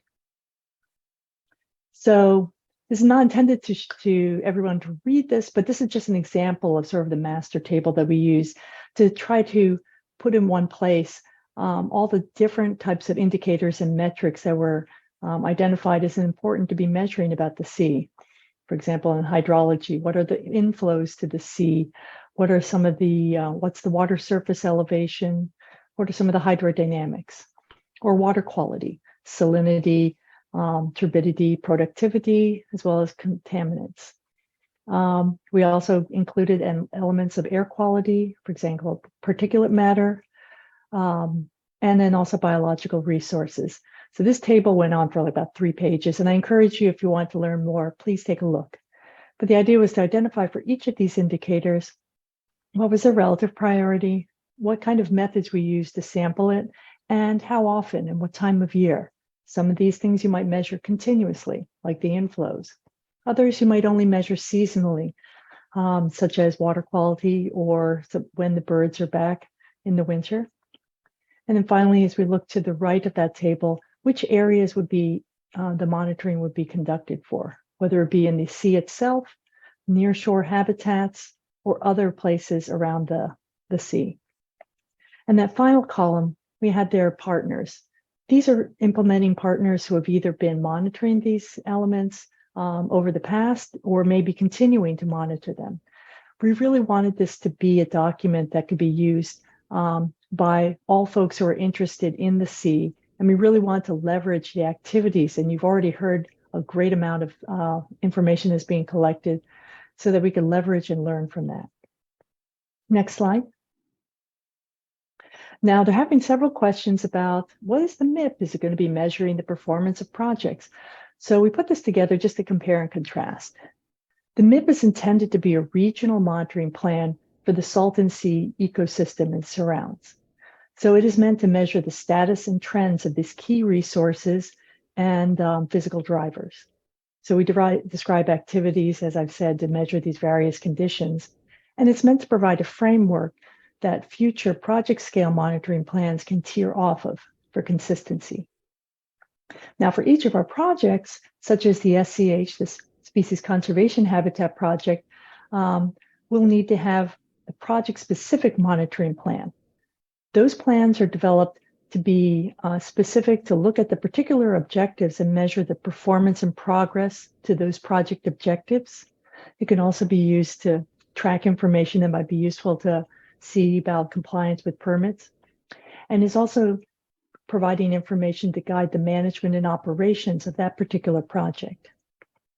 Now, where these can complement is that information collected through the process of the MIP could provide sort of a basis of comparison for these project plans. So we want to have some interconnection between these and complement. Similarly, using similar methods from the MIP for the project plans will allow better comparison. Next slide, please. So currently we're at the next phase is developing annual work plans. So the MIP provides the framework, and the annual work plan is kind of a roadmap for each year's data collection. So currently the SSMP team is developing the work plan, and we're reaching out to agencies and entities that are or may be conducting monitoring this year to understand what data they're collecting and what their sampling program is, so we can pool those resources and leverage monitoring efforts. So for example, we've met with the regional board and USGS and other entities about water quality monitoring to identify what locations that they'll be sampling in the open sea and nearshore areas, and what timing, and even what parameters. And we've had discussions about what people may or may not be sampling, so we can identify some gaps or know that something's covered. Similarly, you've heard from Dan Orr about and the refuge manager about bird sampling. We want to know kind of who's out there collecting information. Point Blue, Conservation Science, Oasis Bird Observatory, and Audubon have been doing a series of sampling around the sea. And so understanding those activities can help us see how does that compare with other projects in the area, and just facilitate our ability to leverage all the investments that are being made in this. Now, monitoring is, we'll be collecting a lot of this information. I've been hearing questions, I've already brought up from board member Firestone about having a place to share this information and a place to post data. As Mario stated, the SSMP is developing a website for tracking projects, but we've heard from entities it'd be nice to have a place where data would be good to share. So that is something for the program to be considering as a potential next step. Next slide. Finally, I just want to speak a little bit about the SSMP Science Committee. This is a group of independent scientists who have certain scientific expertise. It was first convened in 2018, and since then we've identified and added members who could provide independent review of SSMP products like the monitoring implementation plan. So we've tried to make sure and keep the independence of these members, and they do have a charter that identifies membership and functions of the committee. So during the MIP preparation, we prepared a charter for the Science Committee to engage them to review the MIP. We provided a public meeting with a presentation and then a process for the committee to review the MIP, provide their input, and scheduled working sessions as needed. And they provided their feedback to the SSMP managers that we folded into the MIP. The Science Committee has also continued to provide reviews on other documents, such as the Monitoring and Adaptive Management Plan for the SCH. So it's a great resource for the program. Next slide shows the committee members who have served on here, chaired by Carol Roberts with U.S. Fish and Wildlife Service.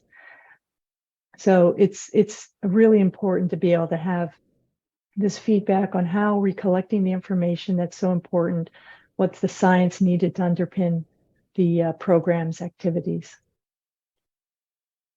So finally, I just want to close with saying that the MIP is intended to serve as a living document. So while we've prepared the version that's stamped 2022, we want to be able to periodically review it and update it to respond to evolving conditions and management needs for the program. So just as Razia mentioned, there's new information or data needs about, for example, selenium. That's something that we want to be able to accommodate in future iterations of the MIP. So next slide. I think that's it. So I'd be happy to take any questions at this moment, and thank you for your attention. Thank you, Ms. Swenson. I appreciate the coverage on this. This is an important document. And again, I appreciate as well the distinction that this isn't meant to be a project level monitoring plan, but really a holistic look at the sea as we all collectively manage it. So thanks for that. I don't have any questions. This was a good thing to end on, though, but I look to any board members in case they have any questions about the MIP or comments on it. Board Member Firestone. I'll just follow up and echo the thanks and excitement about how important this document is, and it's really refreshing the amount of process and effort that went into being really thoughtful and comprehensive and collaborative on this, and utilizing that expertise with the Science Committee and other agencies. I'm really interested and as I said before, in just hearing, on your next step slide, hearing what the annual work plan looks like, and what you're hearing in terms of partner entities, upcoming work, and certainly I think having a public, as you said, and as I already said, having a public space where we can see all of that collectively is just incredibly valuable, I think, to every agency and group on here. It really helps build also just more transparency and understanding and collaboration. So appreciate it. Look forward to getting some of that you have down as next steps as it's developed. Mm-hmm. Thank you for that input, and really appreciate your thoughtfulness on that. Thank you, Ms. Swenson. Thank you, board member. I think with that, we can wrap then this MIP presentation. And what it brings us to is the public comment component of today's workshop. We also have public comment tomorrow as part of our workshop, and it will be conducted in the evening so as to be able to accommodate more folks. I want to note, I see a number of commenters have put in to comment for public forum. If you're intending to comment about the Salton Sea, we'll need to have you comment on this item number 3. But because there's a number of folks in public forum that, again, may have signed up to talk about the Salton Sea and selected public forum, I'll go ahead and take those that indicated they're speaking on Salton Sea first, and then do the public forum folks. And then that way, if there's amongst them those that want to just generally speak and not speak on the Salton Sea, it can be taken appropriately too. Hopefully that wasn't too confusing. What we'll have up is a scroll on who's coming up next to speak. And so here, I'll go ahead and first call up Kim Floyd, who will be followed by Aaron Woolley, and then Tom Sefton.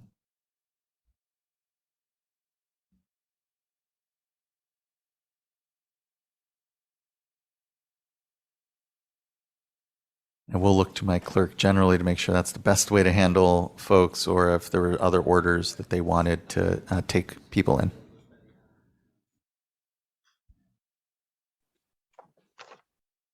Hi, my name is Kim Floyd.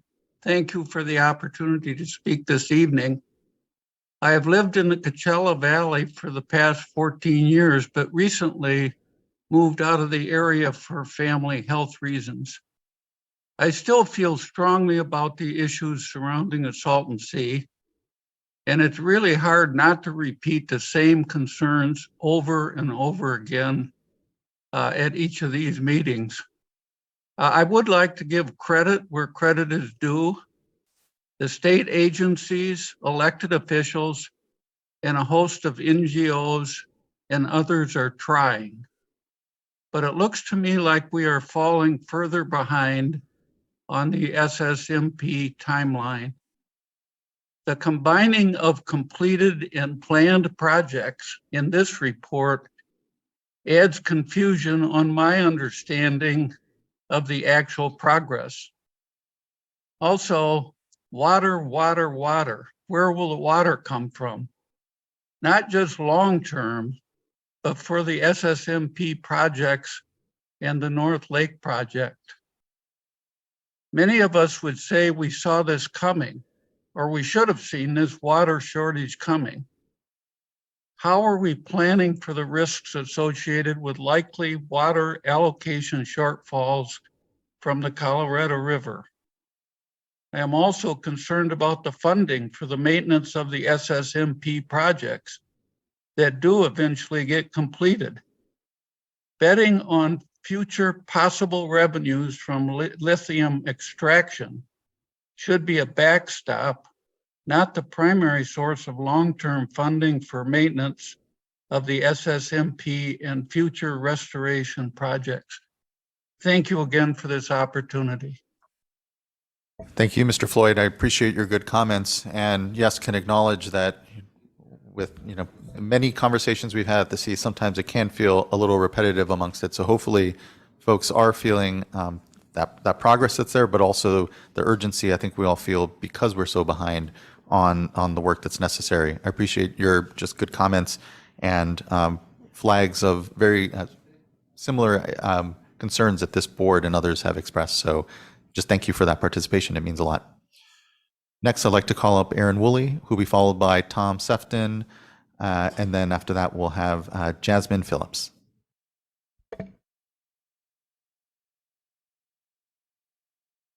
And it looks like Ms. Woolley isn't currently on the platform, so we will move on. Oh, I'm sorry. In person, you're in person. That's why you're not on the platform. Good to see you. Okay. Good to see you all as well. My name is Erin Woolley. I'm a policy advocate with Sierra Club California, and I appreciate you all coming down to be here today. I appreciate the presentations that we've seen so far and looking forward to seeing more tomorrow about the work that CNRA has done and the progress that we're looking forward to in the coming years. It's clear that there's a lot of work that needs to be done in order to meet the goals of the SSMP by 2028 and ensure that those projects produce real public health and wildlife benefits for the Salton Sea and the region. In the last year, CNRA hit multiple milestones with the release of the draft EA and the long-range plan. I appreciate hearing that staff are taking the time to thoroughly consider public comments and incorporate that feedback, and we'll be looking forward to reviewing those documents in their final form later this year. The board and staff have already discussed the changes between this year's report and last year's, and specifically in Table 1. And I appreciate the clarification about the numbers that were reflected and that will be more consistent moving forward with those three categories and seeing how that progress comes out. Clarifying these values is really essential for public transparency and accountability and understanding the progress that's actually been made and what we hope to see in the future on the SSMP. In addition to clarifying the progress on acreage, I urge CNRA to also include analysis of how individual projects are improving air and water quality. Projects must drive real public health outcomes for communities living around the sea. And as projects are ramping up over the next few years, that cumulative close to 14,000 acres, it's important that we understand the actual benefits that we're seeing from those projects and if what we're seeing is actually being reflected in what we had hoped to see. As a last point about the annual plan and a point that just was made, water supply and availability are fundamental to the construction of habitat and even some dust suppression projects. The discussions around the Colorado River are ongoing, but it is really important that as we look to the draft EA and especially in the long range plan, that those projections are incorporated and planned for so that the projects that we are investing in now are still able to be maintained over the long run and still produce those benefits for the Salton Sea and surrounding communities. Finally, we just talked about funding. And last week, the governor proposed pulling back funds for the Salton Sea restoration and instead incorporating those into a bond. I appreciate the attention to that in the earlier presentation and the funding sources that were identified that could provide alternatives. All of those funding sources are contingent. The funds coming from the federal government are contingent. The funds from a bond are contingent upon a future vote. And the funds coming from Salton Sea and lithium extraction are also contingent upon that moving forward. So as we look to these discussions, I know they are ongoing. I hope that we can get a little more clear about how the funding situation is going to impact projects moving forward, and especially around long-term maintenance, operation, and monitoring that we see. Thank you, and I really am looking forward to more presentations tomorrow and appreciate the board's presence here and attention to this issue. Thank you. Thank you, Ms. Woolley. Really appreciate your engagement now and historic engagement these last years as well on all this work. It's really appreciated. And to all your points, just yes, I think for us, we do need to make sure we're articulating the certainty that the sea deserves around, even with all this uncertainty on negotiations in the future, around what it'll receive and making sure that these investments we're making are durable and lasting for the benefits that they're expected to have for the community. So just thank you. Really good points. It's good to see you. Thank you. I will acknowledge and thank my clerk for adjusting and moving around priorities here, because I know folks are sometimes time constraint. And so apologize, Mr. Sefton. I said you'd go next.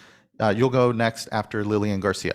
So I'll call up Lillian Garcia, who will then be followed by Tom Sefton and then Jasmine Phillips.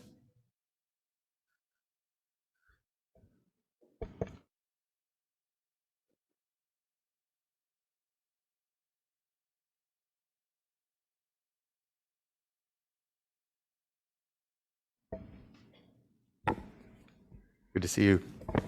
Hi, good afternoon, everyone. My name is Lillian Garcia, born and raised in the Coachella Valley. First of all, I would like to congratulate the board and Natural Resources Agency for the lack of commitment in protecting our communities from the environmental nuisance within the Salton Sea Basin. The board has allowed its own order, Water Rights Order 2017-0134, to be blatantly violated over and over again for the past years. We seek justice for our communities, for a better quality of life. Evidently, the SMP continues to state that the acreage of the SCH project counts towards the acreage requirement. It does not. Stabilizing the sea is not the legally required goal. Restoration of the Salton Sea is what the state is legally required to do. Lastly, I am requesting for funding to be directed for enforcement and water quality for the Salton Sea and its tributaries. Thank you for your time. Thank you, Ms. Garcia. Appreciate your comments. Next, I'd like to call up Tom Sefton, who'll be followed by Jasmine Phillips and then Carrie Morrison. Hello, thank you for the opportunity. And first, I would like to congratulate the Salton Sea Management Program team for the major progress on species conservation habitat and the contractor, Kiewit. I spent a lot of time working right across from where they built that project and saw the causeway going out day by day, and then saw the dredging going on month after month, and the Kiewit crews were working day and night. They had their dredge out there in the middle of the night, time and again. They were working on weekends. They got so much progress done because the crews worked really hard and they made it happen. And I'd like to express appreciation for crews working day and night and getting a project done. However, somehow that kind of spirit is going to have to be applied several times over, because when we look at the fact that at the end of 2023, we're going to be 5 years into a 10-year plan.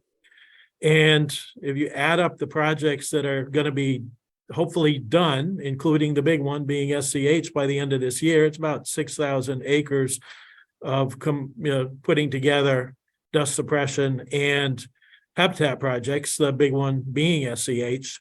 And if you look at the report, it's 7,000 acres. Either way, that's either 20% or 23% of the 30,000 acre total goal, 50% of that being aquatic habitat. In the last 5 years of the 10-year plan, you're going to have to get 3 times as much built as was accomplished in the first 5 years. And the SCH was CEQA done in 2013, 5 years before the clock even started. So it's not a situation really of, in this case, it takes years to get something permitted and 1 or 2 years to build it. It was already permitted, and we're finally getting done, 10 years after the CEQA was finished. So the pace has somehow got to really pick up, and what we're not seeing in this report is a plan for how the pace is going to pick up and how 15,000 acres of aquatic habitat and 15,000 acres of hopefully vegetated dust suppression is actually going to get done in the next 5 years. And the stipulated order really calls for, when the program is behind, a plan has that the one thing that's actually required as enforcement in the stipulated order is that a plan has to be put forward on how it's going to be accomplished. And the plan is not there yet. And it's a major challenge for the new assistant secretary. And I really hope she's able to pull the team together and get it done. And there is worry about the supply of funds being somewhat pulled back because or re-channeled because the state's in broke, and the water supply is a big unknown for everything. Thank you for your time, and appreciate the opportunity. Thank you, Mr. Sefton. Appreciate your good comments, and just thank you for your time as well. And I know again, there's been a lot of discussions, and so your participation is very appreciated. Next, I'd like to call up Jasmine Phillips, who will be followed by Carrie Morrison, and then Michael Cohen. Good afternoon. My name is Jasmine Phillips. I first came to the Salton Sea when I was 10 years old, and I've loved it ever since. It's encouraging to see progress on the ground with the short-term SSMP projects. I am pleased with the progression of the Species Conservation Habitat Project at the south end of the sea. Yet, I'm really concerned that the project will not have a reliable supply of water or water quality.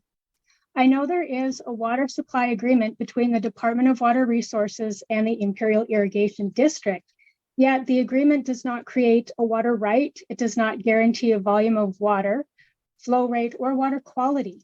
Furthermore, the New River is contaminated with selenium and other pollutants that jeopardize wildlife in the long term. I firmly believe it would be better to have a superior source of water to supplement and sustain the SSMP aquatic habitat projects. While I support the short-term projects that are necessary to keep the ecosystem on life support, I believe ocean water importation is absolutely critical to provide a new source of life-sustaining water to supply the Salton Sea restoration projects, since the Colorado River is in crisis. Projects such as the Desert Shores Channel Restoration Project, the North Lake and North Lake Pilot Project, and Sunny Bono Wildlife Refuge would all benefit from ocean water import as a supplemental water supply. It would help to stabilize the shoreline, cover the exposed lake bed, prevent harmful airborne dust and greenhouse gas emissions from the playa, help manage salinity, and provide water sustainability to the southwestern United States and Mexico. Water importation is the only logical long-range plan to allow the legislature to fulfill its obligation for a genuine ecosystem restoration and supports the long-range plan committee goals of equity, social, and environmental justice. I strongly recommend the State Water Resources Control Board ensure that the 2021 RFI water importation project proposals be properly and fairly evaluated in an unbiased and legitimate study, and the independent review panel's findings on ocean water importation and recommendations be rejected due to a flawed, improper, and legally questionable evaluation process. The time to start planning for the future is now. Ocean water importation will be an asset to support the SSMP long-term goals for restoration of the Salton Sea ecosystem. I firmly believe that when the sea is healthy, our communities will also thrive. Thank you for this opportunity to comment. Thank you as well, Jasmine. Really appreciate your participation, sticking with us today. I know it's been a long afternoon, and providing your comment. Means a lot. Thank you.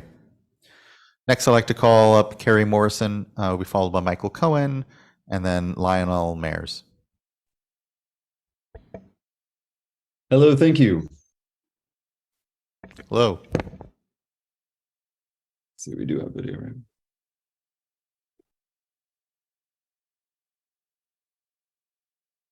Today I join you, fueled by a resolute belief in the untapped potential of this extraordinary region.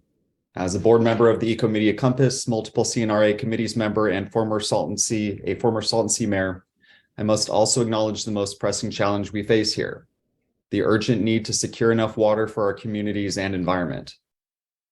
I still firmly believe that ocean water import holds the most adaptable key to not only preventing additional dust, but also ensuring enduring water sustainability.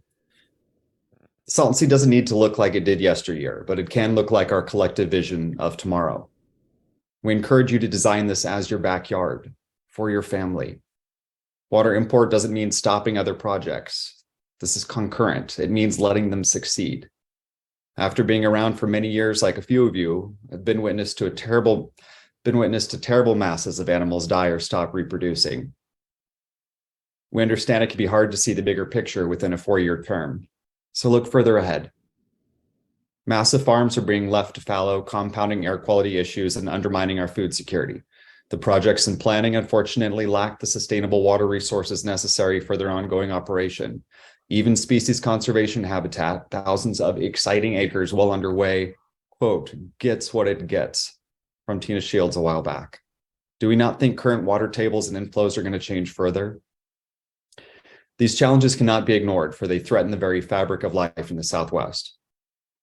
After voluntary, engaged, and supportive scientific participation, I've come to believe that the water import feasibility study conducted by UC Santa Cruz was a disheartening disappointment and an embarrassing and corrupt blight on our understanding of resource sustainability, and they missed the point. Many of the 17 projects submitted could have brought water, but were left feeling really dismissed. But let us not be discouraged by this setback. Instead, let's view it as a rallying call for further investigation, more conscious collaboration to uncover the path towards long-term water resources for the Southwest. An all-encompassing strategy designed to bolster the long-term sustainability of the region will deftly navigate budgetary challenges.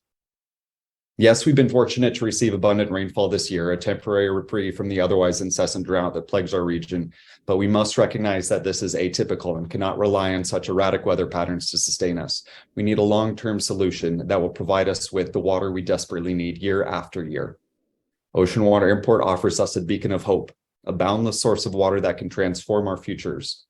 By harnessing the ocean, we could prevent the relentless dust storms like the off-the-index storm I was coughing in 2 weeks ago on the West Shores that plague our community regularly. We can safeguard our health. Ocean water import also provides us with a gateway to unlimited water sustainability, an opportunity to unlock the true potential of the entire Southwest. And then we could have water for other regions. We can prevent water wars. The urgency cannot be more obvious. We must face the truth that conservation alone cannot ensure water sustainability for a growing population for multiple generations.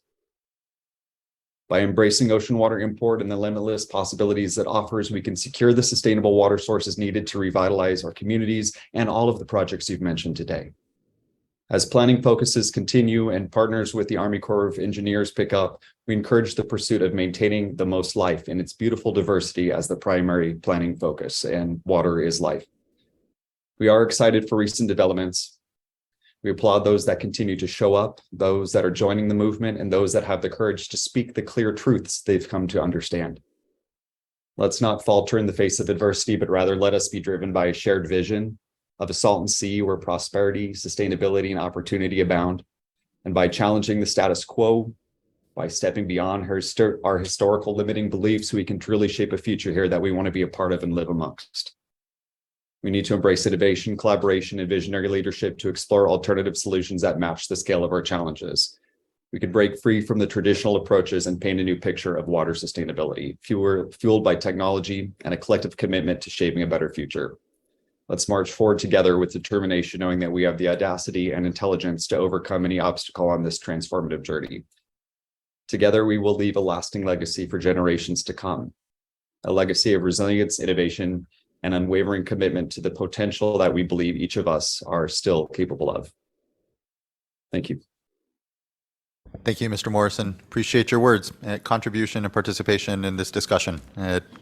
Thanks for your time. And I know it's been, I know with so many in the room here, a number of years we've all been participating in these workshops and these discussions, and just appreciate the continued commitment to working with everyone. So thank you.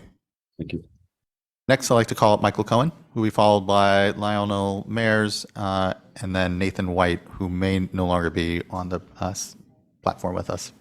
Mr. Cohen, Chair Esquivel, members of the board, thanks again for the opportunity to comment and to speak to you a little bit earlier. Just two quick points. Well, first, let me thank you all actually for coming down to the Salton Sea again. I think it's great that actually we're holding these workshops now in the region within the watershed, and look forward to more of these workshops moving forward within the watershed. So 2 points about the stipulated water order. Element number 4, provision number 4, whatever we're calling these, which I believe was actually not part of the stipulated order itself. It's actually, I believe, written by the board itself, calls out the division of water rights to develop an appropriate monitoring framework to assess success in implementing the SSMP. In this, I think for many years, there was an expectation that the MIP was going to help perform that function. But as we just heard, that the MIP is a little bit different. The MIP is really about monitoring environmental conditions, not about assessing success within the program itself. So we've had a lot of focus on acreage targets and meeting and building projects to meet these acreage targets. But I think it's a little bit different to talk about performance metrics. So I would encourage you to direct the Division of Water Rights to call together the stipulating parties and perhaps a broader public process to develop a series of performance metrics for assessing success.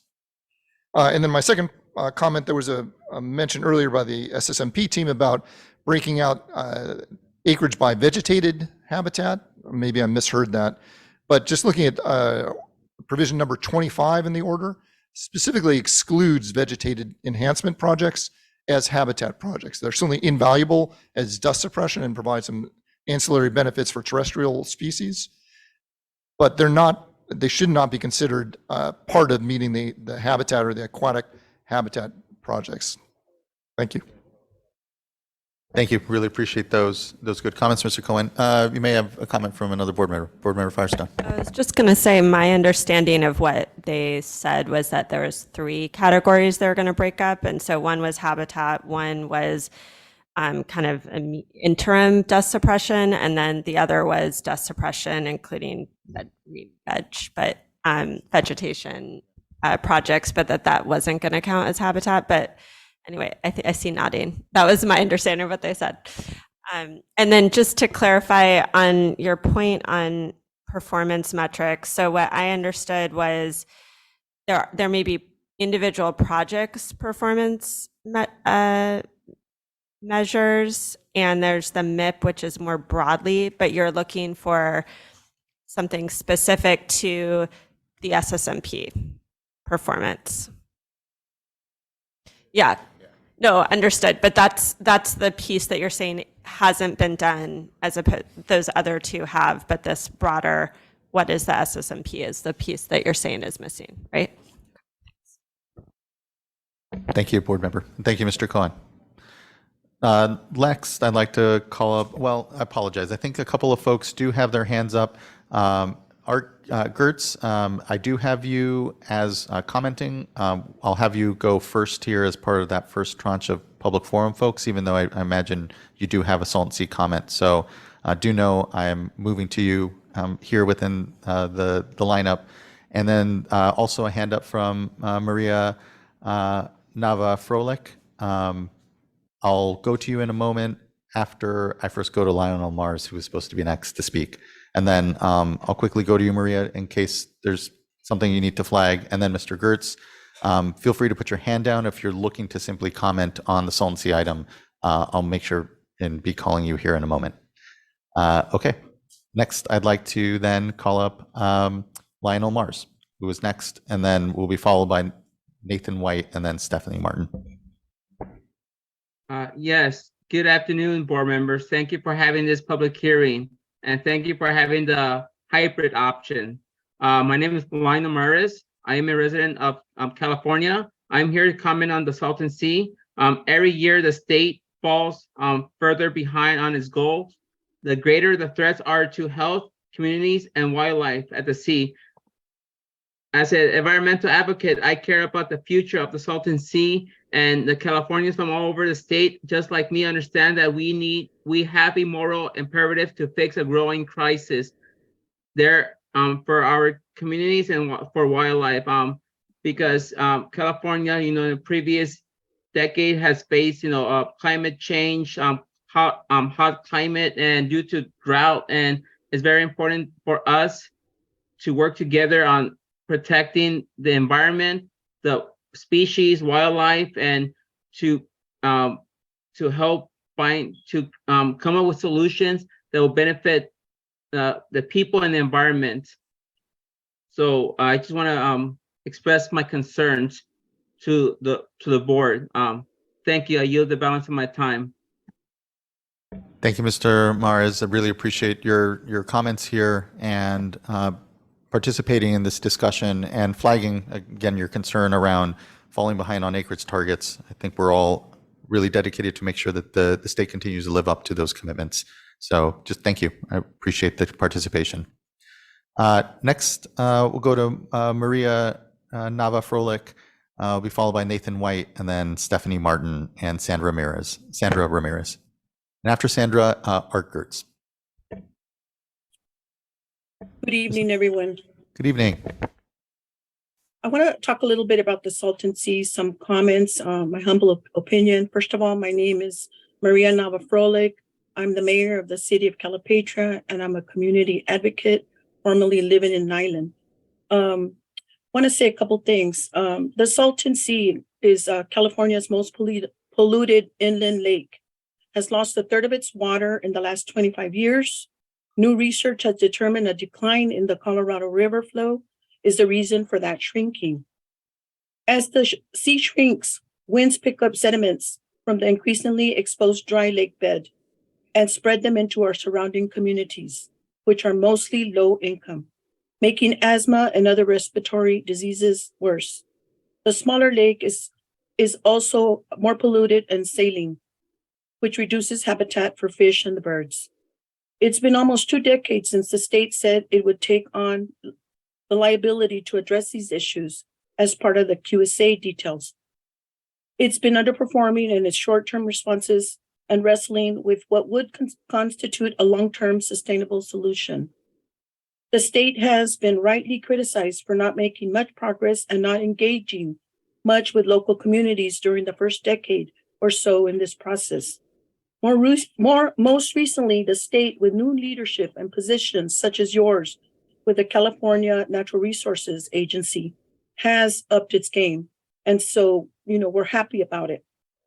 However, it's been long coming as far as engaging the frontline communities and making the investments in the sea and its communities. Of course, with the recent attention on lithium resources in the south side of the lake, additional challenges, opportunities, and uncertainties have arisen that complicate the whole process. The process of drafting treaties and building infrastructure would likely take more than a decade or two, a very long time, given the current and likely worsening impacts on health and habitat. I am very happy to see that the projects that the IID and the CNRA are currently working on to help with the restoration of the sea. I'd like to make this comment for you to please consider the continuation of studies and talks for remediation efforts towards the Salton Sea. Wetland projects are a critical component before putting water in the sea. The Salton Sea is saltier than the sea itself. Another thing, more funding from the state is needed. Please do not rely solely on the lithium excise tax funding. More is needed. Our fence line communities, such as the Salton City, Bombay Beach, Nyland, and Calipatra, the residents are suffering from asthma and upper respiratory health issues. It's been very windy in the last couple of weeks with the windstorms and sand hurting our families and our children and people with autoimmune diseases.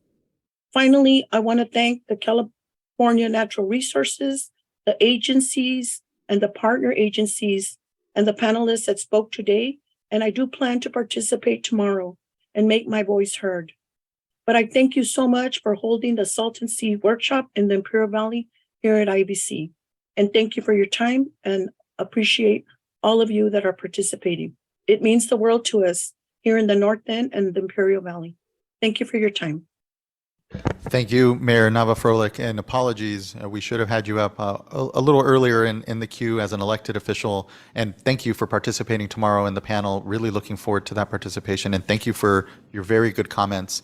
Thank you very much. Agree with your very good comment amongst it all. So thank you.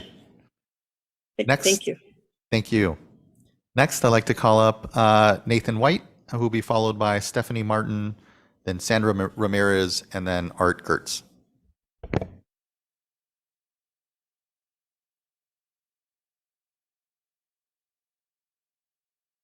And it looks like Mr. White is not on the platform, and so we will go next to Stephanie Martin.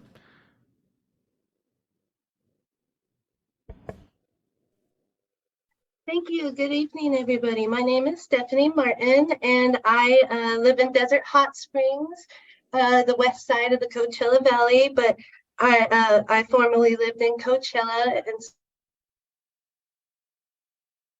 so I'm very intimately aware of the issues down by the Salton Sea because I just love to explore it.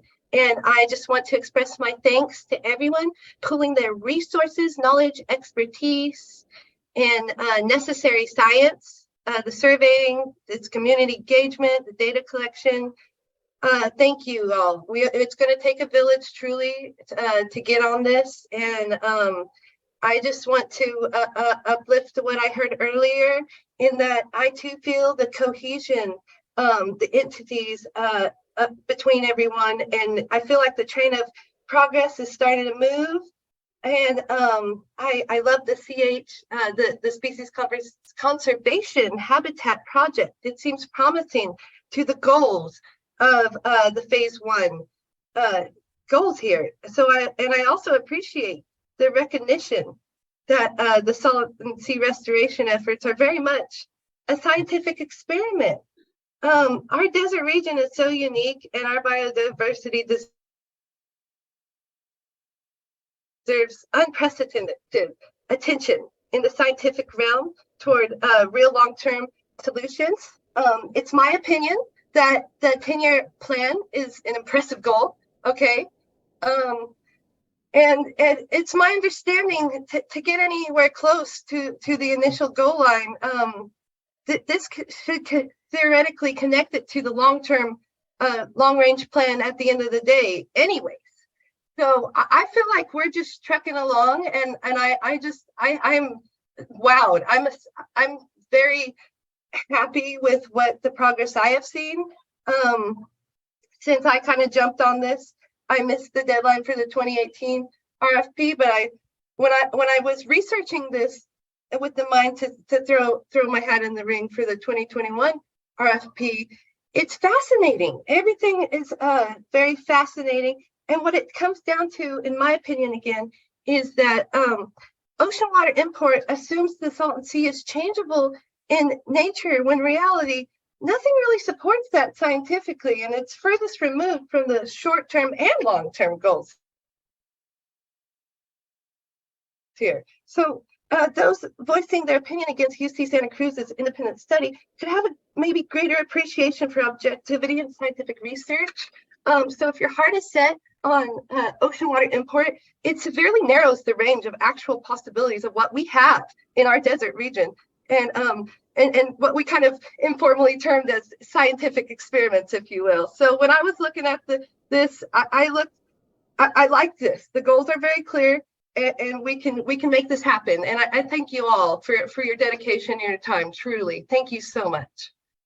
Thank you as well, Ms. Martin. I share your enthusiasm, your excitement about the work. We are at a truly great moment amongst it, and a bit daunted, of course, by what we all still have to accomplish together. But definitely agree with you about the excitement around the opportunities. So thank you. Next, I'd like to call up Sandra Ramirez, who will be followed by Art Gertz, and then Jose Luis Fuentes.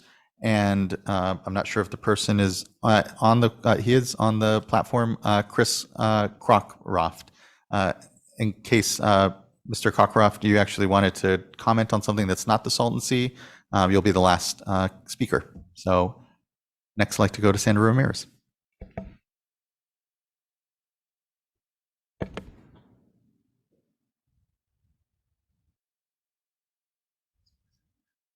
Buenas tardes a todos. Mi nombre es Sandra Ramírez. Hello everyone, this is Sandra Ramirez. Yo soy residente del Valle de Coachella y madre de 4 hijos. I'm a resident of Coachella and I'm a mother of 4. La disponibilidad y abasto de agua es un reto que enfrenta la humanidad. The supply of water is humanitarian and it's a problem throughout the world, not only here. Los requerimientos para la agricultura y la industria So there are requirements for agriculture and this type of industry. Estoy nerviosa, me equivoqué, perdón. I'm nervous, sorry. Okay, sí. El aumento de la población, los requerimientos para la agricultura y la industria. So as there's a world population, it's increasing constantly. There is so many requirements that are put on the industry of agriculture, and this contamination is also part of it. Y el impacto climático, estos son algunos factores que agravan la gestión y el acceso al agua en todo el planeta. Not only is an impact on the climate, this demand for agriculture and contamination, these are some of the factors that are making a little difficult for the management of access to water and throughout the planet. Disponer de agua es un derecho humano. Y no tener acceso a ella obstaculiza el ejercicio de otros derechos. The supply of water and the access to water is just a basic human right. The fact that there is no access to this water is something that makes it very hard so that agriculturers or people exercise their rights as to having good education, good health, and good food. Así. Como obstaculiza otros derechos como la salud, la educación y la alimentación.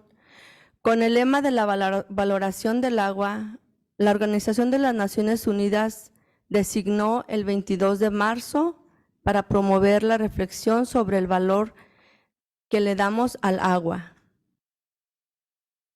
So as I said before, the good supply of water, not only does it ensure that you have good health, good education, good food, and this is a value that we have put on water. It's very essential. According to the Organization of the United Nations, designated on March 22nd to promote a reflection in regards to the water, the value of the water, the value we give to water. Es un imperativo dimensionar la relevancia que tiene el agua, su cuidado y su saneamiento. It's imperative that we give that great relevance to the access to water. That is the topic that is being promoted. Para adoptar acciones individuales y colectivas que se traduzcan en una acción sostenible y adecuada.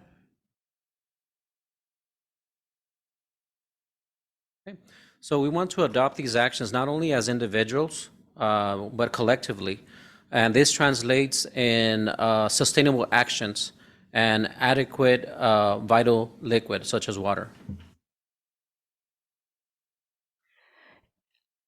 En una acción sostenible y adecuada de este vital líquido,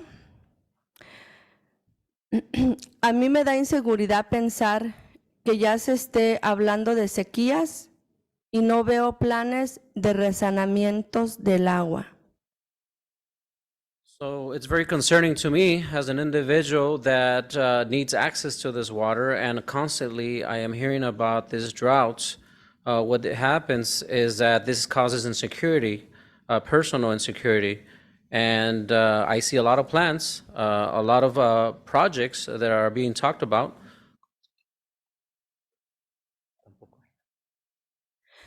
Tampoco vi amenidades para la comunidad, para los residentes que vivimos alrededor de la laguna del Salton Sea. Talking about projects, I'm going to go ahead and continue here. I have not seen any measures that are going to see amenidades. I don't see any amenities or any other resources that are going to help the community, the people in the community, the residents, people that live around my area in Salton Sea. Mi comentario no es con la intención de minimizar el trabajo de nadie ni minimizar tampoco la capacidad de su trabajo. Mi comentario es con la intención de resaltar la urgencia que tenemos de hacer algo ya, un plan a largo plazo. Yo tengo 25 años aquí, soy originalmente de México y me siento orgullosa de estar aquí. So my intention is not to offend anyone. My intention is not to minimize your work at all. You're doing a great job. But I do want to reinstate that I want to say that there is urgency. We need solutions. We need measures at not short-term, but long-term projects. So these projects have not helped us. The residents, we need this type of, okay, we're going to stop there. Tienes 25 años aquí viviendo presente. So I've lived here as an immigrant. I have lived here for 25 years. I'm an immigrant, and I have been here for 25 years. Los proyectos que hasta ahorita yo he visto no nos han ayudado a los residentes del Valle de Coachella. Yo tengo 4 hijos y yo no me voy a mover del Valle de Coachella. Entonces yo quisiera ver un futuro saludable para mis hijos. So, as I said, I'm a mother of 4 children, and we need these measures to help the residents. I am not going to move from the east part of Coachella if these measures are not made to benefit us. I have 4 children. I'm looking out for them. Y los puede concluir. Una de las cosas que han sufrido mis hijos y yo misma ha sido el sangrado nasal, yo las alergias, mis hijos el asma, y estos son solo por mencionar algunos de los malestares que afecta el medio ambiente en el que vivimos nosotros los residentes que estamos alrededor de la laguna del Salton Sea. Gracias. So I mentioned I'm a mother of 4. I'm a mother of 4, and what we have suffered, not only myself and my children, is nasal bleeding, allergies, asthma, just to mention a few. This has impacted us personally as residents from the Salton Sea area. Thank you so much. Gracias, señora Ramírez, por tu comentario, tus palabras y su tiempo ahora. Es muy importante y tu voz está haciendo una diferencia aquí. So, gracias.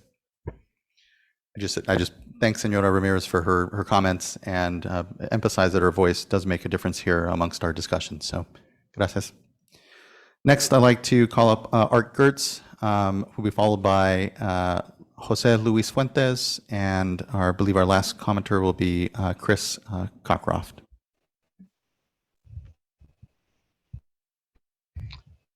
Hello, can you hear me now?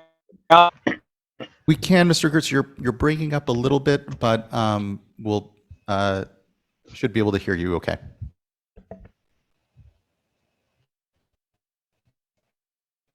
And what actually may help Mr. Gertz is if you turn off your video. Okay. Hello. Yeah, you are breaking up a bit. So, good afternoon. Great, thank you. Can you hear me now? We can, thank you. Can you hear me now? Good, okay. Good afternoon. Art Gertz, Vice Mayor, long-term resident of West Shores. Early in this feel-good meeting, Wade Crowfoot told us that the state's goal is to stabilize and restore the Salton Sea. He told us that the hay bales in Salton City were 95% effective in mitigating harmful dust. We, the residents, expect to see the documentation that proves that, because based on the filming of the dust storms we received long after the hay bales were installed, simply not the case. There is a truism that if you ignore history, you are compelled to repeat it. And this is the situation that this part of the state, the Salton Sea condition, is experiencing. If we look back to history, we, as a state, we always take the cheap and easy water without ever considering the repercussions of doing so. I give you Mono Lake, Owens Lake, and Tulare Lake. Okay, Mono Lake has been brought shortly back. Owens Lake will never be brought back. It's run up a tab of about $3 billion so far. And we're using that blueprint at Salton Sea with the hay bales, and we're spinning a narrative of how effective they are and how they're going to work. And the residents who actually live at the sea are not buying it. None of us believe it, because we see the results of the dust storm in spite of the hay bales.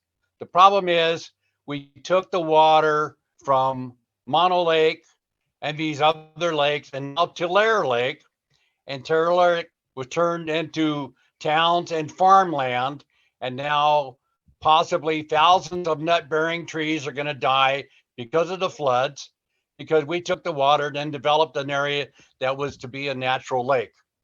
So we don't learn from our mistakes. And even though this started out as a feel-good meeting, we must address the dying elephant in the room of Salton Sea. This state is famous for kicking the can down the road. And until we wake up and see the freight train wreck that we're hurtling towards in this disastrous ecological disaster, the term ecological justice does not apply to the Salton Sea Basin. It's laughable. There is no environmental justice. The people, the residents of the Salton Sea Basin, are the last one to be considered in the pecking order of the state. We don't have a voting block. We don't pay enough taxes. Basically, we don't count. All of us that live at the sea know this. You people on the board, most of you are paid. You do very well at pointing out what a great job you're doing. And yet here we are hurtling towards the demise of the sea. The sea is going to be drying up even faster with the water conservation. And no one talks about what happens when the sea dries up. No one wants to talk about where we're going to get sustainable water. You pay $2.5 million for a bag of lies that will let the state off the hook as far as a sustainable water supply. No one talks about genuine science, how the sea still produces over 1 million acre feet of fresh water each year, desalinized water that has been tracked and proven to go largely as rainfall to Arizona, New Mexico, has been measured as far up as Canada, but we don't consider the science. We don't consider the consequences. We talk about all these little projects. You know what? You can't even complete less than 30 acres in Desert Shores. You funded this over a year ago. Absolutely nothing's been done. No geotechnical report, no survey. You've been sitting on the money. It could have been done already. It hasn't been done. And yet you toot your horn about these projects you're doing. But what have you done for the people that live at the sea? Actually, you talk about the species conservation habitat. IID says whatever water we'll get, what we get. They will not commit to the water to fully complete that project. So what is your long-term plan? You had a long-term advisory committee and you ignored them and then they were dismissed. So I'm not quite believing all the narrative today. You can tell us what a great job you're doing, but boots on the ground, people live at the sea, we're not seeing it. You need to do better and you need a long-term plan. You need a totally unbiased report on the feasibility of seawater import. That's the only place you're going to get enough water for long-term restoration. Consider a long-term. Stop kicking the can down the road. You need to perform action beyond a 4-year voting cycle. Thank you for your time. And for yours, Mr. Gertz. I appreciate your honest engagement around your sentiments around the projects and progress or lack, your concern thereof at the sea. So just thank you. I appreciate your words. Next, I'd like to call up Jose Luis Fuentes. And again, our last commenter for this evening will be Chris Cockcroft. Good afternoon. I'm calling from Mexico City, and it's great to hear and follow Art's kind words and realistic words.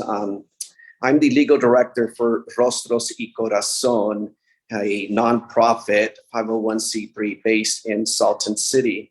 We're engaged in community development and capacity building of Desert Shore residents to Salton City.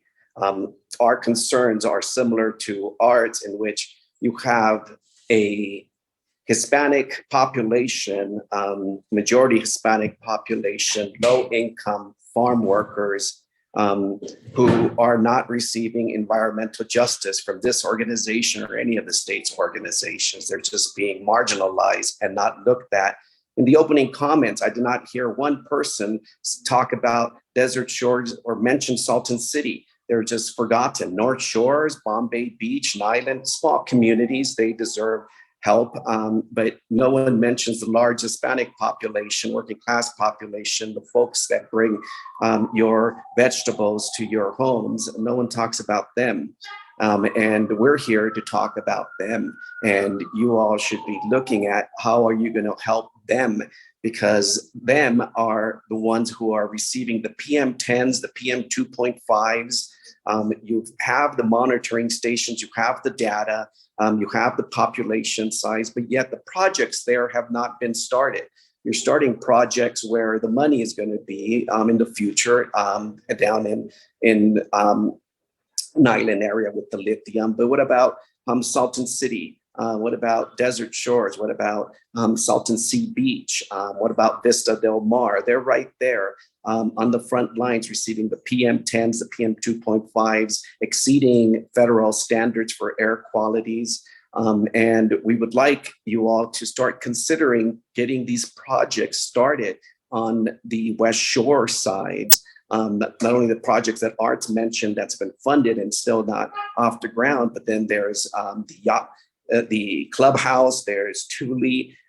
These projects need to be started. And more importantly, it's interesting to see the Kiwis trucks, all nice, shiny, coming through our community at high speeds, flaunting their wealth. But you don't have our community working any of these projects. There needs to be local hire requirements to where you have these farm workers who know how to work the ground. They know how to plant. They know how to get vegetables and other other environmental habitats put in place. You need to hire them to do the work instead of the outsiders who just come to our communities and flaunt their wealth and they do their work. But what about the locals? They're the ones with the PM10s, PM2.5s, and you're not hiring them to do any of the remediation work or any of the work that's needed to prevent the PM10s, PM2.5 from getting into the lungs of their kids. You have high schools in Salton City that a bunch of kids there, high school kids, middle school, elementary kids. Again, you need to focus on the humans, and I understand the birds. I'm a tree hugger myself, but you need to focus on this community and not have it more marginalized. Thank you for your time. Thank you, Mr. Fuentes. I really appreciate your good comments amongst all this. And do know, I know, I mean, I'm not here to make this about me, but I grew up in the Eastern Coachella Valley. My dad taught at Oasis Elementary School for about 36 years, and grandfather was a foreman at Seaview Ranch. So know that we do take this all very personally, at least especially from this seat. And so, we're not trying to gloss over or glad hand or create a narrative here that there isn't a lot of work to do. But I would note, I did hear Desert Shores and Bombay Beach, and I think I made a point specifically around needing to make sure that these projects are having the most benefit first for those that are closest to the impacts that are happening as well, and that be very just in the way that we view this. So I appreciate your comments. I think that we need to make sure that we continue to put the community forward and hopefully bridge as well to our communities the progress that is happening and how to start to plug in, to advocate, to understand, and to continue to move us forward in a lot of this. I know frustration, and again, there's no running from the history of the lack of progress that we've needed, and now is the time to really help best, hopefully connect folks. But not certainly here to gloss over any of that. So just thank you. I appreciate your good comments and participation.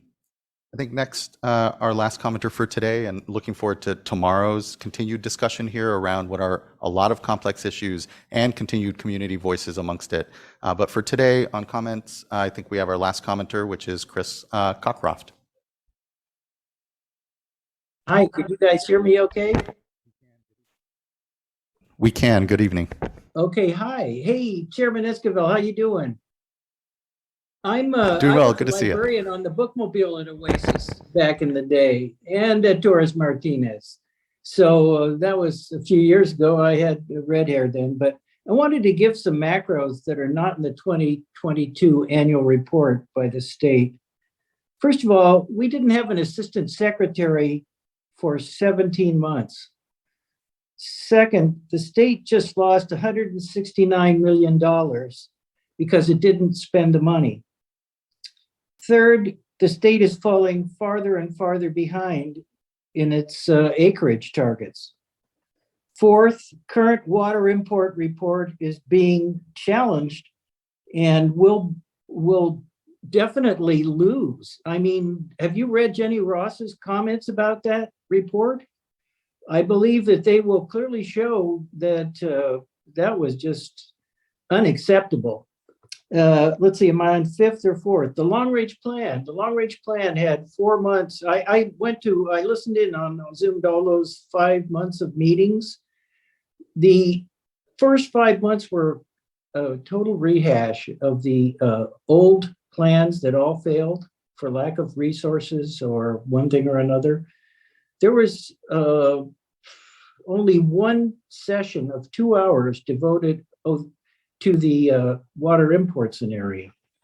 And as a result, then after that, the state got in James got in a time crunch and just hijacked the report and put it forward into the state just because he wanted to sign the contract with the Corps of Engineers, but the work was not done there. It was not done well.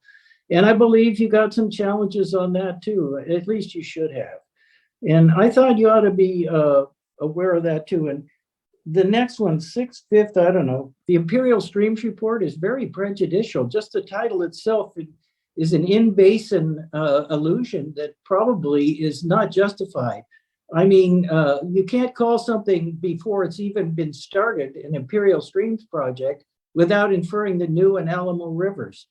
And I find that prejudicial and frankly, more of the same. Thank you for this time to comment. Thank you, Mr. Cockcroft. I appreciate that. I know in here we've heard from a few commenters, you know, and we've discussed here that the long-range plan and the long-range life of the sea is really critical to get right here. We haven't had a chance to delve in too much into the long-range plan at today's discussion. I'll flag, I think for me tomorrow, I want to try to find moments to be able to help people connect to the long-range plan work that was done. We continue to hear, I've heard criticism of the way somehow that was conducted and sea importation not being given its due shift. I mean, I look over at Michael Cohen and others, and I know that this issue around sea importation, the life of the sea, and keeping a footprint has been very fundamental to so many of the discussions that we've been having over the last decades. I think it's important to try to bring folks together, and I was hoping that the long-range plan and its analysis would here provide that for folks to know that it is being discussed and evaluated, but we have to be realistic about what we're able to accomplish, especially because of the history here we have of not accomplishing what we're really setting out. And a sea-to-sea importation project, huge, that will be, you know, would span the next decades to try to really implement. So all that, I'm just hearing a lot of frustration with that component and it kind of being led into kind of this space of, well, you know, is a state able to get its hands around this? And I think that tomorrow would be nice to just unpack that a bit more because we've obviously heard frustration from folks. And I feel like, as it has been in the past, it can continue to be what defines so much of what we're able to discuss and here hopefully have a common vision around, or harm our ability to actually have a common vision around. So hopefully that makes sense. Again, I am hearing the criticism quite clearly around the long-range plan and how and analyze those C2C concepts. We should try to unpack that, but we should also separate that angst I'm hearing from folks around that, around the larger effort here at the sea and the work that's being done. So just thanks. I appreciate everyone's good comments there. That wraps up our public comments for today. We do have additional comments as part of tomorrow's panels. And looking to any board member questions or comments before we close out on the agenda item number 3 and then quickly wrap up board business. And that conclude, we'll come back here 5 o'clock tomorrow on item number 3. But anything for board members to leave us with now? Okay, seeing none, then we will here on item number 3, kind of suspend it. And we will meet back tomorrow. So we'll be in recess until 5 p.m. tomorrow on Wednesday for day 2 of our Salt and Sea workshop. So thank you all. I know it's been a long afternoon. It's been good discussion, and we look forward to further unpacking all this tomorrow. Have a good evening. Be well, and we'll see you tomorrow at 5.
Recording stopped.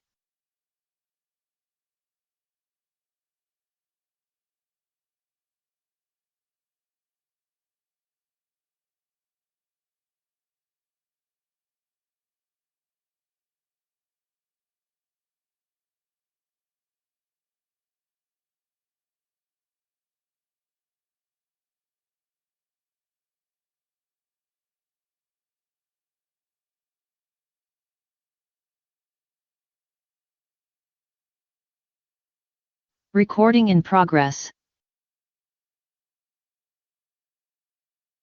Recording stopped.